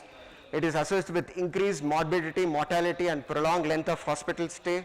It causes a significant economic burden for the health system, and various risk factors for this mainly probably are the duration of mechanical ventilation, low birth weight babies, infants with low gestational age, and possible causes are the sedation, frequent tracheal suctioning, parenteral nutrition, antibiotics, reintubation, BPD or steroid which are being used.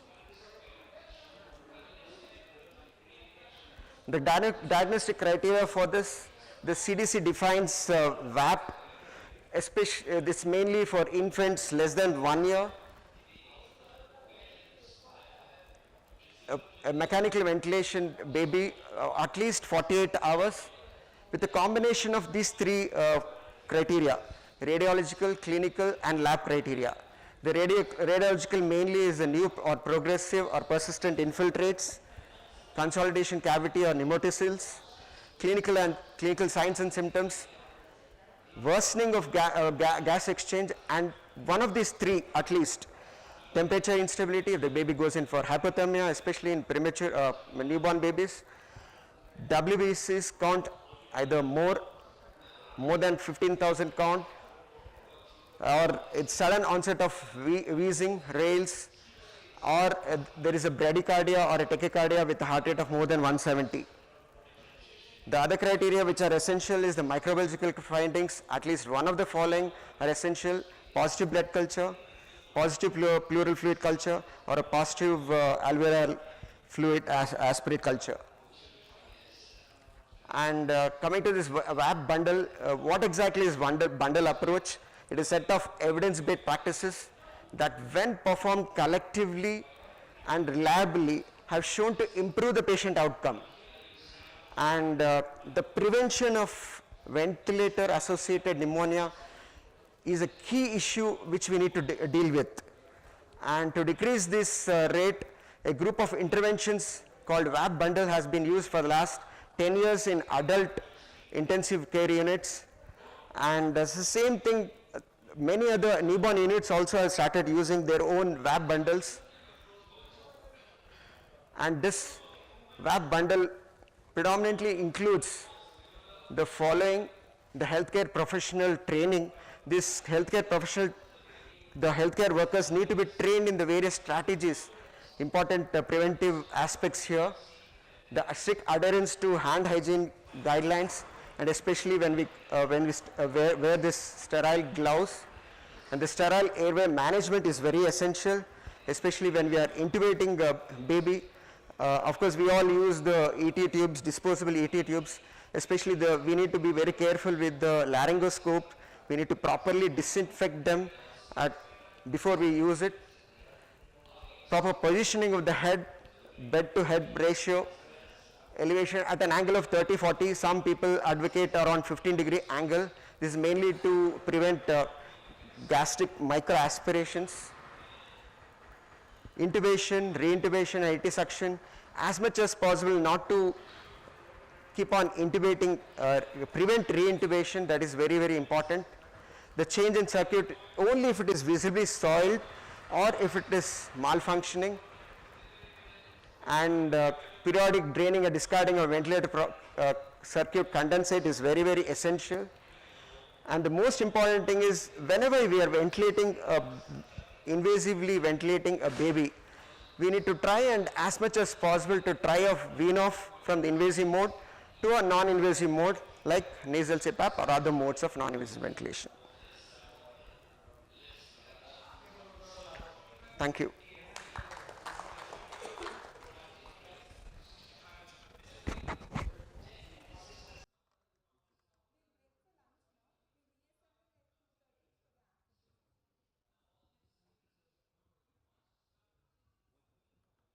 Any other slides? I think it's post-lunch session, so I'm not going to talk much and not take much time, because the more I talk, the more we sleep here. So quickly, I'll complete it within a short span of about 5 to 10 minutes, and then we will do practically more on the workstations, how to do about. All my speakers, eminent speakers, have already covered most of the nursing care, what needs to be done.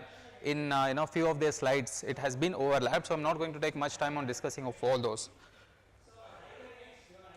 So for me or for anybody here, the success of non-invasive ventilation predominantly, or even for that matter invasive ventilation, depends on an optimal nursing care, because that's the operational fulcrum on which a unit runs. It is not only in terms of quality but also on the quantity.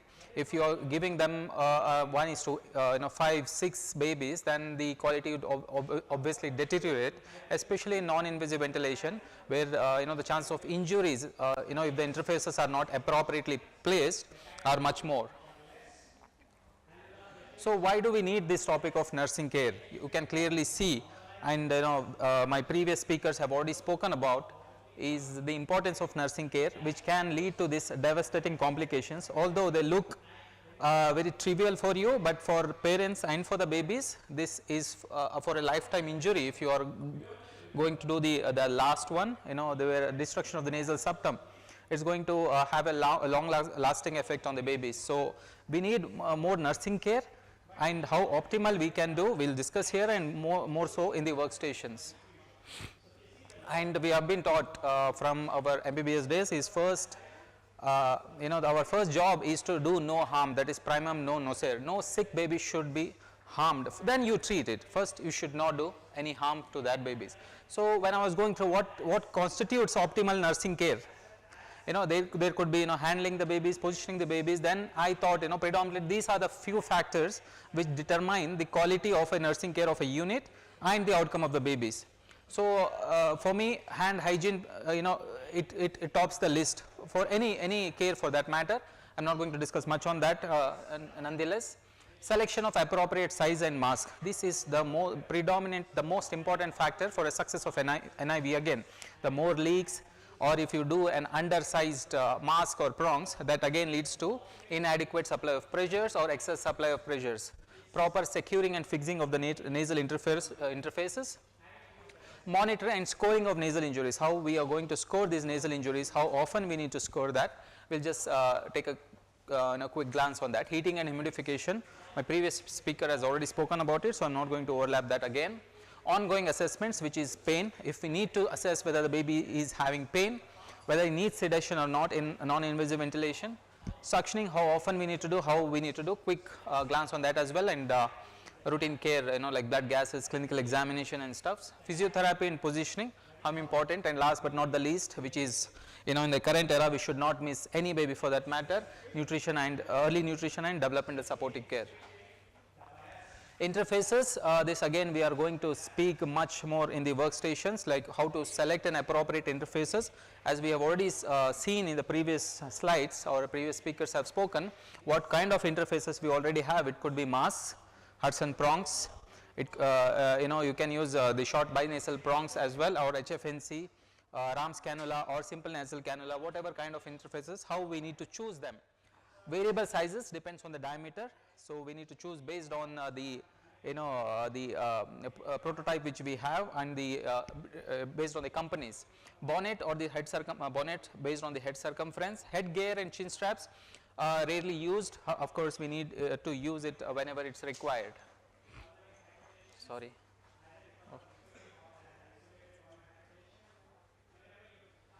Again, this has been shown in the previous slides. What is an optimal nasal cannula, the size of HHF NC. The first two is which matters to us, which we are again going to see in the workstations. Ram's cannula, it's again color coded based on the color codings. If we have in one of the workstations, I'll be able to happy to show it to everyone, is select based on the size as well, because if you use inappropriate size, it again leads to leakage or inappropriate fitting, which leads to failure of NIV. This is color coded based on the weight of the babies, whether it's more than 2.5 kilos, 1 to 2.5, less than 1 and less than 750 grams.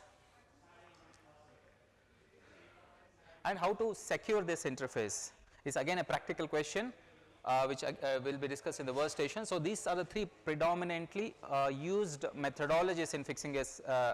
However, there are customized, some of the units used a customized way of securing the interfaces. This is the tegadum or diodum, which we put it on that, and the second one is a cannulate type, which you can see most of the units use that.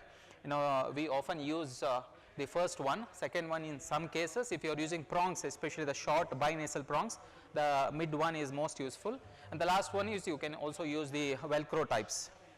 These are the three most commonly used methodologies to secure the interfaces. However, you can customize provided the baby is comfortable in that. That's very important, is comfort of the baby and its efficacy of the NIV which we are using.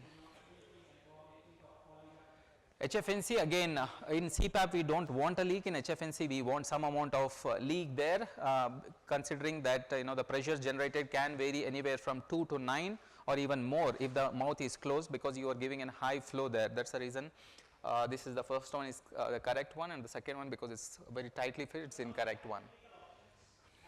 Scoring for nasal injury, recording for nasal injury in each shift is a must. All the nurses have to be trained, and they have to be shown the importance of how to score them, what scoring chart your unit uses.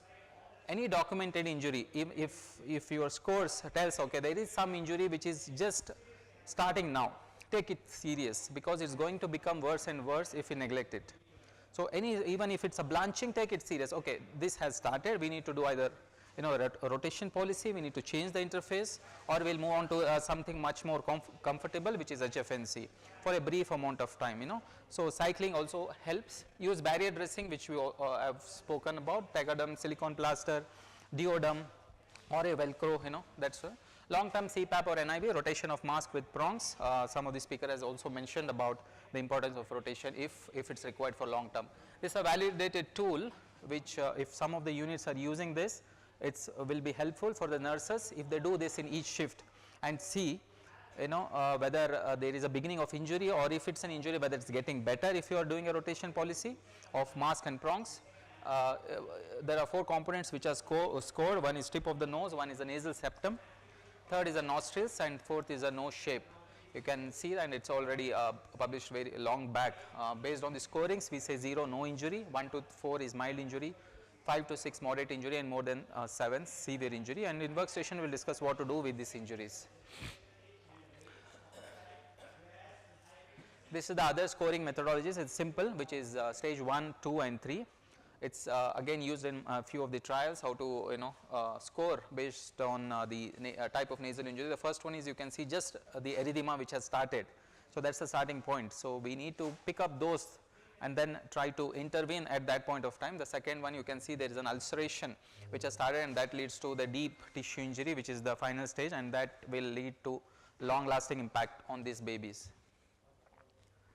HFNC, less traumatic than CPAP, which one of the speakers have eminent speakers have already shown in details of what's the importance of HFNC. Barrier dressing causes less nasal injury than no barrier dressing, that is use of Tegaderm, Deoderm or a Velcro type.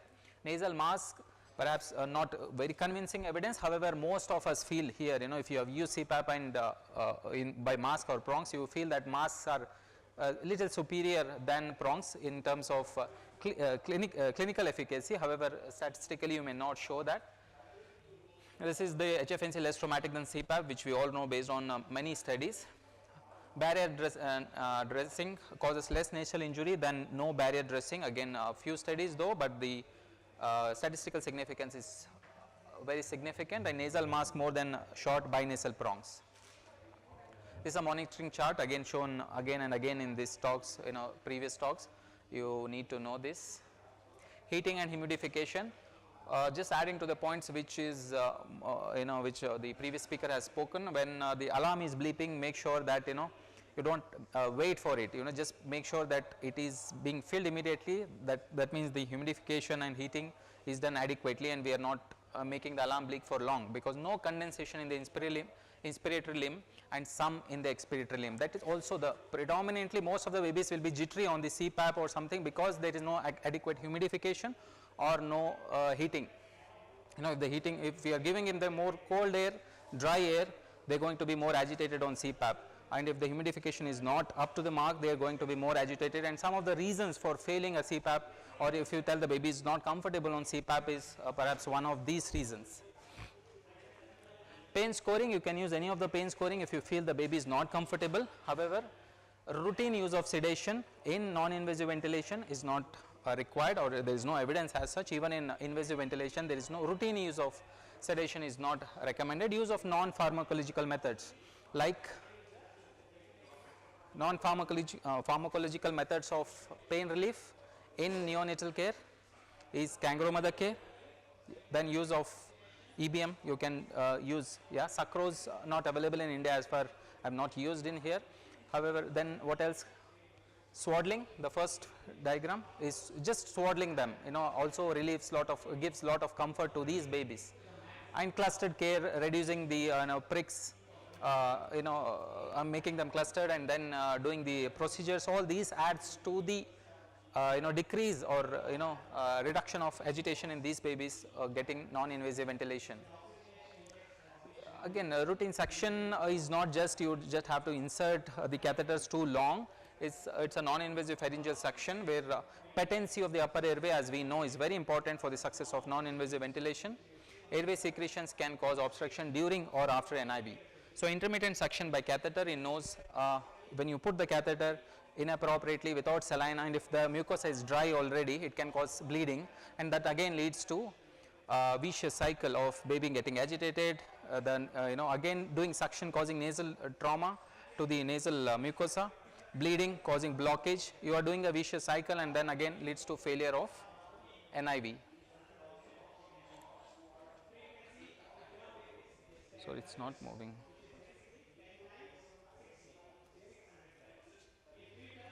Yeah, positioning, what position is better in NIV? There is no clear-cut evidence-based position. However, any position which comforts the infant and maintain airway. Although prone position have shown to increase the oxygenation in ventilated babies, this is not going to improve outcomes. Clear-cut evidence is not there which improves the outcomes. They are going to improve the oxygenation briefly even in ventilated babies. So prone is ideally better. If your saturations are not improving, you can try that, but any position, it could be supine or prone, which comforts the baby in a non-invasive ventilation, is going to help. Physiotherapy is not routinely indicated, again is very dangerous to do in extreme premature babies if you are handling 23-24 weeker babies. So routinely not indicated, and there is no evidence too for that. So should be gentle and use in indications if you think, if you have put a tube down very low and there is a collapse of right upper lobe, which we often see. If it's due to an infection, viral infection, which is causing collapse consolidation, to relieve that post extubation where you see some amount of consolidations and there's significant secretions which is thick, copious. Make sure that you avoid babies unnecessarily who are very small because of risk of IVH, or in a baby who has pulmonary hemorrhage, you try to avoid this. Who are very small, you try to avoid this, and babies who are hemodynamically unstable. Nutrition and DAC. Early introduction of tube feeds in these babies is also a prime important in a baby who is getting non-invasive. So, if we focus on more on non-invasive ventilation and forget the important things which is of early introduction of tube feeds, which is minimal enteral nutrition, that's also a very important nursing care which need not be forgotten.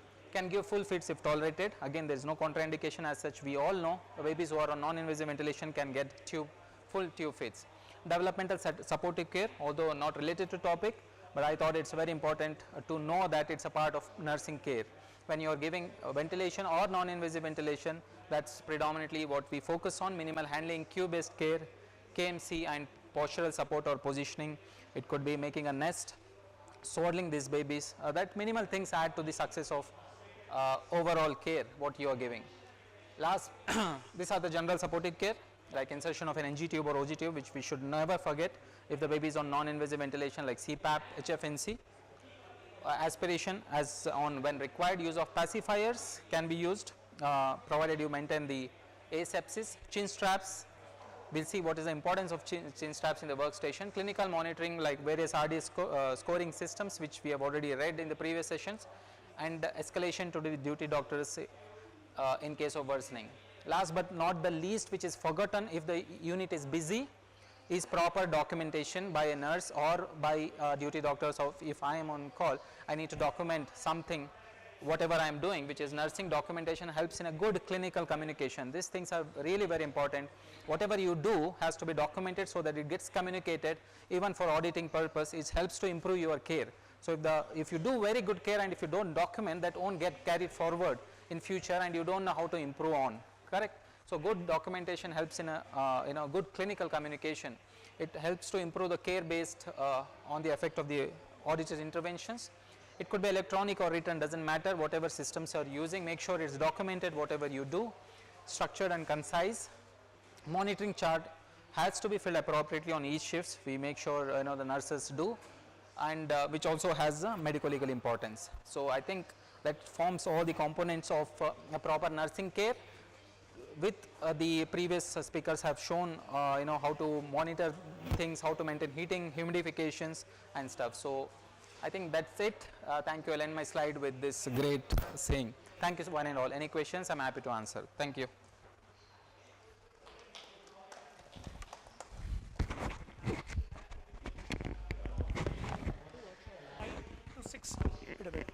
We have 5 to 6 workstations now.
Where is there is a camera for?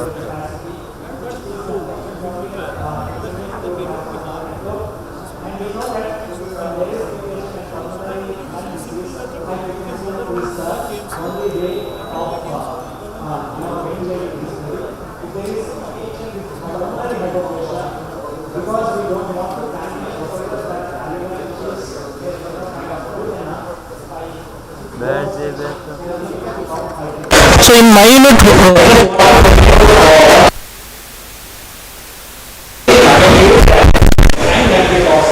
Venkat, ये काम नहीं करा कुछ बोलो.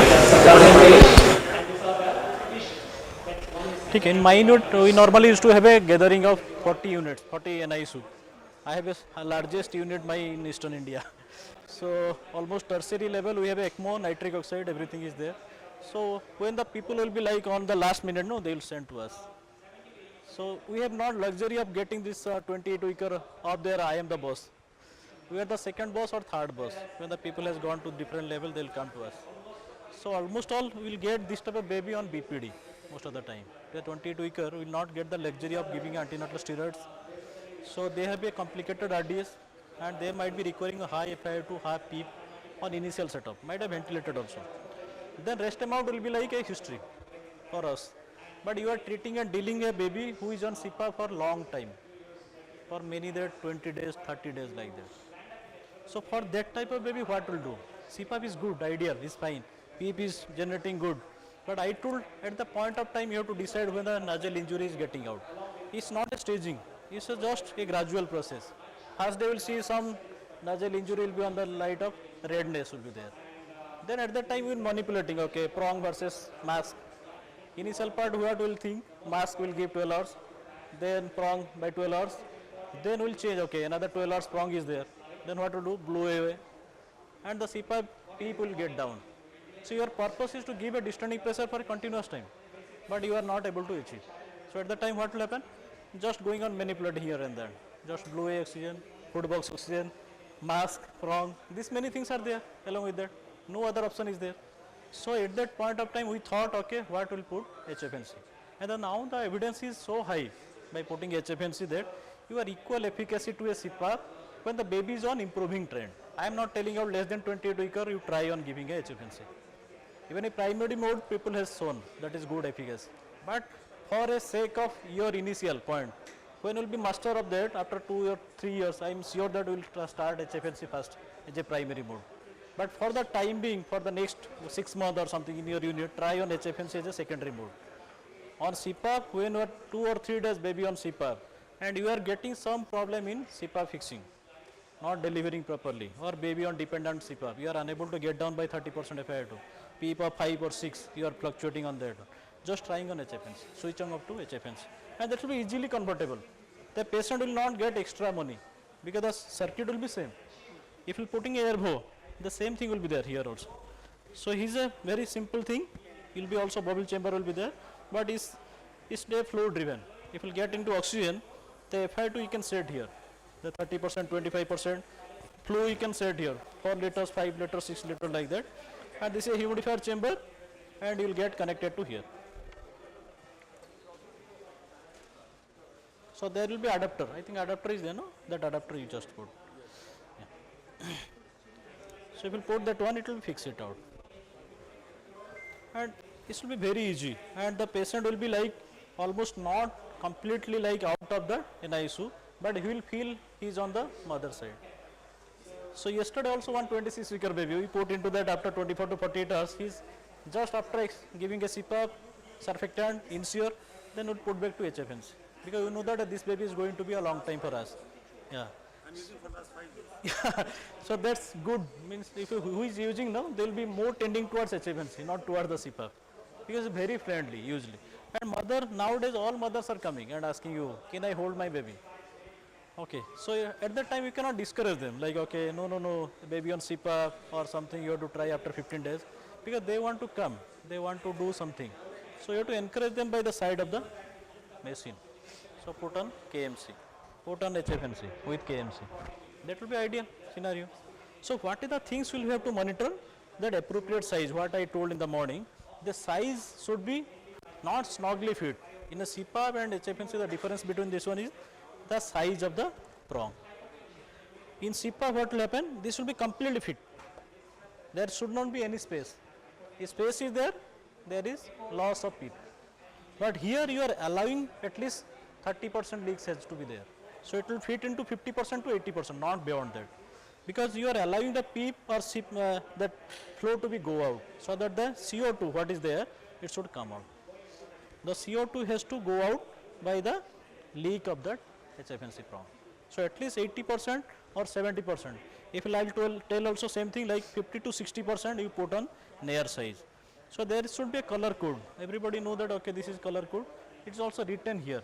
This red, this inside is red. This will be the green. The size also be written here. Which one will be the preemie, which will be neonates, which will be infant, and what is the liter, maximum liter, it will give it out. You cannot give in like in a preemie baby, like in a red color, you cannot give maximum flow will be up to 10 liters, not more than that. If it's this one a preemie baby, small baby, you just go on to 6 to 8 liters. Beyond 6 to 8 liters, it will not deliver because the flow will be very high for this baby. It will cause more on trauma, barotrauma will be there. So the appropriate size will be there, and you can see this one, this adhesive things is there, so it will fix into it, and never it will cause injury because there is a adhesive type of things. So you can tear it out and take it out. If some 4-5 days again you are just putting the baby somewhere else, or try to getting some like stopping HFNC, then again retrying that HFNC again the adhesive will remain for at least 2-3 times uses. So this adhesive never go on like 1 or 2 days. So adhesive has to be there for a long time. It's biocompatible because this is a one type of like this gum type of things. So it will be like remain on this side. It will never cause the pressure. The pressure effect we are seeing like a bonnet pressure, the fixing pressure, because the pressure you are getting some injury. Never it will cause because here the pressure is nullified by putting this adhesive. Okay, and the bonnet type of issue is not there. Heavy, you can see. Movement of the baby also it doesn't. It will not cause anything. It will fix like this. This is going on like this. Okay. Only thing, the things you have to know that, okay, something like the baby positioning. If you are getting the position will be not be good enough, it will also not go on because it will from here it will come out. The glottis has to be open partially. That's the first and foremost thing. The baby position should be good enough. Even a mother is doing KMC also, he has to be seeing that, okay, is partially flexed, partially extended, so that it will be good enough. And another thing is there, once is size and the nair size. If you are not seen like, okay, you made a chart, put into an ISO corner because sisters are very friendly on that one. If you tell one sister like, okay, this is the things I want, they definitely do because of color coded, they'll open it out. If you are getting a 28-week baby, prior to that you can see that, okay, this prong size is there and I am opening that appropriate prong. For a 1 kilo baby, this prong is there. And this prong and FiO2 and flow liters has to be adjusted accordingly. So 4 to 6 liter for a 1 kilo baby, FiO2 at least 30% to 40%, humidifier has to be on, and you will get this one. And this air flow part, you can see, is there any proximal connector is there? The temperature. In other machine, this is a proximal temperature probe. Is giving a feedback, 39 degree is getting 37 degree. Normally 2 degrees Celsius will be there a difference. But here it is not there. In this machine, what is getting it already inbuilt. The sensor is here. This one the sensor. This is the temperature sensor. And he will tell it out 39, I want to be here, and the machine will give automatically. The inbuilt sensor is here, like not like this one. So the sensor is here proximally, and because of that you are getting so much of condensation. The temperature is not fit properly. It might be here, will not get. If something is getting hot or cold from because of the external temperature, if you put on warmer inside the warmer, it will get externally heat from outside. So the fallacy is this one. To nullify this one made this one. The internal build, the sensor is there. So if your sensor is there, so the sensor is doing all the things. The humidification is part, you will take care. Only FiO2 is set by this machine. FiO2 you have to check. And flow is Here depend on the oxygen flow you have to set. This oxygen, how much will give, it will go on increasing. 2 liters, it will give on 30%. 4 liters, it will give 40% like that. Okay, So only whenever the FiO2, the flow is to be increased from the main center. main oxygen, like this connector, it will be here. You can connect this one, no? This one side is there. Sir,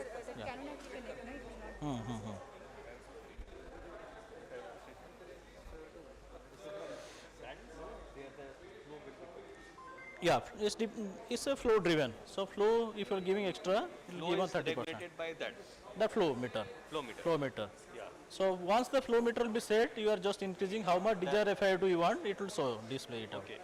Only you, how much flow you will give, it depend upon you have to set the flow here. Flow is set from here. No, the flow is here. Here, see. Flow is here. The flow up and down, you can see flow. 6 liters, 7 liters, you can set. Okay. But oxygen, how much you want, FiO2. is depend upon FiO2 is depend upon this flow. Different flow is there. Yeah. So 2 liter oxygen, if your flow is there, it will also show here. Yeah, see, you can see here. This will be see. This is the oxygen. This knob is there. Why this So- is for humid? Okay. This is water. I think you connect it here, then so that they can know. Therefore, this connector you get like it. Okay. So yeah, see this. This is the machine, no? This is the machine. This is the This is central the line flow meter. oxygen flow Okay, meter. directly from the From central line here, flow is connected. you just connect here. If you increase or decrease, depend upon the FiO2 will This has decrease. inbuilt blender in it. Yeah, inbuilt filter. Because this is oxygen is there and the This is an inbuilt blender. air is not there. With humidifier. Yeah. You are not using compressor separately. Yeah, compressor is not there. So this is good enough. In case of this one, this is a blender is there. So no blender is required for this one. No blender and compressor both are not required. Yeah, it's a complete inbuilt compressor, inbuilt blender is there. Power backup is not this complete humidifier depend on No, no, this no, one. not about talking about the machine because it has no power. No power backup is there. Even all machine are like humidifier all are. UPS बड़ा UPS से connect Right. है यार. तो UPS only there. हाँ नहीं UPS से ही वो central UPS से ही connect हो. Ha. Yeah. So this will be color coded. All will be color coded. So no need to be mug up like okay how much I'll size I'll check it out. So then other things is the cap also not required for the baby. If you hold this one, this will be like coded.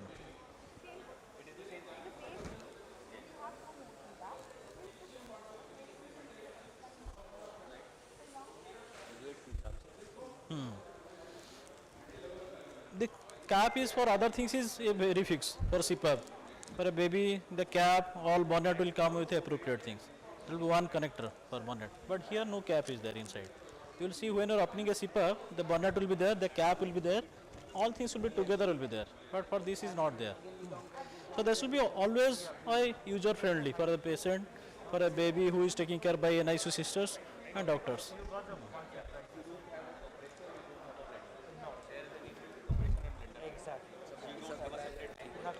Which one, sir?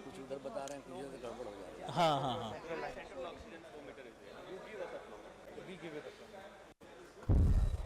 The flow of oxygen does not depend on this. Oxygen की flow खाली FiO2 मान के calculate करना है. Okay, ठीक है. इस flow से कोई लेना देना उसका नहीं. Iska flow, you are just giving how much flow I told the Okay. flow, how much PEEP you want. Yeah. So 4 to 6 liter means you have to set 4 to 6 liter. This oxygen, the blender is there because inside. So you have to check it out. Okay, how much oxygen I am giving. The inbuilt blender is there. So the contraindication, other things are on acutely exactly for the same for CPAP and HFNC because primary mode is a CPAP. The inferiority is there, no superiority is there. So if you are trying on HFNC, try on a bigger baby. So most of the time, even in all the units, 80% baby are almost 28 to 34 weeks. Only how many PME baby will get? 20 weeker or less. So that will be on 10% or 5%. So try on all the other baby, 22 weeker or more than that. Try on HFNC. Okay. So where the silver? Term TTN and other things. Yeah, are there. TTN, pneumonia, even in meconium aspiration. Yeah. Respiratory Distress. Even Downey score more than 3 or Silverman more than 3. Try on HFNC. This is the dictum nowadays. And you will see like so many baby will be getting out of this one.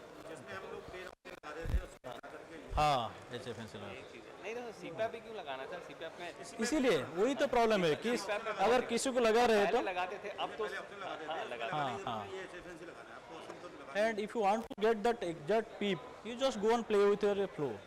The peep of 6 or 8 it deliver 4 to 5 peep. So that much peep we are giving on CPAP. That will be given on HFNC. That purpose is solved it out. So that's good because most of the time HFNCs are because the derived things people has measured, so no need to measure for by us. So even a CPAP or PEEP, even a PEEP also CPAP, sir. Then also measuring that what Phoenix machine will just display there. The PEEP, what you are getting, the machine, that is from measured from here. Nobody is measuring from the like at the bifurcation of the trachea. That exactly PEEP we want. We don't want a PEEP of here. So previously people used to put a chin strap. So that air leak will not be there. PEEP, how much you are giving that desired PEEP will get. So now that is obsolete. So we want almost a trachea. So even people have seen many studies they have gone through the like a capsule, grass bay capsule, they put on nasopharyngeal PEEP. So how much PEEP they have delivered and they are putting onto that. If you are giving this much of depth, that much PEEP will deliver through the alveoli, that's all. And this derived value, what is getting in the machine or displaying, that is not actually exactly what is getting. This is a derived value. So all the things is derived. ABG monitoring all the things, I think everybody has told, so no need to go on that one. ABG depend upon the baby condition. Baby is improving, why to record a ABG? If a baby is deteriorating, I want to change something, do ABG to see okay what is the pH, what is the CO2. PO2 the displaying by FiO2 or SPO2, so no need of going on that one. And other one is that clinical monitoring, that should be there. And one chart has to be there. What chart? Even if we can go on to the app, you can download this one, the what monitoring. And sister has to monitor because doctors are always busy. And one unit somebody is running a one unit, one doctor will be there. Even a resident also same. When there will be 4 or 5 resident, one will be busy on putting a central line. By putting HFNC, they will forget to see okay what is happening to the HFNC. So always somebody has to monitor. I put HFNC, what is the clinical monitoring I am doing. And most of the time what will happen, we never escalate. What we put, that will go on to happen around 1 hour or 2 hours. And we might have forgotten also we put on something HFNC or CPAP. So at the point of time, everybody has to know, I put some intervention. I have done a larger intervention for a baby who is required, a CPAP or HFNC. I want a result at the same point of time. So every 15 minutes, what is happening to the baby? Are the PEEP is altered? Are the baby condition deteriorated? Are the pneumothorax happened? How can I know? So I want a results. Every 15 minutes I am checking, okay, this Downey scoring or Silverman score is 6, now it came to 4. So baby is improving. My saturation has gone up to 95 or more than that. Because once we put an intervention, the result has to be shown within 5 or 10 minutes or 15 minutes. If I am not getting, then I am in trouble. Even if I can wait up to half an hour or I have to change. I am just getting reading all other things, CPAP or NIPPV or surfactant, what is the baby required. In the meantime also you will get a X-ray on your hand. So what is happened, how severity is there, how much that X-ray expansion is there, all the things will be there. So in RDS, most of the time we are committing towards the RDS. Now nobody is getting a like, okay, some meconium aspiration, birth asphyxia. Most of the time, all unit having like, oh, that is out because of good nursing care and the maternity care. Surfactant, even put on HFNC also we can give surfactant, sir. If you are gone beyond 40% FiO2, this one 40% need of surfactant has gone down. By putting a CPAP, is gone to 60% of your surfactant. Less than 22 is. I am not talking about more than 22 is. So less than 22 is. Nobody is talking about surfactant for a 30 acre or 31 acre. We never heard, or in now last 2 or 3 years, we have seen like bad RDS who is coming outside. If you are not given a delivery room CPAP. So this type of baby, you might be somebody tried on giving oxygen. At initial part, they missed it out. By 1 hour or 2 hours, they are failing. Then we land up in giving a surfactant. But not who is baby on delivery room CPAP they are given. Suppose that the child is on HFNC. Yeah. But he is showing signs of pulmonary hemorrhage. Pulmonary hemorrhage will occur on the later part. Nobody has got within 24 hours or 48 hours pulmonary hemorrhage. Ideally speaking, this pulmonary hemorrhage, nobody has seen what exact pathology. Second or third? Yeah, if his coagulopathy is there, or surfactant inadvertently given extra surfactant, or might be PDA got up and down. This is the clinical scenario you will get almost 3, or might be a secondary infection to the lungs. The secondary pneumonia or VAP, this because of PDA up and out, or surfactant given, or all of a sudden rupture of because expansion is gone out, then pulmonary hemorrhage will occur. If this happen to is a acute deterioration, and it's a catastrophic. If somebody is taking care of a baby's 26-weeker baby, if somebody is resident is calling the baby discharged, when you come to mind, one thing is this is pulmonary hemorrhage happened to that baby. So that time we have to definitely, even if CPAP or something, it's not going to help because it's a sudden deterioration. Acute deterioration you have to put, even if ventilation we have seen conventional ventilation going to fail, we put on to HFO. Okay, and we might be giving a surfactant more on site. secondary surfactant deficiency will be there. So we are giving on surfactant at that time also. So that is a different scenario.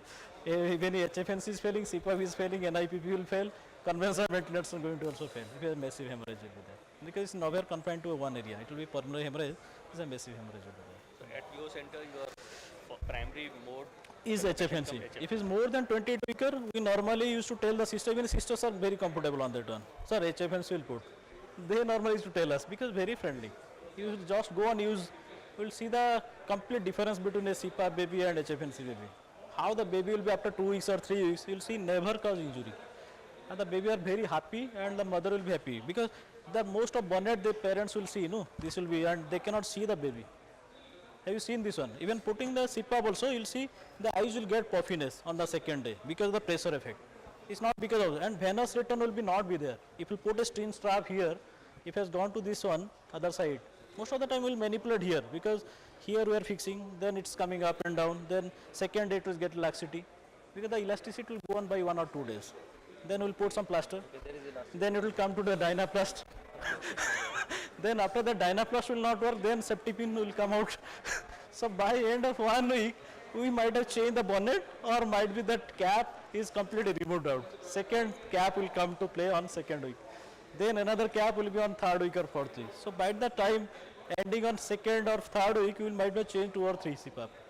Definitely, if you are putting on CPAP.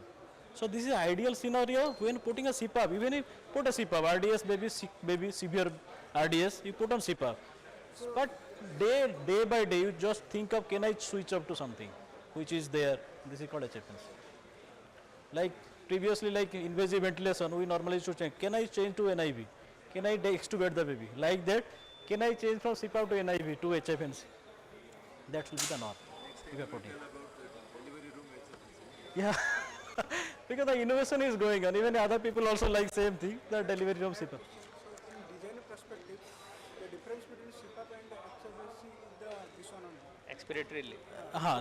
Only one limb is there. Here only one limb. And that is delivering the PEEP. That's all. We don't know exactly how much PEEP is being delivered. Still you don't know. No. Once I made so much effort, don't tell like, okay, I don't know how much Exactly, PEEP. but Yeah, we are exactly. But we are roughly, we can tell if you are giving a 6 PEEP, if I had flow of 6 liter for a 1 kilo baby, he is delivering 5 to 6. But it might be more or might be less. Nobody knows. Any sir doubt anything? I think you can, everybody should go and have a buy a machine of HFNC. If a CPAP machine is there, simultaneously you can use this one. You are taking out. Many adults have gone, they will sell now. Yeah, I think that is there because in my unit also same. It's a super specialty unit, 200 COVID patients. Sir? This one, sir. Airbow, we have 3. We have 3 airbow. This, उसको भी उन लोग भी कम कर देंगे price. Because now many people are coming and using, they will definitely go on decreasing the price. 2.8 lakhs. And that is good, sir. 2.8 lakhs. इसका connector एक बना. Sterilize करेंगे. उसका ये जो. Yeah. So can you all move to the next ventilator part?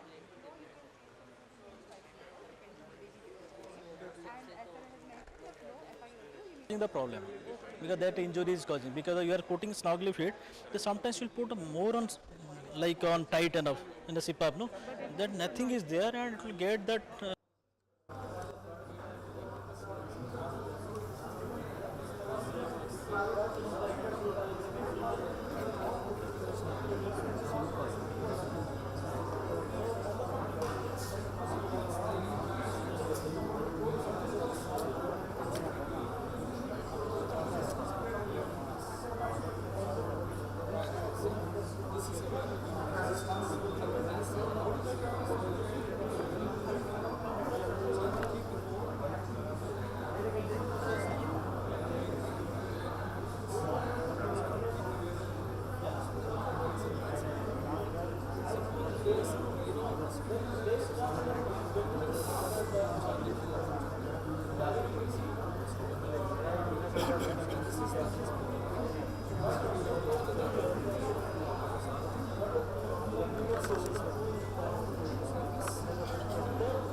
ಬರ್ತಾ ಇಲ್ಲ, ಅವರೇ ಬರ್ತಾ ಇಲ್ಲ.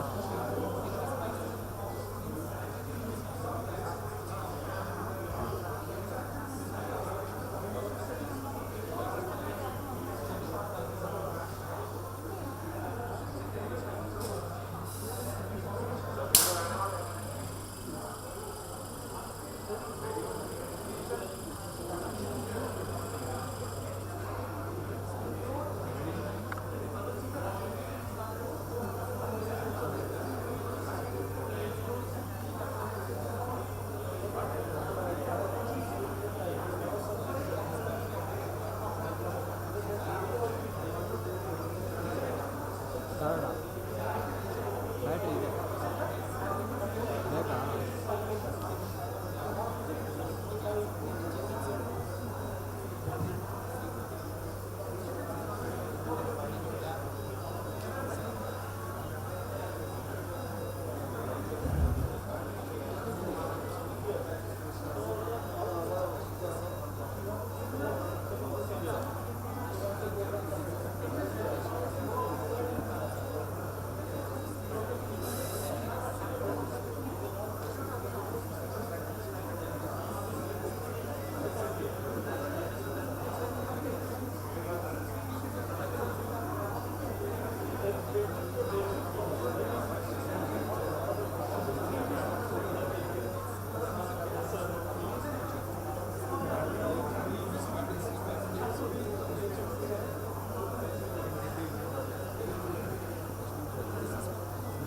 ಎಂಡಿಗಿದೆಯಲ್ಲ ನಿಂದನು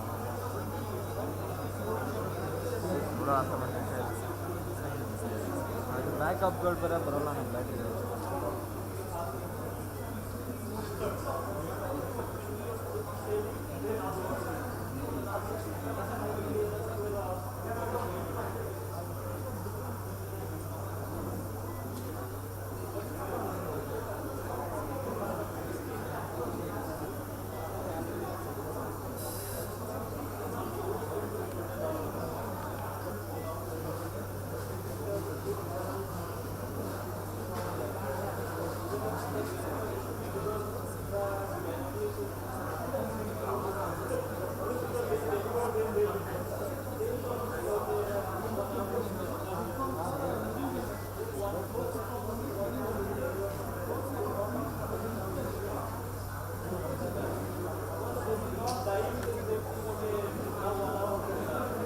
ಸರ್ ಸ್ವಲ್ಪ ಸೈಡ್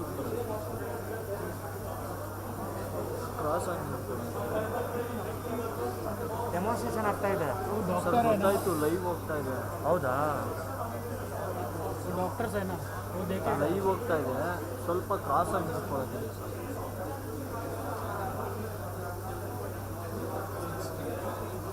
ನೀವು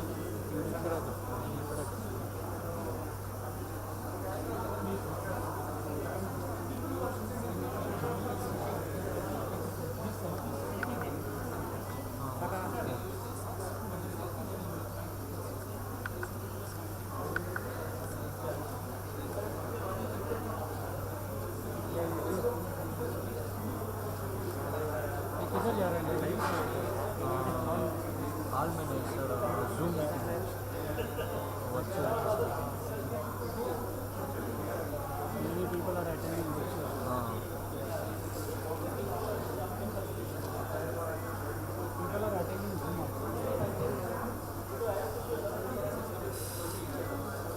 मेरा हो गया फोटो? ये कि नहीं? ये टेकन और नहीं?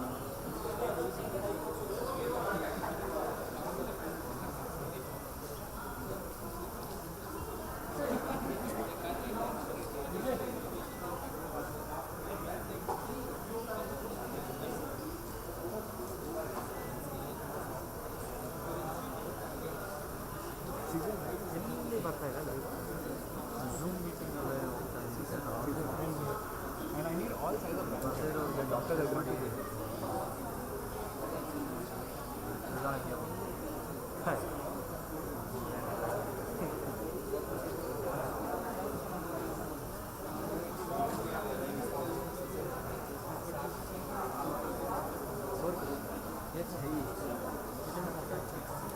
नाला नहीं खुल दिला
From back to the same feedback of that